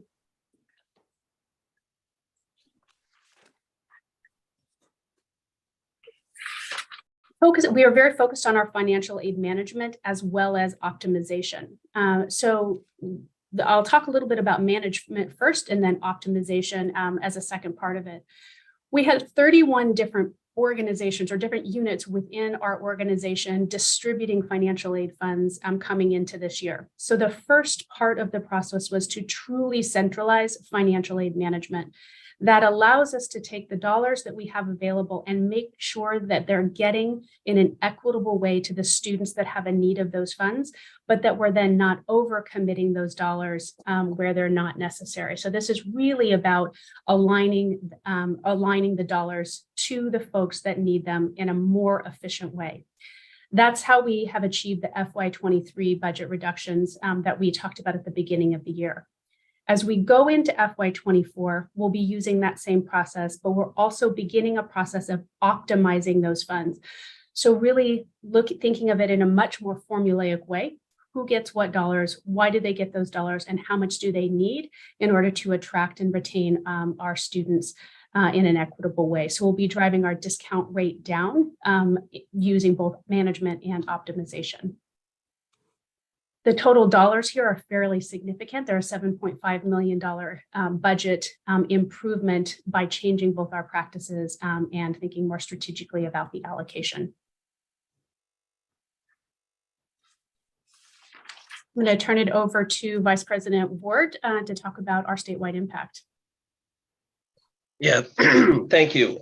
As you've heard through many slides here and previously before, some of the work that President Farini-Mundy referenced, that the University of Maine collaborates with all of the other UMS campuses in many ways. In particular, we point out some of the more recent ones through the UMS Transforms, the Student Success and Retention Initiatives, our Graduate School of Business working with USM and UMaine Law School, and also the Maine Professional and Graduate Center. And of course, working throughout the system and looking at the financial aid models and other shared graduate programs. Some of the efforts that we are focusing attention on, recently rebranding our office as Spire with a real discrete focus on corporate engagement. That's also a source of additional revenue that we're looking at. The corporate engagement touches all of these areas, and while we have tremendous partnerships and projects throughout the state, many of those are one project, one company. So really looking to cross-sell and market all of the initiatives, workforce, research and development, professional development across the many partnerships that we have both in state and out of state.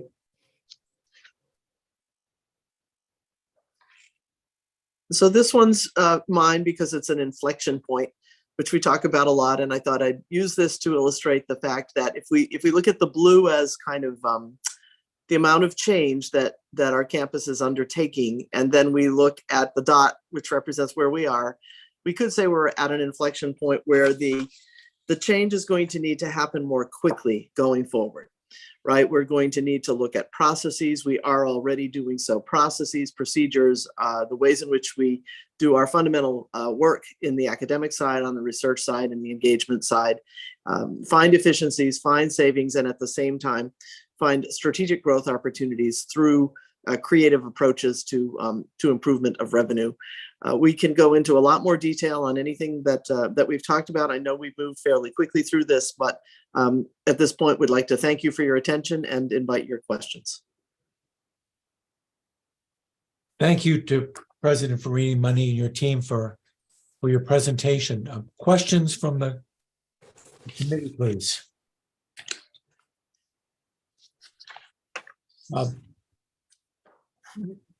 I know that you considered presenting us with a 2-year plan. You ended up with a 3-year plan. Could you just talk about that a little bit? What drove that decision? Yes, and there was considerable discussion about how quickly we could make some of these changes. And as you see, we are committed, but to do this in 3 years allows us the kind of full-blown engagement that we need to have across our campus to get buy-in to some of the sorts of changes that we're thinking about. We already have an elaborate plan and process that Kelly could say more about to establish 7 or 9 working groups. That's already begun to take a look at particular targets for savings or revenue increases over the coming 3 years, and holding those groups accountable as we move forward with a campus-wide sort of discussion. In general, we think even though this does cost us a bit more in reserves, over the long term, it's a more stable approach to making substantial structural change here. Thanks. Chair Riley. Thank you. President Farini-Mundy, thank you for explaining that last slide. I had PTSD. It looked like a math thing. And it was. Made me nervous. Can I just clarify? We've heard presentations all day about increased enrollment. In fact, in many instances, enrollment increases higher than projected from the system. Did I understand this correctly, that you're anticipating continued decreased enrollment? I think it's more accurate to say we're projecting for 24 to be essentially flat.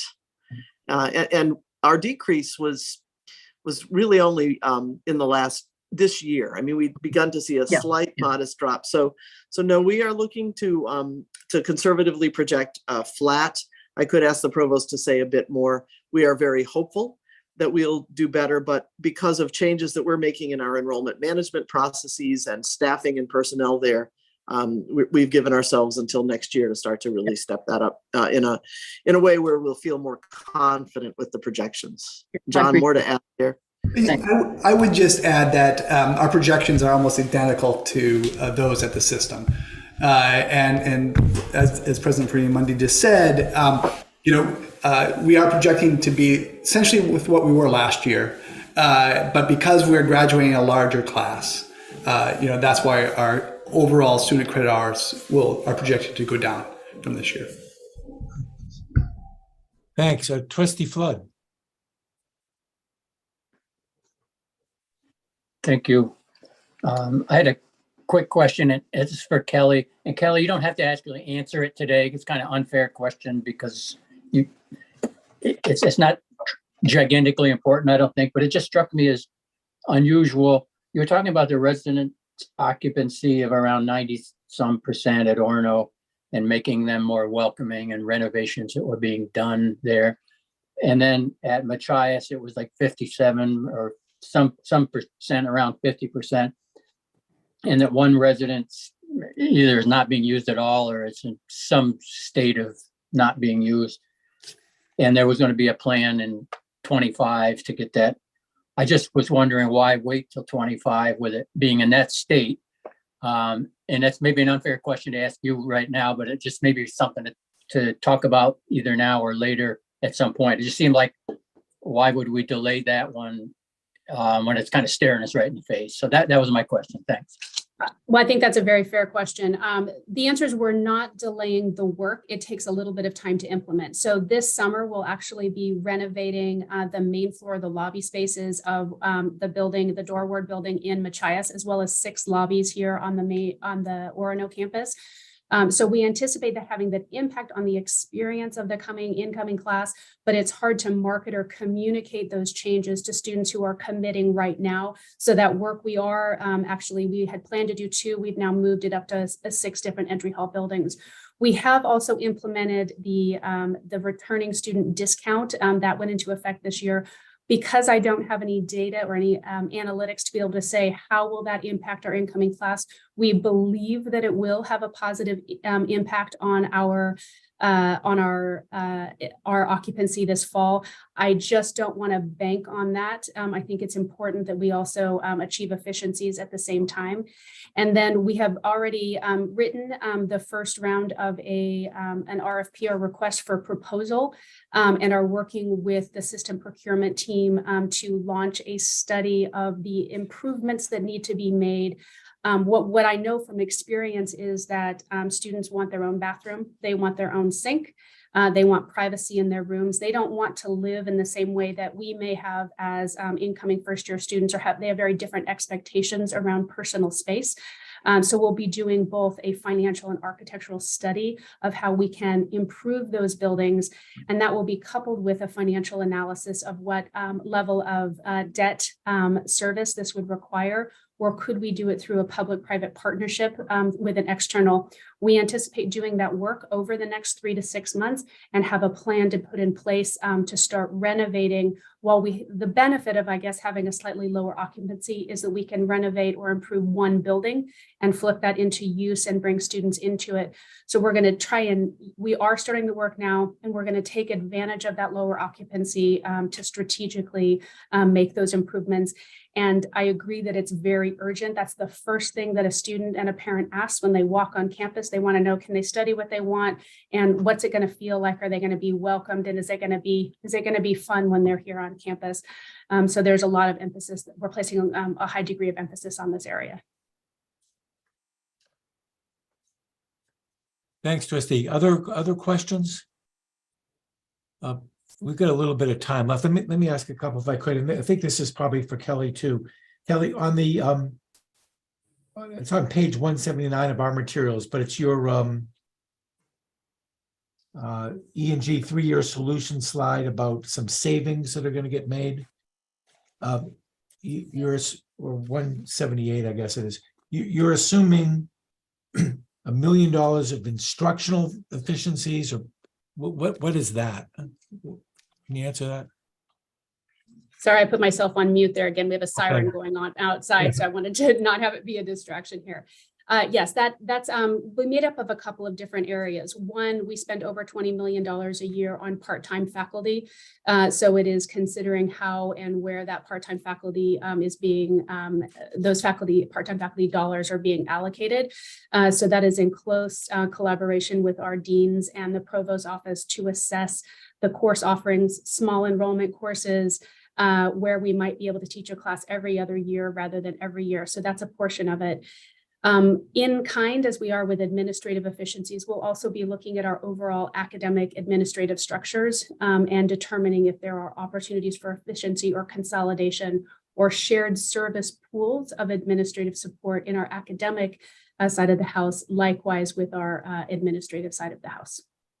Thanks. And I take it because the University of Maine tuition is higher than some of the other institutions, that we cannot make a free college pledge, or at least a free tuition pledge for Pell eligible students in the way that perhaps a few of the other campuses can. Is that right?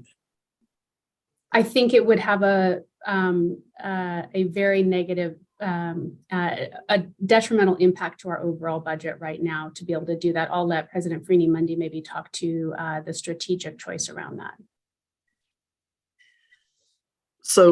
So we actually, I'll look to the provost who may have specific data about our Pell eligible students, but we absolutely want to attract those students here. And we look through a variety of sources for how to support that kind of financial aid as needed, including the very generous gifts and scholarships that come in through our foundation. Right. And that's a part of the analysis that we're doing now, is to look to meet all student need as generously as we can. John, do you have any particulars about the Pell eligible group? No, I mean, I think you were spot on with that. When we do our packages, we try to address their need as much as possible. And you know, we're between 20 and 25% Pell eligible, and a significant part of our aid goes there. Mr. Chair, just on that point, I was just going to remind folks or let folks know that the majority report that came out of the Education Committee would provide UMS with enough money to be able to do that potentially at all of our campuses. But again, they would be covering that bill, not us. Right. But again, by comparison with, say, UMA, for instance, is it because the per credit hour tuition is lower there that allows them to make that commitment where we can't here at Orono? I think that's essentially the case. Yeah. Okay. Yep. Gotcha. And thanks. And maybe this is a question for Ryan, but again, the numbers here are obviously larger. The numbers in terms of the gap are larger here than the other campuses, but it's helpful to put it in some perspective as well, because this is such a much larger budget. The percentage of the gap, is that consistent with or lower than other campuses that are having deficits that they're having to deal with? Yeah. Yeah, when we looked at this kind of our first go around, or our first draft of these proposals, the gap as a percentage of the budget at Orono was roughly on par and below several of our campuses. So you're exactly right. It's a large number issue here. I would also note, just so folks have the appropriate context, and I mentioned this in my opening comments several hours ago, but Orono is the only campus where we have taken the step of rolling the unified fee into tuition. So when you just look at the tuition numbers only across our campuses, it's going to look like the Orono tuition level is way higher. Now, it is appropriately higher than it is on other campuses, but you get the appearance that it's even higher because you don't have that unified fee of a couple $1,000s that every other campus has as well. So it's higher, but it's not as high as it would seem just looking at other campuses. Thank you. Can I follow up on that? Because Yes. I think for our meeting on the 12th, it would be extremely helpful to have an apples to apples comparison that looked at real costs in dollar figures about what the tuition increases are, the fee increases are, and the housing increases are. for a student, recognizing that UMaine has an aggregated roll-up amount, and there's got to be a way to do it, but I'd like to see it. I know that when we're talking tuition increases of $300, I think of 3%, it's like 200, 250 at most campuses, but to actually get that sense of what all these fees will add up to, I think will be important. Yeah, happy to cover that. I think you'll find 99% of what you just asked for in a slide that I did this morning that's titled Annual Comprehensive Student Charges. It includes tuition, mandatory fees, and room and board, and rolls them up across all categories at every campus. I will look again. Thank you. Other questions for the University of Maine Machias team? Yes, Chair McMahon, excuse me, Chair of the committee, McMahon. Just a quick question.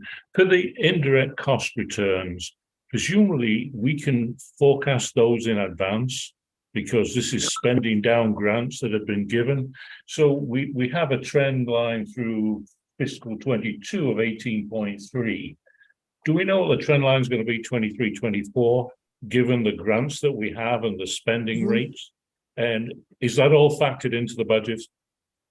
We're projecting over 20 million in 23, 24, if I'm correct, Kelly, if I have that right. That's yes, correct. It's built in.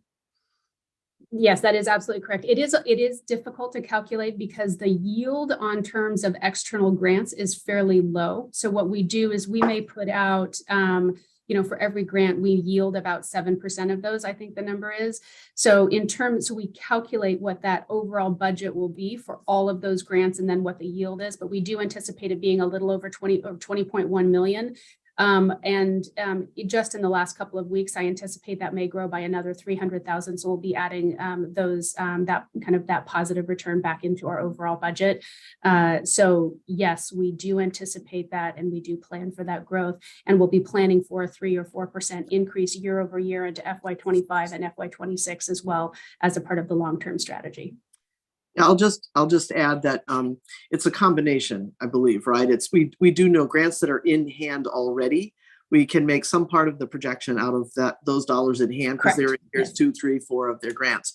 And then, as Kelly so accurately points out, we've got a whole bunch of proposals sitting out there, and we then make projections based on our success rate typically as well. So, but the good news is it is going up, and we've built it in. Do we have any control over what the percentage of indirect costs we receive on a particular grant is, or is that baked right into the grant? It's baked in, but that's after a review process that the system actually undertakes every, I guess, 3 years with federal agencies to determine the different rates that would apply depending on the type of work and the type of grant. And after that's done, it's baked in, and we actually have some board policy on when and how we can waive that, or if we should, and so forth. So fascinating topic. And yes, we do work with the federal government to get those set. Other questions from the committee? I just want to welcome you guys to Ryan. I just went back to his slide 18 is a beautiful thing. Thank you. Anything else for this group? Seeing none, there is no penalty for finishing early. So unless there are other questions, we'll conclude this presentation and thank again President Farini Money and her team for being with us. And we'll see you all soon. Thank you. And we will now take a break. I understand that Dean Softly and her team are going to be ready early. So why don't we take a break just until 2:30 and start early at 2:30, and perhaps we'll even end a little bit early today. Am I right, Ryan? Are they going to be ready to go then? They are. They're watching on YouTube. Okay, well, happy viewing. We'll be back at 2:30, so we've got about a 13-minute break. Thanks.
Hey, welcome back. We'll begin in just a minute.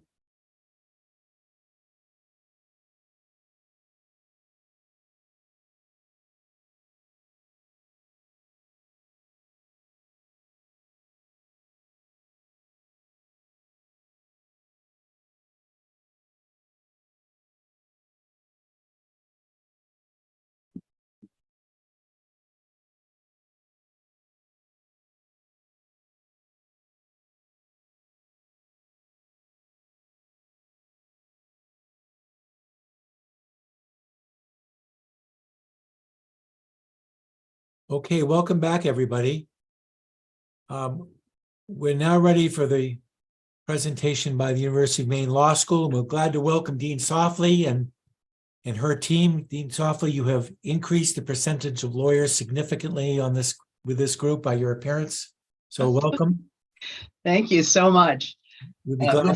Before I attempt to share my screen, and Nicole is going to let me share my screen today, which is really quite an adventure. So it may take me a moment. I just want to say thanks so much to Nicole Vinyl, who many of you have seen on the screen in a variety of different ways. Nicole is our Chief Budget Officer, our Chief Facility Officer, our Chief Cook and Bottle Washer. And without Nicole, none of this would have happened. Dimitri would be with us today, but he is actually on his way back from Tromsø, Norway, where he is attempting to establish a new summer program to augment our Arctic and international programs. So we are well on the way to doing something really exciting. I am going to try to share my screen. Is it working? Yes. Hallelujah. So let me say, just to begin this afternoon, that I have had the opportunity to watch a number of my colleagues' presentations. And it's just at a certain point personally horrifying to see the fabulous presentations that are being pulled together, and to have to follow the University of Maine with its really beautiful infographics with all of the amazing programs, and more particularly with President Farini-Mundy's point of inflection, which I'm still trying to figure out, is quite a personal challenge. I also have to say, as we begin, that Maine Law doesn't, like my friend Josakis, have a plane. However, and this, I hope, is what will come forward this afternoon, Maine Law punches way above its weight class, and it is a pretty amazing institution. So let me just explain right up front. There we go. All right. How to frame up the issues around the budget challenges for Maine Law by looking broadly at the state of Maine. So Maine Law has an outsized impact on the Maine economy. Every study that's been done shows an employment multiplier and an impact on GDP that is extraordinary. Every study that has been done with regard to the need for lawyers, however, shows that the state of Maine is pretty desperate for more lawyers.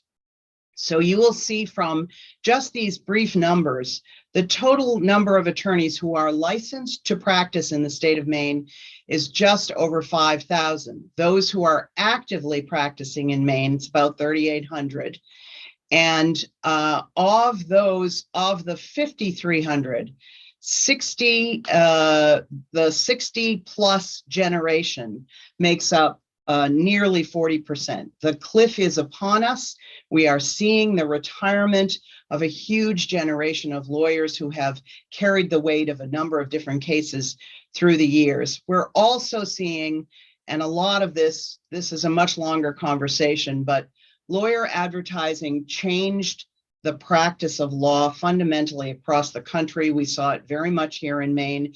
And what you're seeing in this, in the numbers regarding geography, in Cumberland and York County, 62% of the state's lawyers are practicing.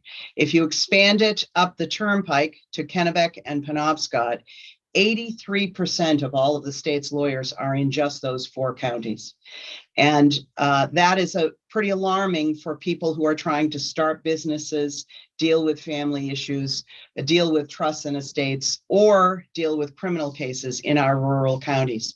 So we know we have work to do to help Maine with wonderful new lawyers. We are working very hard to make sure that the lawyers we are training and educating here at Maine Law stay in Maine for the most part. I'll talk to you about those who are spreading out. But as you can see, in 2016, about 67% stayed in Maine. By 2020, 71% stayed in Maine. Effective with the graduation data of 2022, 80% of the lawyers stayed in Maine. At the same time, the percentage of attorneys graduating from Maine Law who have come here from out of state has grown. So what we know is we are keeping Maine's wonderful lawyers, and we are adding to the group of lawyers who have come to Maine, fallen in love with it, and are staying here. At the same time, we have done what we can to address rural justice. So you'll see our rural practice fellowships. We've had 11 new lawyers in 4 years sent out to underserved rural practices through that fellowship program. And just this year, several months ago, we opened the first rural practice clinic in Fort Kent. My understanding is that it's going really well. I have heard from the bench that they are ever so grateful for the additional lawyers, and we hope to expand that program even further. We've also created a new business certificate. Maine Law had a dearth of emphasis on really intense business programs. We're working very hard to help the entire community with lawyers who are well-trained in business issues. You'll hear about the collaborations through the Graduate and Professional Center that's helping with all of that.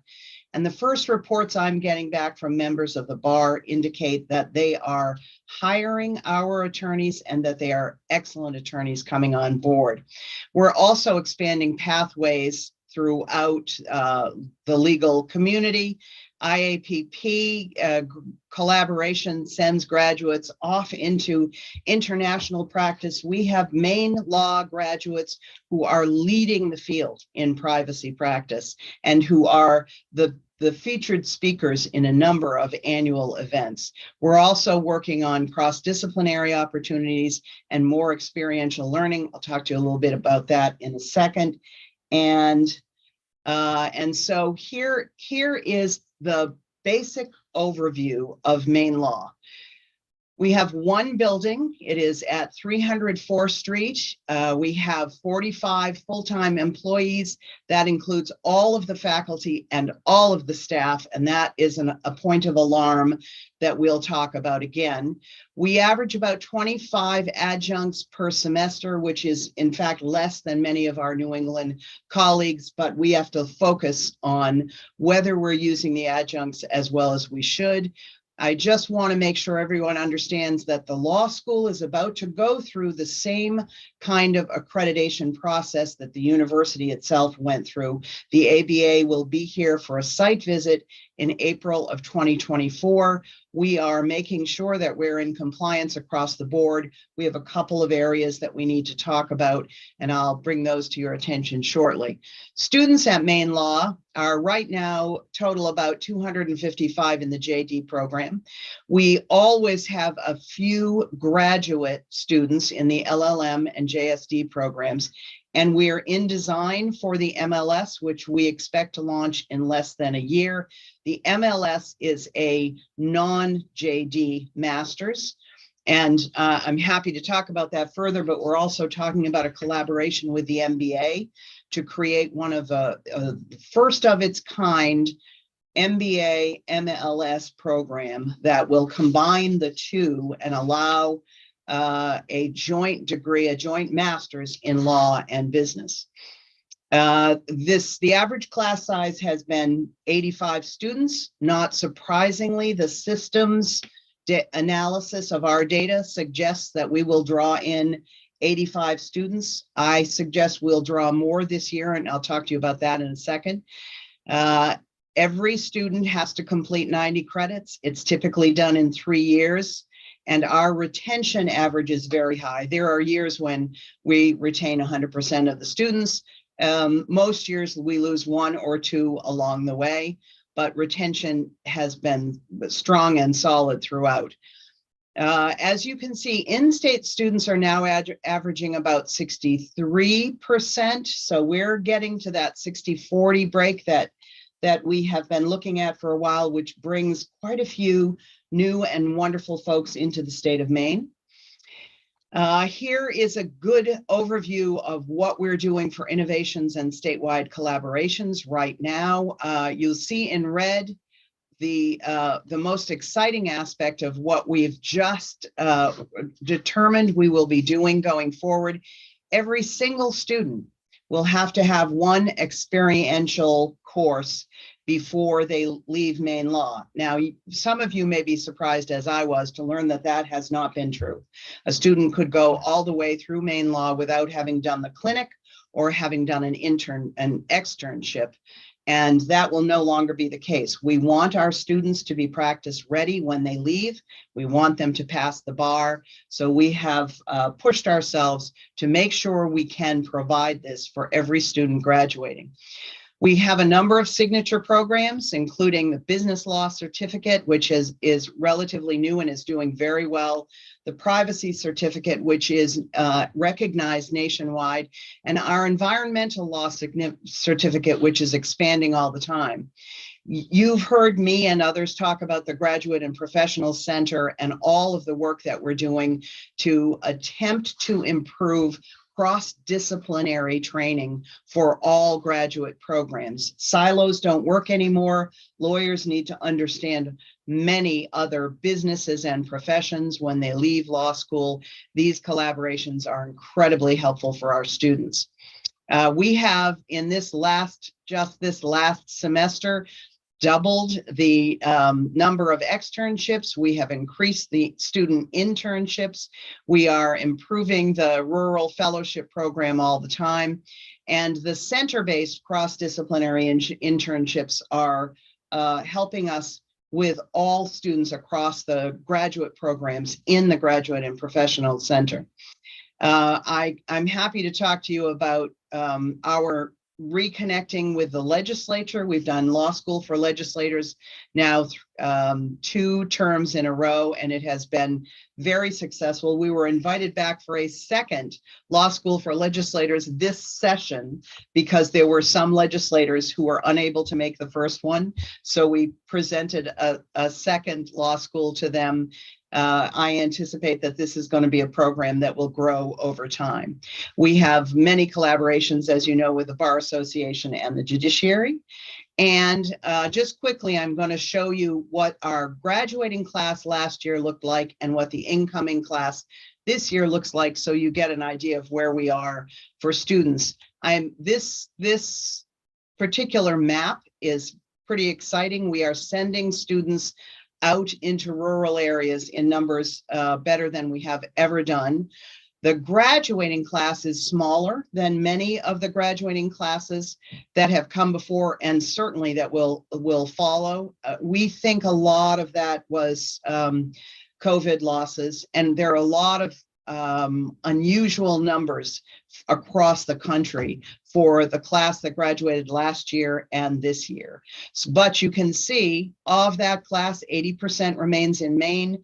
The really exciting statistic here for a school like Maine Law is that 10 months out of graduation, 86% of the students who graduated from Maine Law have jobs in law, either those jobs requiring a license or jobs that are license adjacent. And that's very exciting for all of us. I'm really proud of what we've been doing with Student Success Program, and I am very much hoping it continues as we move forward. Here is a quick overview of the incoming, the 1L class for this year. So you'll see how the numbers compare. And you can see how the out-of-state numbers have grown over time. And you can also see that the number of women in the classes is growing consistently. We're all talking about the fact that that is moving away from 50-50 and more toward a little bit 5% or more greater. This slide causes me to pause for a minute and just make sure that I'm being clear about the distinction between Maine Law's budget challenges and those that you're seeing in the undergraduate universities right now. And in fact, some of the earlier conversations caused me to ask this very question: why does it matter how it is Maine Law got to its budget crisis? And the answer is, it matters in how we solve the problem. So Maine Law's problems developed differently. And what happened, as some of you may be aware, law schools were actually in many areas of the country cash cows for their universities for decades. Coming into about 2008, when the market crashed, over the next 5 or 6 years, people stopped going to law school. And in the teens, in order to bring students back to law school, the schools began this cycle that you're now seeing, and you see at Maine Law, of tuition discounting. And that tuition discounting is what brought students back to law schools. There was a dramatic drop in the number of applications, particularly into 2015 and 16.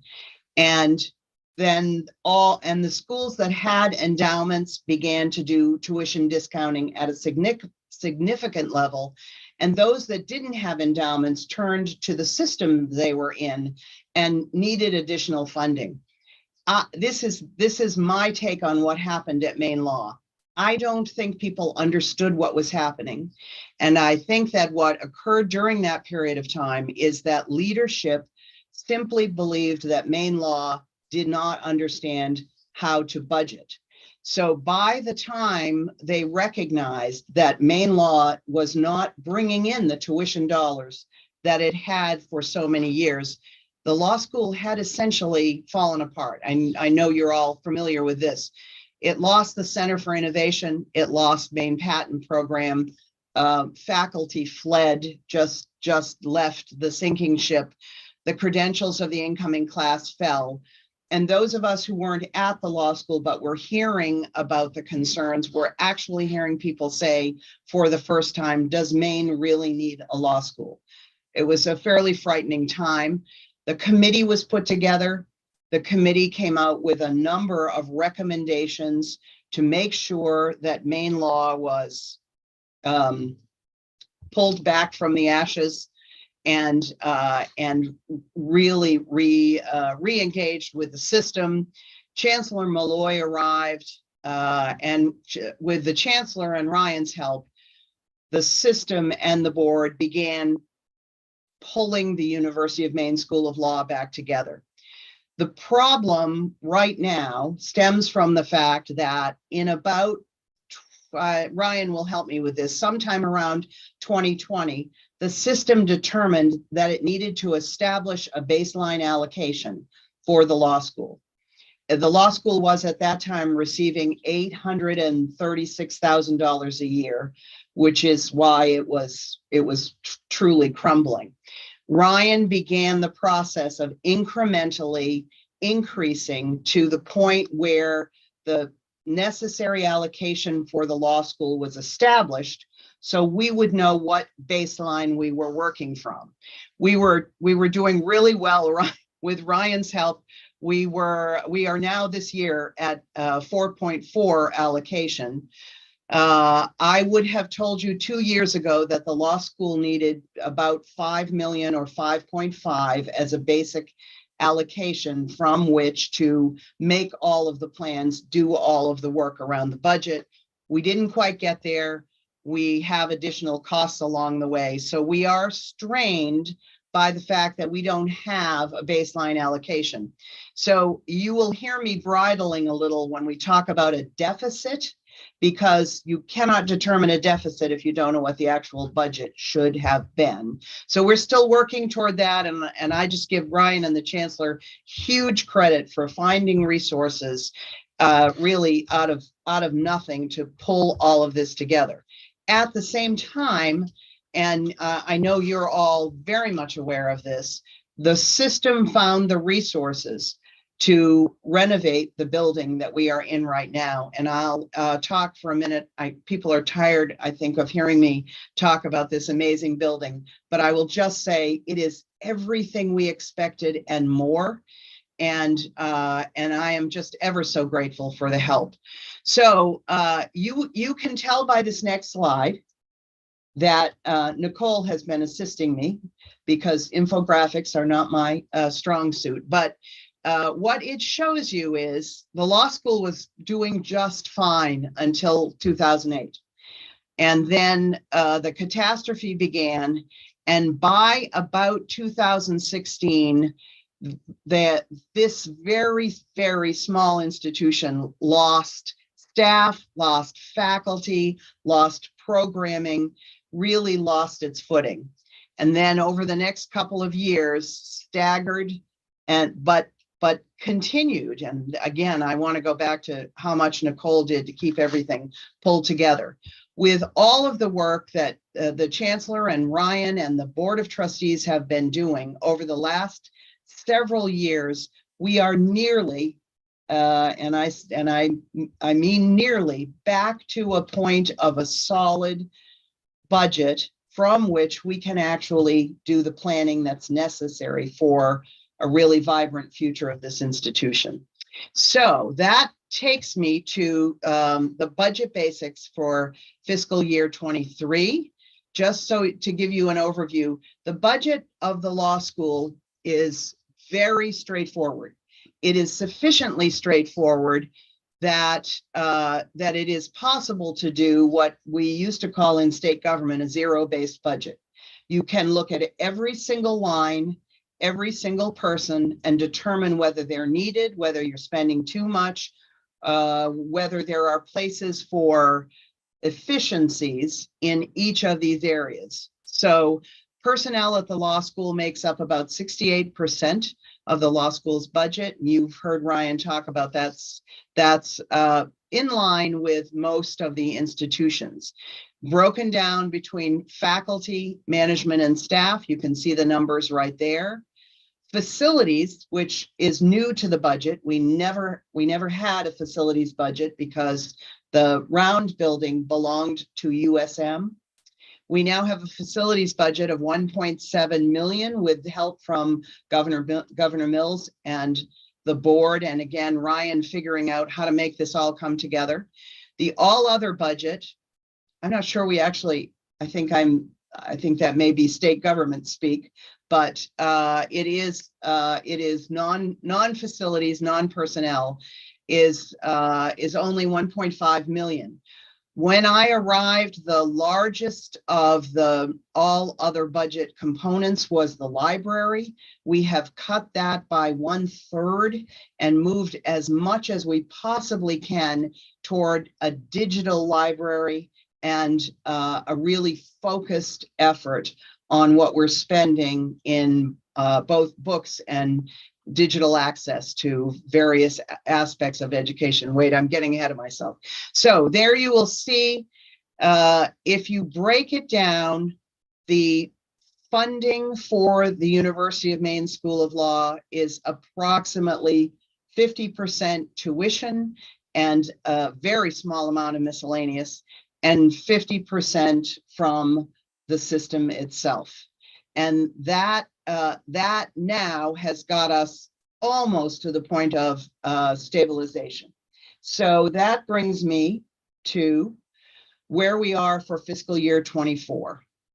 And here is the basic fiscal year 24 budget. It looks just the same. We have personnel, we have facilities, and we have the all other budget. All in, we had an original gap of about 2.2 million. with the system providing 4.4, which brings me back to Ryan will tell you it should be 5.5. I will tell you it should be 6.6. Eventually, we will find an appropriate allocation. But for right now, we know that the gap before any of the carryover is 2.2 million. We have 1.2 million that will carry over from fiscal year 23. And again, I'm grateful to the Chancellor and Ryan for helping us look ahead to make sure that between the facilities related issues and the gap, we are getting as close to zero as possible. So what you're seeing is that with everything all in, we would have a gap of $1 million. Here is how we propose to fill that gap.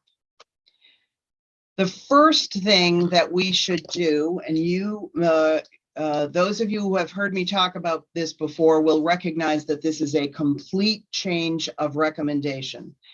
Maine Law's current tuition is too low. It's too low fiscally. It's also too low reputationally. It is something that I have pushed back against raising over the last 2 years because it's a wonderful bargain. It is a great resource, but it is a good school. It needs to be supported well. And it's beginning to look quite different from its competitors, which causes a reputational problem. So I'm going to encourage us to increase the tuition. This year, only 30%. In the following year, I think we should increase the tuition to at least $25,000 a year, and I'll show you why in a minute. I would go to 26, and we'll take a look at that. In addition to additional tuition income, we will hold one position open. We'll expect 2% attrition because it takes us some time to fill the very few positions that we have. We will utilize capital project funds to replace an inefficient and costly, actually there are several costly rooftop units. And with that, the constant contractor presence of about $156,000 a year will be eliminated from the operations budget. You're seeing $278,000. This is, we haven't yet put it into the next round budget because it won't begin until January. You'll see a piece of it in the budget showing up shortly. Then we will increase the entering class size by 10 students. Right now, I am confident in the 10. There may actually be more students. We are pushing to get to the point where the entering class for Maine Law is about 100 students. I think this year we will easily hit 95. And then the other aspect, and we come back to this time after time, tuition discounting, which is really necessary in order for us to compete with the New England the New England law schools, and even some of the state law schools further toward the west. That tuition discounting is a major part of our budget concern. We need to be raising funds. We are working right now to bring in both an annual fund expert and a chief development officer, where we have one major gift in the works and several others coming along. And I anticipate that this $300,000 additional toward tuition discounting is actually attainable in the upcoming fiscal year. With all of that, we believe that we will have savings or additional revenue that covers that $1 million and possibly more as the year goes on. That brings us to a balanced budget. And I just wanted to show you, if you take a look at, these are our primary competitors in New England. Our current residential tuition is $23,190. UMass Dartmouth is the next in line. It's 6,000 more. Most of the New England colleges law schools are up over $40,000. It allows us some competitive edge, but it also minimizes the wonderful law school. I think we should be at somewhere around 26 or 27. I absolutely would love to stay the lowest tuition rate in New England, but we do not need to be that dramatically lower than all of those in New England. So, and I'm happy to go back to that. There's just a quick indicator of average law school tuition prices of public law schools with looking at in-state tuition. So you see we're at 23, the average is at 28, which is why I think I feel comfortable that if we increase the tuition, we will not lose students.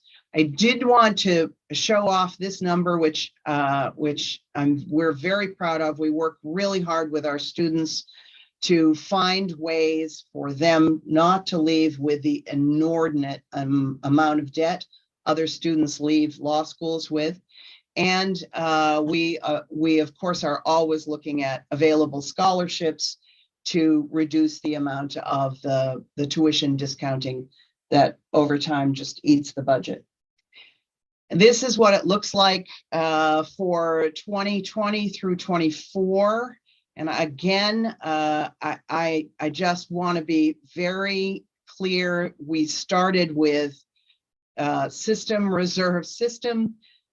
Look at that, 785,000. So the difference in the system support of the law school has meant that the law school is surviving and will soon actually be beyond surviving. Thriving is what we are aiming for. With a 3% resident tuition increase, we will have a zero deficit for this upcoming fiscal year. We're still looking at the interim year at fiscal year 25. I think there will be many other changes and adjustments that will help us cover that, but I just wanted to make sure we're being transparent about the interim year.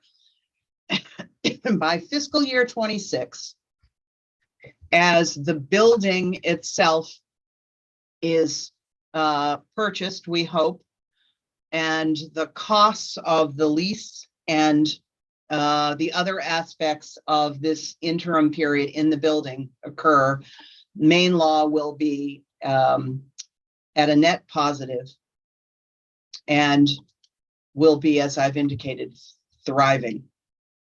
This is the systems enrollment projection. Not surprisingly, it projects that we will have the same number of students that we've had on average over the last several years. We believe we will have 95 or more, so we think we'll be up a solid 10%. This is just a graphic demonstration of exactly the same thing. Again, an anticipation of at least 85 students. And I will wrap up. I'm happy to answer any questions. There are two really important issues that the board will want to be watching over this next year.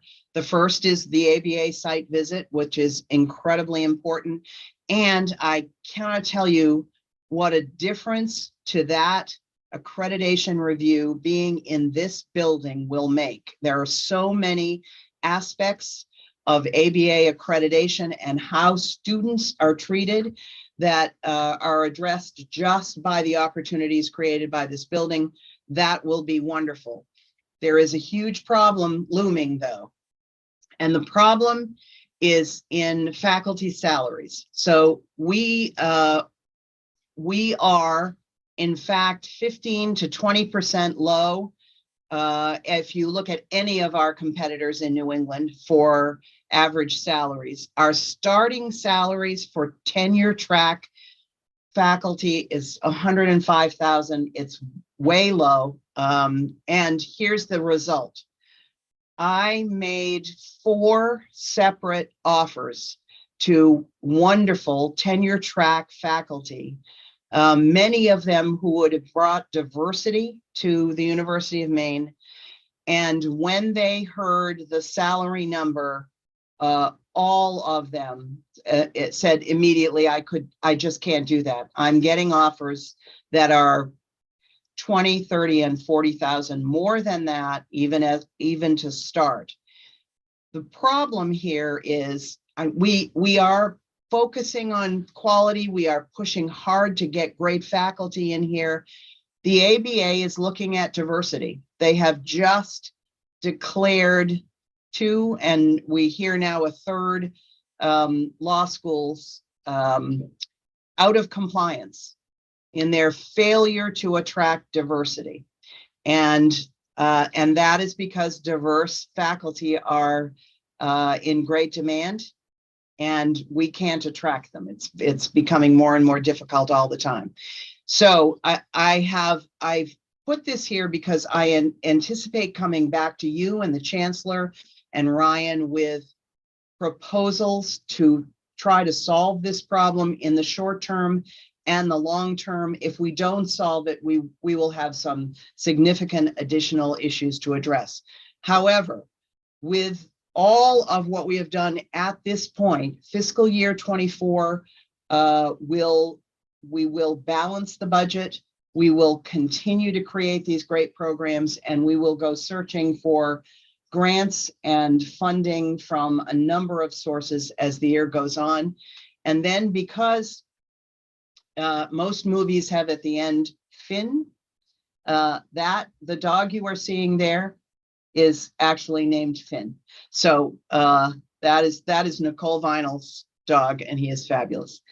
Happy to answer any questions. Thank you, Dean Softly. Is there any questions for Dean Softly or for Nicole or for Finn here? Finn. I think you should see if Lee knows how to get rid of her slides. She got on. Oh, did you want me to stop share? No, I we can. can, so we can. I can. Wait. Thank you very much, and thanks for your presentation. Questions for Dean Softly or for Nicole? I must say that a couple of us got to go to the opening of the law school, the dedication or the opening of the law school a few months ago, and Nicole was actually crowned queen at that occasion. So if you have a question for her, please address her as queen. Questions? So I've got a couple. The comparison with the other law schools and looking at the bar passage rates, I see, for instance, that Northeastern has a passage rate of 94%, but Massachusetts, every state does its own thing, right? I mean, you can't really compare apples and apples because different states have different percentage passage rates. Is that fair? Actually, it's much more apples to apples today now that the unified bar exam is in place. So the students are all taking the same bar. The issue, the thing that has destabilized those numbers is COVID. So there were some schools who did really well during COVID and others who did just dramatically awful during COVID. So some of the numbers get skewed a little, but so Chair Cates, after we did an initial conversation about this, and you asked how important is that 158, because that number, the LSAT average, is important when it comes to where do we do the student discounting. How important is that? How much play is there in the joints? And so Nicole and I have been pouring through these numbers. There are people who will tell you, sorry, that the median LSAT number is the best predictor of bar exam passage. And for Maine law, we measure success of our students several different ways. One is bar exam passage. If you don't pass the bar, you cannot practice in law. And it is, I think we should all be looking at 100%, but we're not getting there yet. So bar passage is a big issue. The other thing that is a predictor of higher bar passage, other than the median LSAT, is actually the number of full-time professors.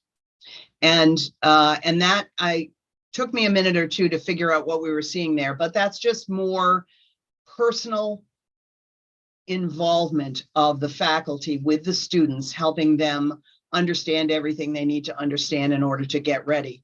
The other thing, so what you're seeing here is a time lag as well.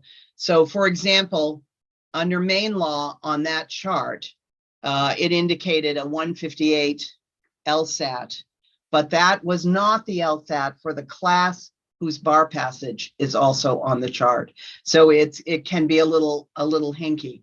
So what we're looking at Maine law, we also know that bar passage is affected by whether the student has to work during the period of time leading up to taking the bar exam. And that appears to be correlated fairly significantly not in the top students, but in the students who are in the mid and lower range. If they can study for 10 weeks, they can pass the bar. If they can't, their statistical likelihood of passing drops. So we are looking at finding some programs to help the students with all of that. I'm sorry, Chair Riley, it looked like. Before she asked, I dated myself because back in the day when I went to law school, the percentage rates in Maine could be very different than in New Hampshire and Massachusetts, given a particular year. No more. No more. Here, Riley. Thank you. You make a compelling case about salaries, but it strikes me law school salaries are obviously higher than many salaries across our system. And if we think about salary increases, I think we're going to have to do it collectively. And that challenges us. But on the flip side, are there revenue options? I spent a little time last week or a couple of weeks ago with a high-ranking public official who's an alum of the law school and who spent most of his career during COVID and did his experience online, and argues that there ought to be online opportunities for JD and possibly the master's programs. Is that a way to increase revenue without challenging the physical plan? Yes, yes, and yes. So the master's program that we're working on right now, what we're referring to as the MLS, is going to be pretty substantially online with those sort of in-person events to make sure the connections occur. It will be dramatically more online than the JD. The JD is now, so the law school program itself is now gearing up for more online courses. A lot of that is driven by this experiential learning change. So we are sending students out into externships or in our clinics, and they still have to take some classes. And we want them to be able to be outside of the Portland area when they're having the experiential learning opportunities. So we need to build more online classes in, but the MLS will be almost entirely online. We anticipate it will be significant revenue. We also have the compliance program, which is non-JD. It is essentially executive education, and it brings in a small amount of revenue. It should bring in more. We need more people in it, and we need more aspects to that program. There are opportunities for revenue enhancement. So yes to all of those questions. Thanks. Trustee Flood. Thank you. Hello to all the folks from the law school. My question was already answered. I have two questions, and one you just answered, so thank you for that. And then the other one was dealing with enrollment and your current enrollment. I think you said, Dean, that it's 85 students per class, and you were going to go to 95. And then the capacity goal, it seemed like it was 100 and 110 or something like that. Is the going from 85 to 95, is that a given for year 24?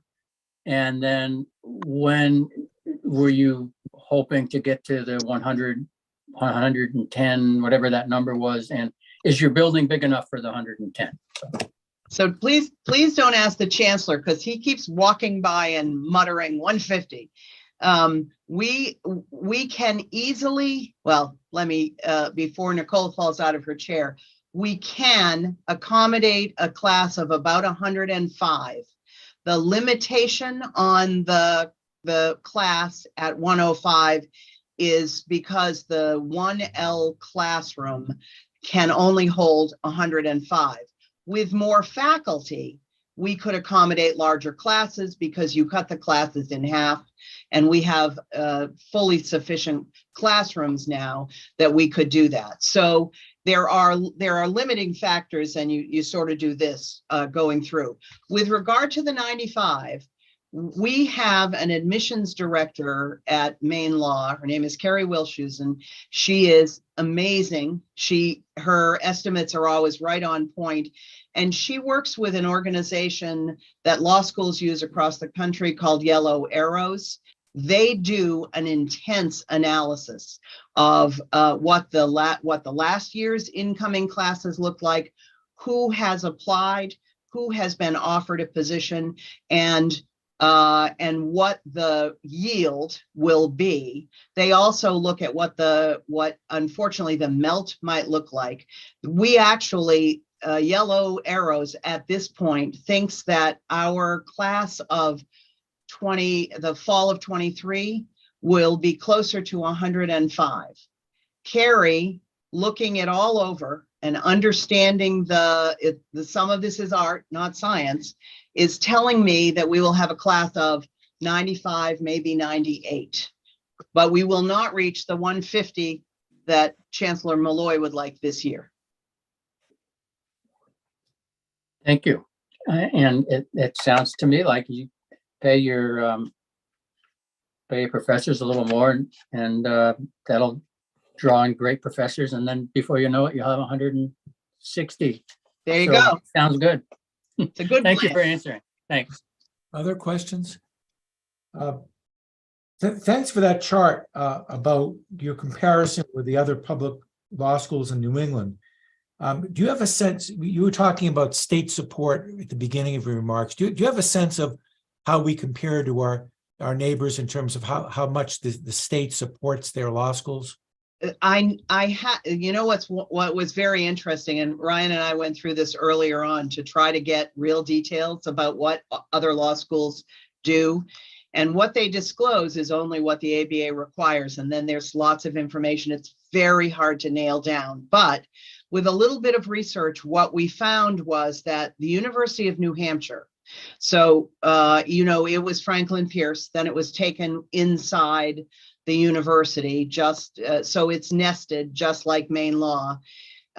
Its support until COVID, and I haven't been able to figure out what's going on right now, was somewhere between 6 and 10 million a year, and it went up and down in that period of time, which is why I kept saying to Ryan, just give me 6 million, we can work miracles. And Ryan kept chuckling in my direction, but what we know from the other smaller state schools is that it's somewhere in that area for the groups of schools that are somewhere around 100 students. So you'll see what we tried to do in New England. So Maine and New Hampshire have similar numbers. As you move toward Suffolk, it's a much larger incoming class, and you have to start doing proportionate reviews. But Suffolk, of course, is separate.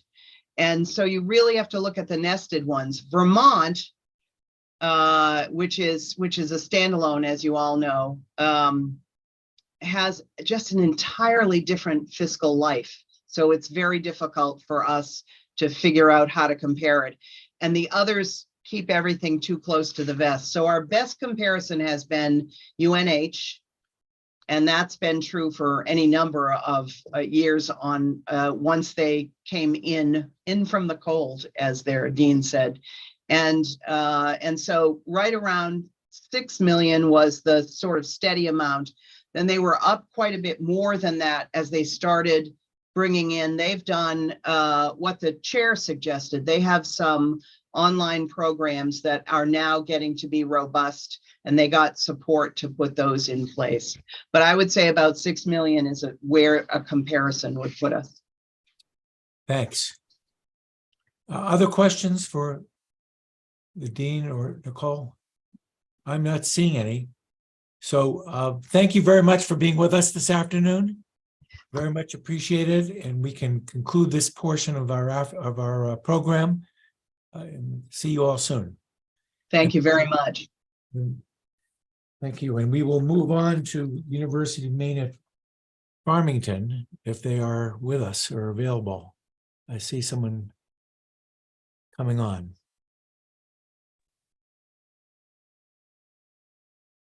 Thanks. Is President McDonald with us yet? Yes, we are here. Oh, I see. You're in the conference room? We're in the conference room. There you are. Okay. Well, Lori Gardner, and we're looking forward to our presentation. well, welcome. You're the last one of the day. So Thank if you see any low energy on this side of the cameras, it's nothing personal. It's been a bit of a long day. But I surely- understand. We've been watching, and we've been going to school on our colleagues. well, certainly not least, but welcome University of Maine at Farmington. Well, thank you. Thank you. Well, I will jump to our bottom line, which is that we're presenting a balanced budget. Despite the fact that we are not getting the 1.6 million in financial stability that we received this year, and the 4.5% increase from the governor is only turning into 142,000 for us, less than 1%. We're doing this by slightly increasing the expectation that the system had of our enrollment. But we are projecting that our enrollment will fall 7% next year overall. So the system had projected that we would fall even more, but we're projecting a fall of 7% because we have some new programs that have not been in the calculation that the system did. And I guess bottom line is that we believe that the solution to this university is to add students, and that we cannot cut ourselves to success. So as we look at the challenges of this university, I first want to just draw attention to some of our strengths. This is a small university with high personal education, has a very small school field, dedicated faculty and staff. We have a traditionally strong education school, and that is the largest program that we have on campus. And that 30% of our students are involved in athletics, and we're looking to increase that percentage next year by adding or expanding our track and field program. And we're hoping that eventually we'll have a turf field, which would help us even more in that regard. Jumping to our challenges, though, this is a university that has had significant challenges, and we have been primarily focused on the traditional age student, which, as you know, is a declining demographic. And we have been behind the curve in addressing non-traditional age students, career-oriented majors, online education, graduate education, and transfers from community college and early college. All of those are the major trends in higher education, which this university had not gone into. And it is in those areas where we were behind that we are going to begin to tap into new markets in anticipation of bringing in more students. Not only is our traditional age student a declining demographic, but our strongest program in K-12 education has suffered from two areas. People are not going into teaching the way they had in the past, and there's far more competition in that area. But ironically, this is an area where the state has a major problem and we have a solution. And we're hoping that that will be recognized and more students will come to the university. The other headwind that we have had is that we have been a 4-credit university rather than a 3-credit. And so we've been out of step with the rest of the system as well as the community colleges. And we've done a lot of work this year so that next year, or beginning this summer, we will be completely into a 3-credit mode, which will allow us to bring in students from the community college in a way that we did not before. The other thing that we're looking to do is we're looking to expand in graduate education. We have 5 new concentrations, and these are sort of preliminary to bringing on a master's program, but we want to start with these concentrations.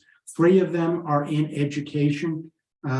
We have one in nature-based education and another one in science, technology, art, and a third one in climate science education. And then we have 2 others for professional advancement, taking advantage of our strong writing program. We want to have a professional writing certificate, and then in our business program and in our psychology program combined, we want to have a certificate in human resources.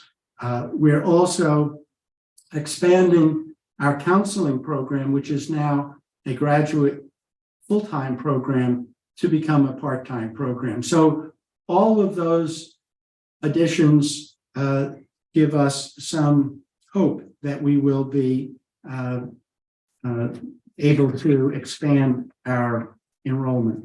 In addition, we're starting an adult completers program. This will be an online program that for people who have had some college but have not gotten a degree. And we will also continue with our early college program, where we were behind in that program, but now we are bringing students on at the most rapid rate in the system.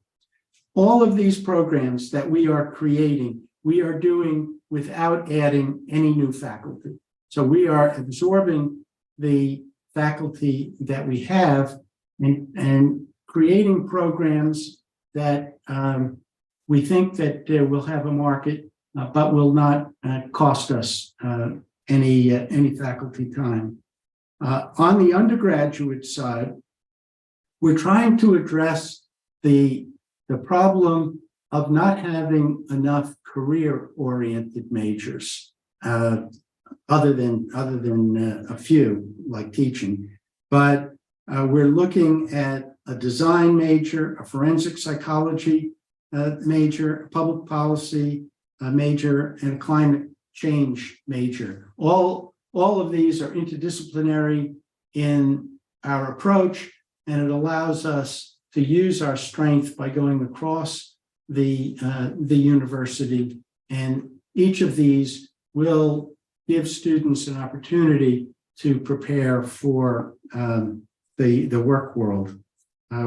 We're in collaboration with UMaine and on a cannabis certificate as well. On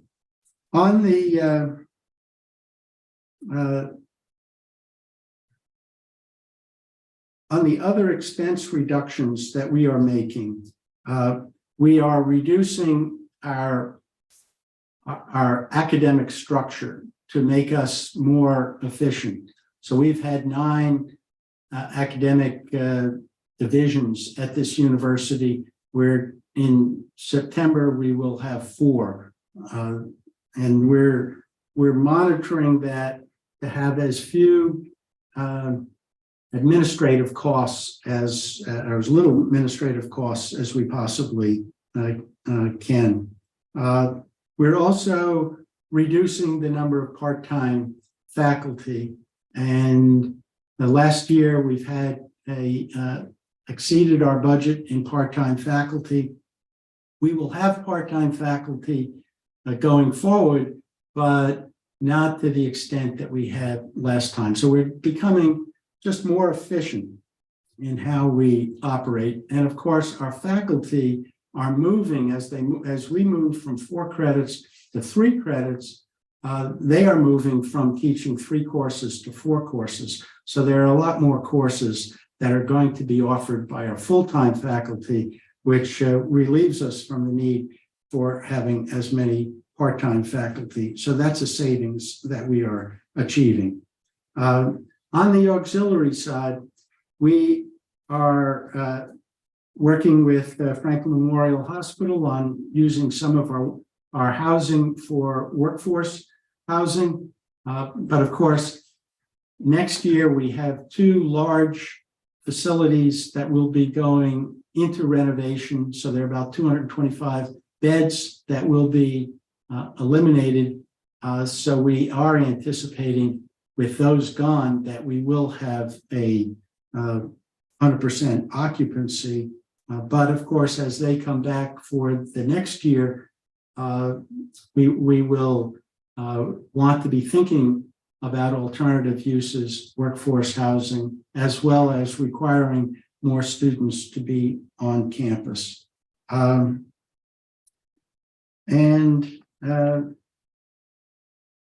to the next slide.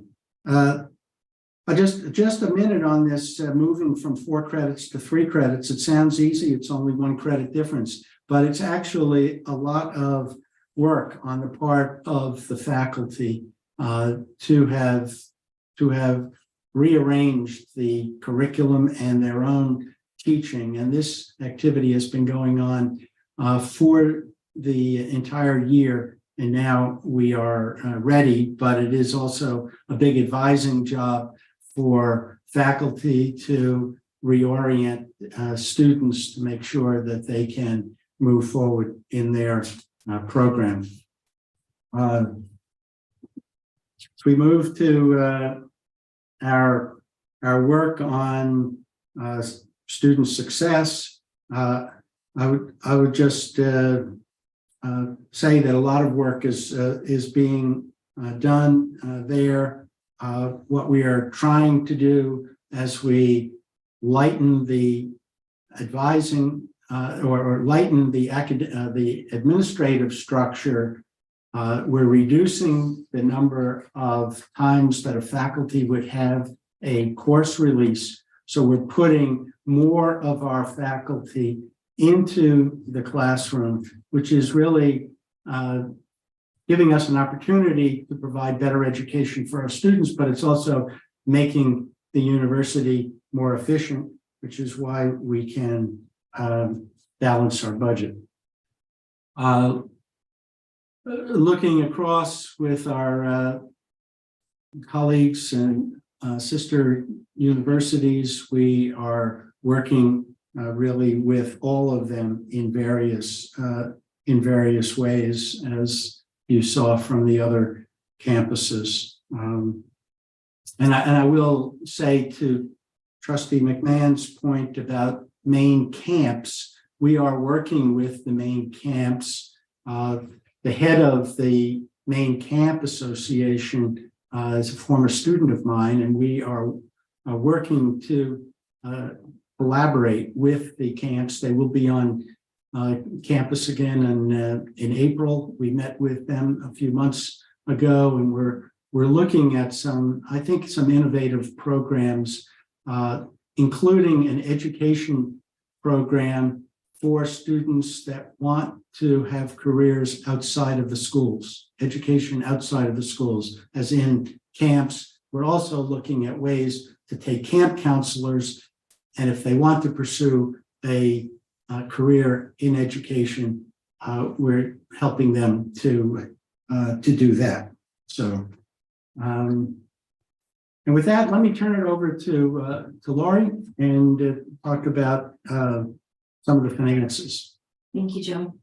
So just wanted to give some concept or context around changing fee structures that we're undergoing for FY24. But as a caveat, as Ryan indicated earlier today, we will be working on rolling up our tuition and fees for the FY25 budget. That is a strong goal, and we will get there for 25. But during a time when the vast majority of our students lived on campus and we exclusively had undergraduate students, it made sense for a portion of residence hall revenue to fund student-supported services that were in the E&G budget. Over time, room rate increased in part due to the support. But as costs increased, many of our students moved off campus into plentiful, low-cost, available housing. So in addition, we have now a more diverse student body in terms of programs, age, place of residence, and then, as mentioned, we do have quite a few off-campus students. So we cannot continue to charge the residence hall students exclusively for these services, and it's more appropriate to fund student support services across the entire student body as it benefits the entire student body. So we are renaming our unified fee to reflect what it supports. So currently we have the following mandatory fees: the wellness fee, the unified fee, technology, and the student activity fee, which is a student government fee. For FY24, we're proposing the following. We're going to eliminate the wellness fee, create a student support fee, which supports a portion of the departments whose primary focus is student support and will be based on the number of credit hours a student is taking, and will apply to all students except those in exclusively online or remote programs. Examples are the Student Health Clinic, Mental Health and Counseling Services, Fitness and Recreation Center. Now we're going to repurpose the unified fee into an academic support fee, and that will support the departments with a primary focus on supporting academic success. So for example, library, tutoring, disability services, internship support. Again, academic support fee will be based on credit hours as well and will apply to all students. The technology fee and the student activity fee will remain the same with this model. When we look at tuition and mandatory fees, all undergraduate and graduate tuition rates have increased by 3%. And you can see here the change in the wellness and unified fee being eliminated with the addition of the academic and student support fee. Again, no change in undergraduate student activity fee or the technology fee. Let's take a look at a sample student. So for cost of attendance for FY24, for 23, for an in-state student taking 32 credit hours, the bottom line, including room and board, is $21,250. For FY24, their calculation is going to be based on 30 credit hours, and their bottom line will be $21,959, or $709 increase, or 3.34%. All of these fees are, as we just spoke about, which includes that 3% tuition increase. Benefit of the going from 32 to 30 credits, the 4 to 3 conversion is students pay for 2 credits less than what they would normally pay under the 4 credit model. Room rates, they've increased only $50. We held them flat. The only reason we're charging $50 is to support the free laundry. And I know Fort Kent spoke to that earlier today, but we have we're offering free laundry for our residence hall students. And the board rate was increased by 3% to cover the cost of supplies and services. With all that taken into consideration, our FY24 budget is balanced as presented. And as President McDonald indicated, we've got aggressive credit hour assumptions that we'll discuss in upcoming slides. So when we look at this separately, for E&G, Again, the tuition assumption includes a 3% increase for all classifications of students. Our overall E&G revenue increase is 12% over the FY23 base budget, or $3.3 million. This is made up of a tuition and fee increase of about 16%, or $2.5 million. Credit hours are 2,424, or about 6% less than the 23 budgeted credit hours, which results in a revenue reduction of $4,000. The technology fee is down $36,000 as a result of less credit hours. And the academic support fee and student support fee that we spoke about in the previous slides generates an increase of $2.5 million in revenue. Scholarships have been reduced by approximately 10%, or $400,000. State appropriation increased less than 1%, or about $143,000.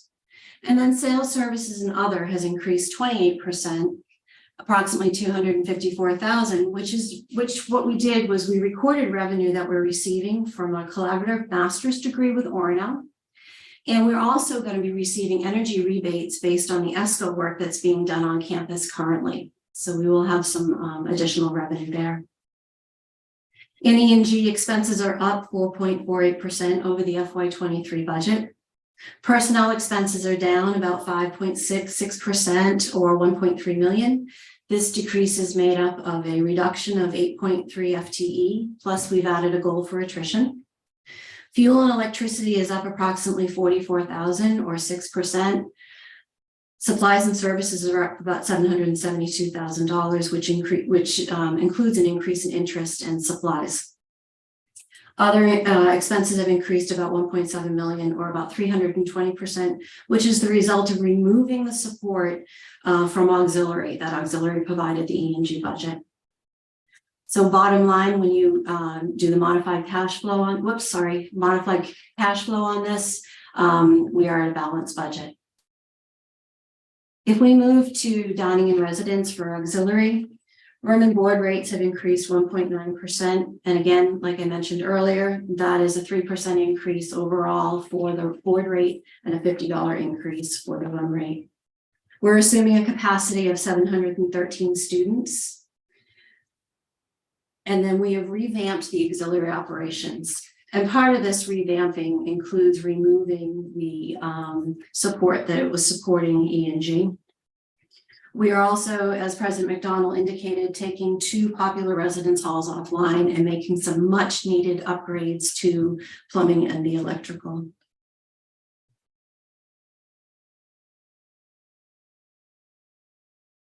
Let's see, fuel and electricity on this slide is up approximately $63,000, or 11%. And then other supplies are up about 11%, or $310,000, which has to do with the payment for food service. And we've also been able to carve out some funds for programming for the residence halls. You want to move to the? We're on the. You want to speak to that one? Yes. Okay. So as you look at the 10-year credit enrollment, you can see that we have dropped 40% in our enrollment over the last 10 years. If you go back 15 years, it's 45%. So this is a significant problem at the university. As we look from this year to next year, you'll see the 7% drop that we are projecting. Excuse me, from 41,344 to 38,453. So whether it will drop more than that, I don't know, but that's still all we have to do is try to maintain what we're doing at the undergraduate level. And then with all of our new programs in adult and graduate and transfer, we think that a drop of 7% seems reasonable to us. As we look at the challenge of retention, and that is a challenge. We have gone to great lengths to support students through various tutoring, academic interventions, and mental health and counseling services. There's just a lot of work on this this part of a university post-COVID than we saw previously. We are revamping our financial aid so that fundraising will become more an important part of our program to provide students with aid. As we look at recruitment, we have secured various grants to support teachers as one of our major programs, and that we are moving aggressively, as I mentioned, into early college. Go ahead. So when we look at the residence hall numbers and experience, we're improving the experience while minimizing the cost increases. So we've made a commitment to our students to keep that cost minimal. And as I've indicated before, it's only raising $50 for the room rate and 3% for the board rate. Again, highlighting the fact that we are going to be improving bathrooms and electrical services in 2 of the major halls. We're also going to take some time this summer and update kitchen facilities within the residence halls, specifically geared towards helping students who stay between semesters. We have a large population of students who are, this is their home. And we feel like if we can provide them with the ability to cook meals between semesters, it just increases their satisfaction. And we're also refining housing themes based on student interests and creating meaningful programming. Over the past few years, occupancy rates have declined proportionate to our declining incoming student population. But our return rates in the halls have inched up every year over the past 10 years, and we're currently in the mid-60s. Residence hall capacity that we have is 936 beds, taking 225 beds offline for renovation, and we're budgeting at 100% or 713. I checked this morning, and we've got 348 students returning in the halls. And so we're, it's just starting. The applications are just starting to come in, so those numbers are expected to rise. Let's turn to space. So while UMF has invested below the annual investment targets most years, annual stewardship has increased year over year since FY16.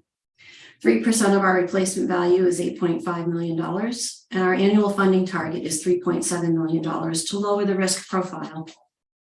On average, we've been funding approximately 50% of the target, and UMF is expected to surpass funding targets in FY23 and 24 due to the planned ESCO investments that are being made on the campus. An outcome of the investment is a reduction in deferred maintenance over the next 5 years. And our little blip there that we had in 2016 has to do with the creation of the central heat plant and the work that was done there. When we look at depreciation expenses, it's increased 1.7% over FY23. Funded depreciation reduced less than a percentage from FY23, and overall funded depreciation for the campus went from 75% to 74% in FY24. Our reserve balance, not including the GASB 75 prior to the FY23 fiscal year end, it's about $5 million. We know we need to stop growing our deficit so we can strategically invest in UMF and ultimately include a reserve transfer in future budgets. It's slow progress, but movement is being made and changes are occurring. And there's a reference here to the state bond investments that we spoke about that will be invested in our residence halls. We are in the design phase, and once we receive our we have a architect hired, and once we receive that proposal, we will decide what we would do next. So when we look at capital, even with operation and financial challenges, we are continuing to use resources to invest in campus facility improvements during 24. Our budgeted capital commitment for 24 totals just over $987,000, $359,000 in direct project expense against E&G, and $390,000 in auxiliary. The remaining funds will be moved into a capital reserve account to be used at a later date. The ESCO project is underway and long lead items have been ordered. This project will substantially change our net asset value. Currently, we are at 55%, and completion of the project will increase 12% to $67%. We are very, very happy and proud of that. Utility infrastructure investments are showing results for UMF as well, as we've got the lowest cost per gross square foot of our peer groups and in the system. And this will continue through the ESCO project and provide additional efficiencies. Despite limited capital resources, we focus where things matter and are experiencing positive outcomes. And we're also, on a side note, preparing to raise a building on campus during FY24, which results in a reduction of 4,000 square feet. We're combining some programs. So let's turn to financial aid. So we've overhauled our financial aid program beginning in fall of 2024. The goals of the new plan are to assure institutional aid for undergraduate and graduate students, implement programs that are easy for students and families to understand, stabilize our aid budget, and maximize the use of institutional funds. We recognize that our current merit program was an anchor for us. We were locked into a 13-year-old plan that tied up our institutional aid and a promised program with few standards and left us with no flexibility to create new opportunities, keep up with the cost of attendance, or carve out funds for graduate students. We are sunsetting our outdated merit program over the next 3 years, eliminating 6 institutional scholarships and 2 waiver programs. And as I mentioned earlier, we've reduced our scholarship budget by $400,000. All savings from these programs are being rolled into our new merit program, which has elastic amounts, aligns with unmet need and cost of attendance, and has a mix of high value, high stake scholarship programs and a lower value, lower stake programs as well. Cost of attendance will be at the forefront to reduce over awarding. The cost of attendance for an off-campus student will be different than an on-campus student, for example. With the Pell Grant and the State of Maine grant increasing, coupled with other sources of funds a student receives, the outcome is a reduction in the amount of institutional aid needed to meet a student's financial need. Opportunities for reviewing the program have been built into the program itself to make sure that we are on track. We're also looking at a cohort scholarship program for students with academic promise, and for the first time, we're going to award aid to graduate students who are enrolled in combined undergraduate and graduate programs. As President McDonald indicated earlier too, we are focusing with alumni and scholarship development, as well as continuing to infuse funds into the scholarships that already exist on campus. So look, bottom line, I don't want to, even though we're coming in with a balanced budget, I want you to know that this is a problem university that has had a decline in enrollment over a 15-year period. This is something that's not going to be turned around in a year. We have made progress. We've made progress in our 4-to-3 conversion. We've made progress in our academic structure. We've made progress in early college, in our adult completion program, in our graduate programs, all point to possibilities, as well as looking at new interdisciplinary programs that will help students get careers and that will be very important for them. So it's a work in progress. It's going to take time. We're dealing with a culture shift, and if you've ever dealt with an organization that is going through a culture shift, you know it is not easy. There's a lot of pushback that takes place, and it takes a lot of fortitude as well as support from the system and from the trustees in order to accomplish this. So I want to thank you for your support and just open it up to any questions that you may have. Thank you very much, President, and for that presentation. Questions from the committee?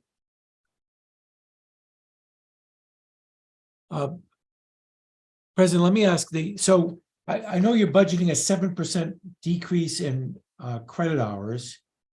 Yes. What kind of an increase in freshman enrollment is part of that calculation? There is one, right? Well, I'm not really looking for an increase there, because if we did what we did last year, right? Last year we were at 41,000. Or this year, this current year we're at 41,000. So if we do exactly what we did this year, we'd be at 41,000. We're saying we're not going to do as well as we are this year, that we will decline. I'm hoping that on the freshmen that we will bring in as many students as we did last year. I mean, I'm not looking to increase. Of course, I'm looking to increase, but I'm not projecting that we're going to increase. Okay, perhaps I misunderstood. So with respect to the income, forgetting about retention for a minute, with respect to the incoming freshman class, can you tell us what assumptions you're making about enrollment? It's around At 325? 350, Maybe. 375. We're pushing for 400, but Right. we're closer to 375. I mean, this year we did 325. Mhm. If we could bring, we're engaging our faculty and our staff to try to increase the yield as much as we can. We have 1,200 students who have applied, and we're trying to bring in as many as we can. So our faculty are actually doing much more this year than they ever had in the past to try to convince these students to come. But I'm not looking for huge increases there. The increases that I'm anticipating will be in graduate programs that we did not have last year and adult completion programs that we did not have last year. So those would be new additions. If we can hold our own on what we did this year in terms of bringing in students as well as retaining students, we would be in good shape. The only thing that would give some pause is that we are moving from 4 credits to 3 credits, and that results in students taking a 120 credit program rather than a 128 credit program. So there is some loss of credits. A student who might be a junior would normally need to take 32 more in their senior year, 32 more credits. But because that student will now graduate with 120 credits, there's 8 credits less that they are taking. So there is some loss there in the shift. On the other hand, the opportunity to bring in students from community colleges has increased.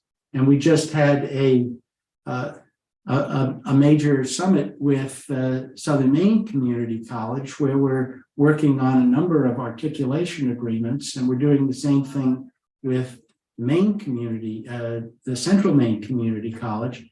And so I'm hoping that we can start bringing in students from the community college into Farmington. Thank you, President. Before I get to Trustee McMahon, let me just ask one follow-up to that. I just want to understand the assumptions you're making. Right. Am I correct that this past year you said we admitted 325 into the freshman class? Yes. And so Yes. what assumption are you making for this next freshman class? Same, 325, No increase. no increase. Okay, thank you. Trustee No McMahon. increase. We're projecting a 7% decrease. No, Overall. But for the freshman class, we're assuming that we can bring in the same that we brought in. We're hoping that we'll do more, but we're not projecting that we're going to do more. Thank you. Roger, can I just follow up? Excuse me, Dave, to pursue this. I'm still confused. So net, if you're talking about graduate students and net, what did the university's formula predict for your enrollment? And what are you predicting for enrollment in this budget? They predicted 35,000 credit hours. We're predicting 38,000 credit hours. So there's a 3,000 credit hours that we are seeking to obtain more than what the system had said. So it's that we're projecting a 7% drop. The system projected a larger drop. Thank you. Trustee McMahon. This obviously is slightly facetious, but I noticed on your unified accreditation slide, you have a joint program with the University of Maine that's titled Cannabis to be Determined. I would imagine that could be pretty popular with a certain element of undergraduate students. Can you tell us a little bit about it? Yes, this is a science program, and our scientists and UMaine's scientists have worked to create a certificate or a minor. It's not a major, and I think USM is involved also. So I think the three universities would each offer the same program. Some of the courses would be in person at each of the universities, and then other courses would be online, and that a student at the three universities could take enough courses either online or at their own university to complete this certificate. This was just put together. That's why it's, to be determined, just put together, and it will go forward for system approval. I could imagine that being quite an enrollment marketing I think tool. so. Yes. Yeah. Other questions? Can you just, you're optimistic that you're going to significantly exceed the system's credit hour prediction that comes out of their formula. Can you just give us why you are confident in those numbers? So there's a 3,000 credit hour difference in our numbers, but we are creating 5 new graduate certificates, and we're creating a new adult completion program, and so those were not calculated into the system's numbers. Right. So we are still projecting a decline. We're just not projecting as steep a decline as the system. I'm not optimistic or pessimistic about this. I don't know, right? I mean, we don't know what will happen. I do know that we have these new programs that will bring in students, and so we should not be simply accepting the system's numbers. However, retention could be worse. The freshman enrollment could be more disappointing. I mean, there are scenarios that one could point to that would have us shrink as more than what we're projecting, and maybe what the system's projecting, or even more. We don't know. All we know is that there are programs that are in addition to that the system's numbers didn't have, because these are new programs, and so we're accounting for them in some way. That's all very helpful. Thank you. I understand. And these are programs which are going to be up and running for the fall. Yes. Okay. Thank you, Trustee Flood. Thank you. I just had a question on the 23 versus 24 expenses.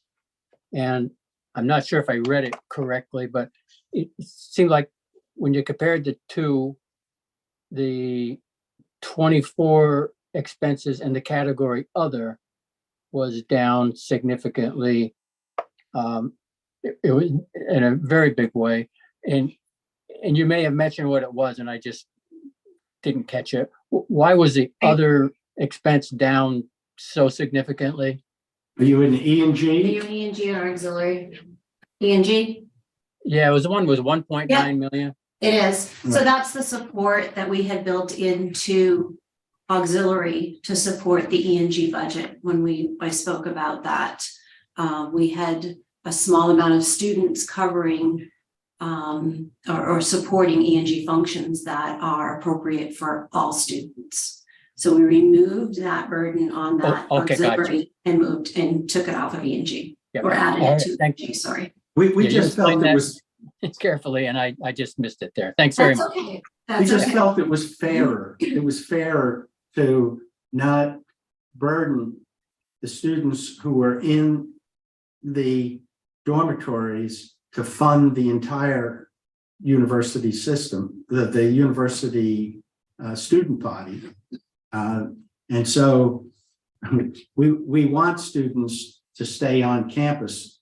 And actually, the way we were accounting for this, we were really encouraging them to go off campus. And so we want the housing costs to just be housing, and the board costs just to be board, rather than have the housing or the board to be funding activities that students who are not in housing would take advantage of. Thanks. Professor Mitchell. Thank you, Chair Katz. I just wanted to add something onto the housing there. UMF got itself into a little bit of difficulty with respect to the housing for many years. The auxiliary budget and the residence and board was subsidizing the E&G budget, and money wasn't being put into residences, which is why we ended up in the situation we did. And it was cheaper for students to move off campus. So I think it's really is a great idea to bring down those residence costs and make them more appropriate. And my final comment wasn't really like a question. It was like, as an accountant, obviously I worry about numbers all the time, but I did want to note that UMF's been going through more changes in this last year than they have in the prior 16 years that I've been there. So I do want to thank President McDonald for the work he's been putting in. I wish it had happened 10 years ago, but it's really encouraging, all the initiatives that have been undertaken, and we hope they pay off. Thank you. Clyde. Thank you, Clyde. Any other questions? We're running up against the end of our time. I don't see any. So President and your team, thank you very, very much for your presentation this afternoon. We very much appreciate it. Unless anyone has any other questions, we'll certainly release you and stay on as a committee here. So thank you for your support. Thank you very much. And I believe that concludes the public agenda, and unless there's some other business to take place, would entertain a motion to go into executive session. So moved. And Ellen, I apologize, I don't have the language. Remind me of the basis at this point for that. It would be 6C. And Do you want me to just read the? Would you? Yo, no problem. Could I have a motion for the Finance, Facilities and Technology Committee of the Board of Trustees to go into executive session under the provisions of 1 MRSA Section 405 6C to discuss the condition, acquisition, or disposition of real property or economic development if premature disclosure of the information would prejudice the competitive or bargaining position of UMS. So moved. Is there a second? Second. Okay, before we take a vote, I just wanted to thank our faculty representatives for sticking around with us all day and for being so attentive to the process. We very much appreciate it. Thank you. Ellen, could you call the roll for a vote? Trustee Cates, Yes. Trustee Kane, Yes. Trustee Flood, Yes. Trustee McMahon, Yes. Trustee Mishu, Yes. Trustee Riley. Yes. The motion is carried.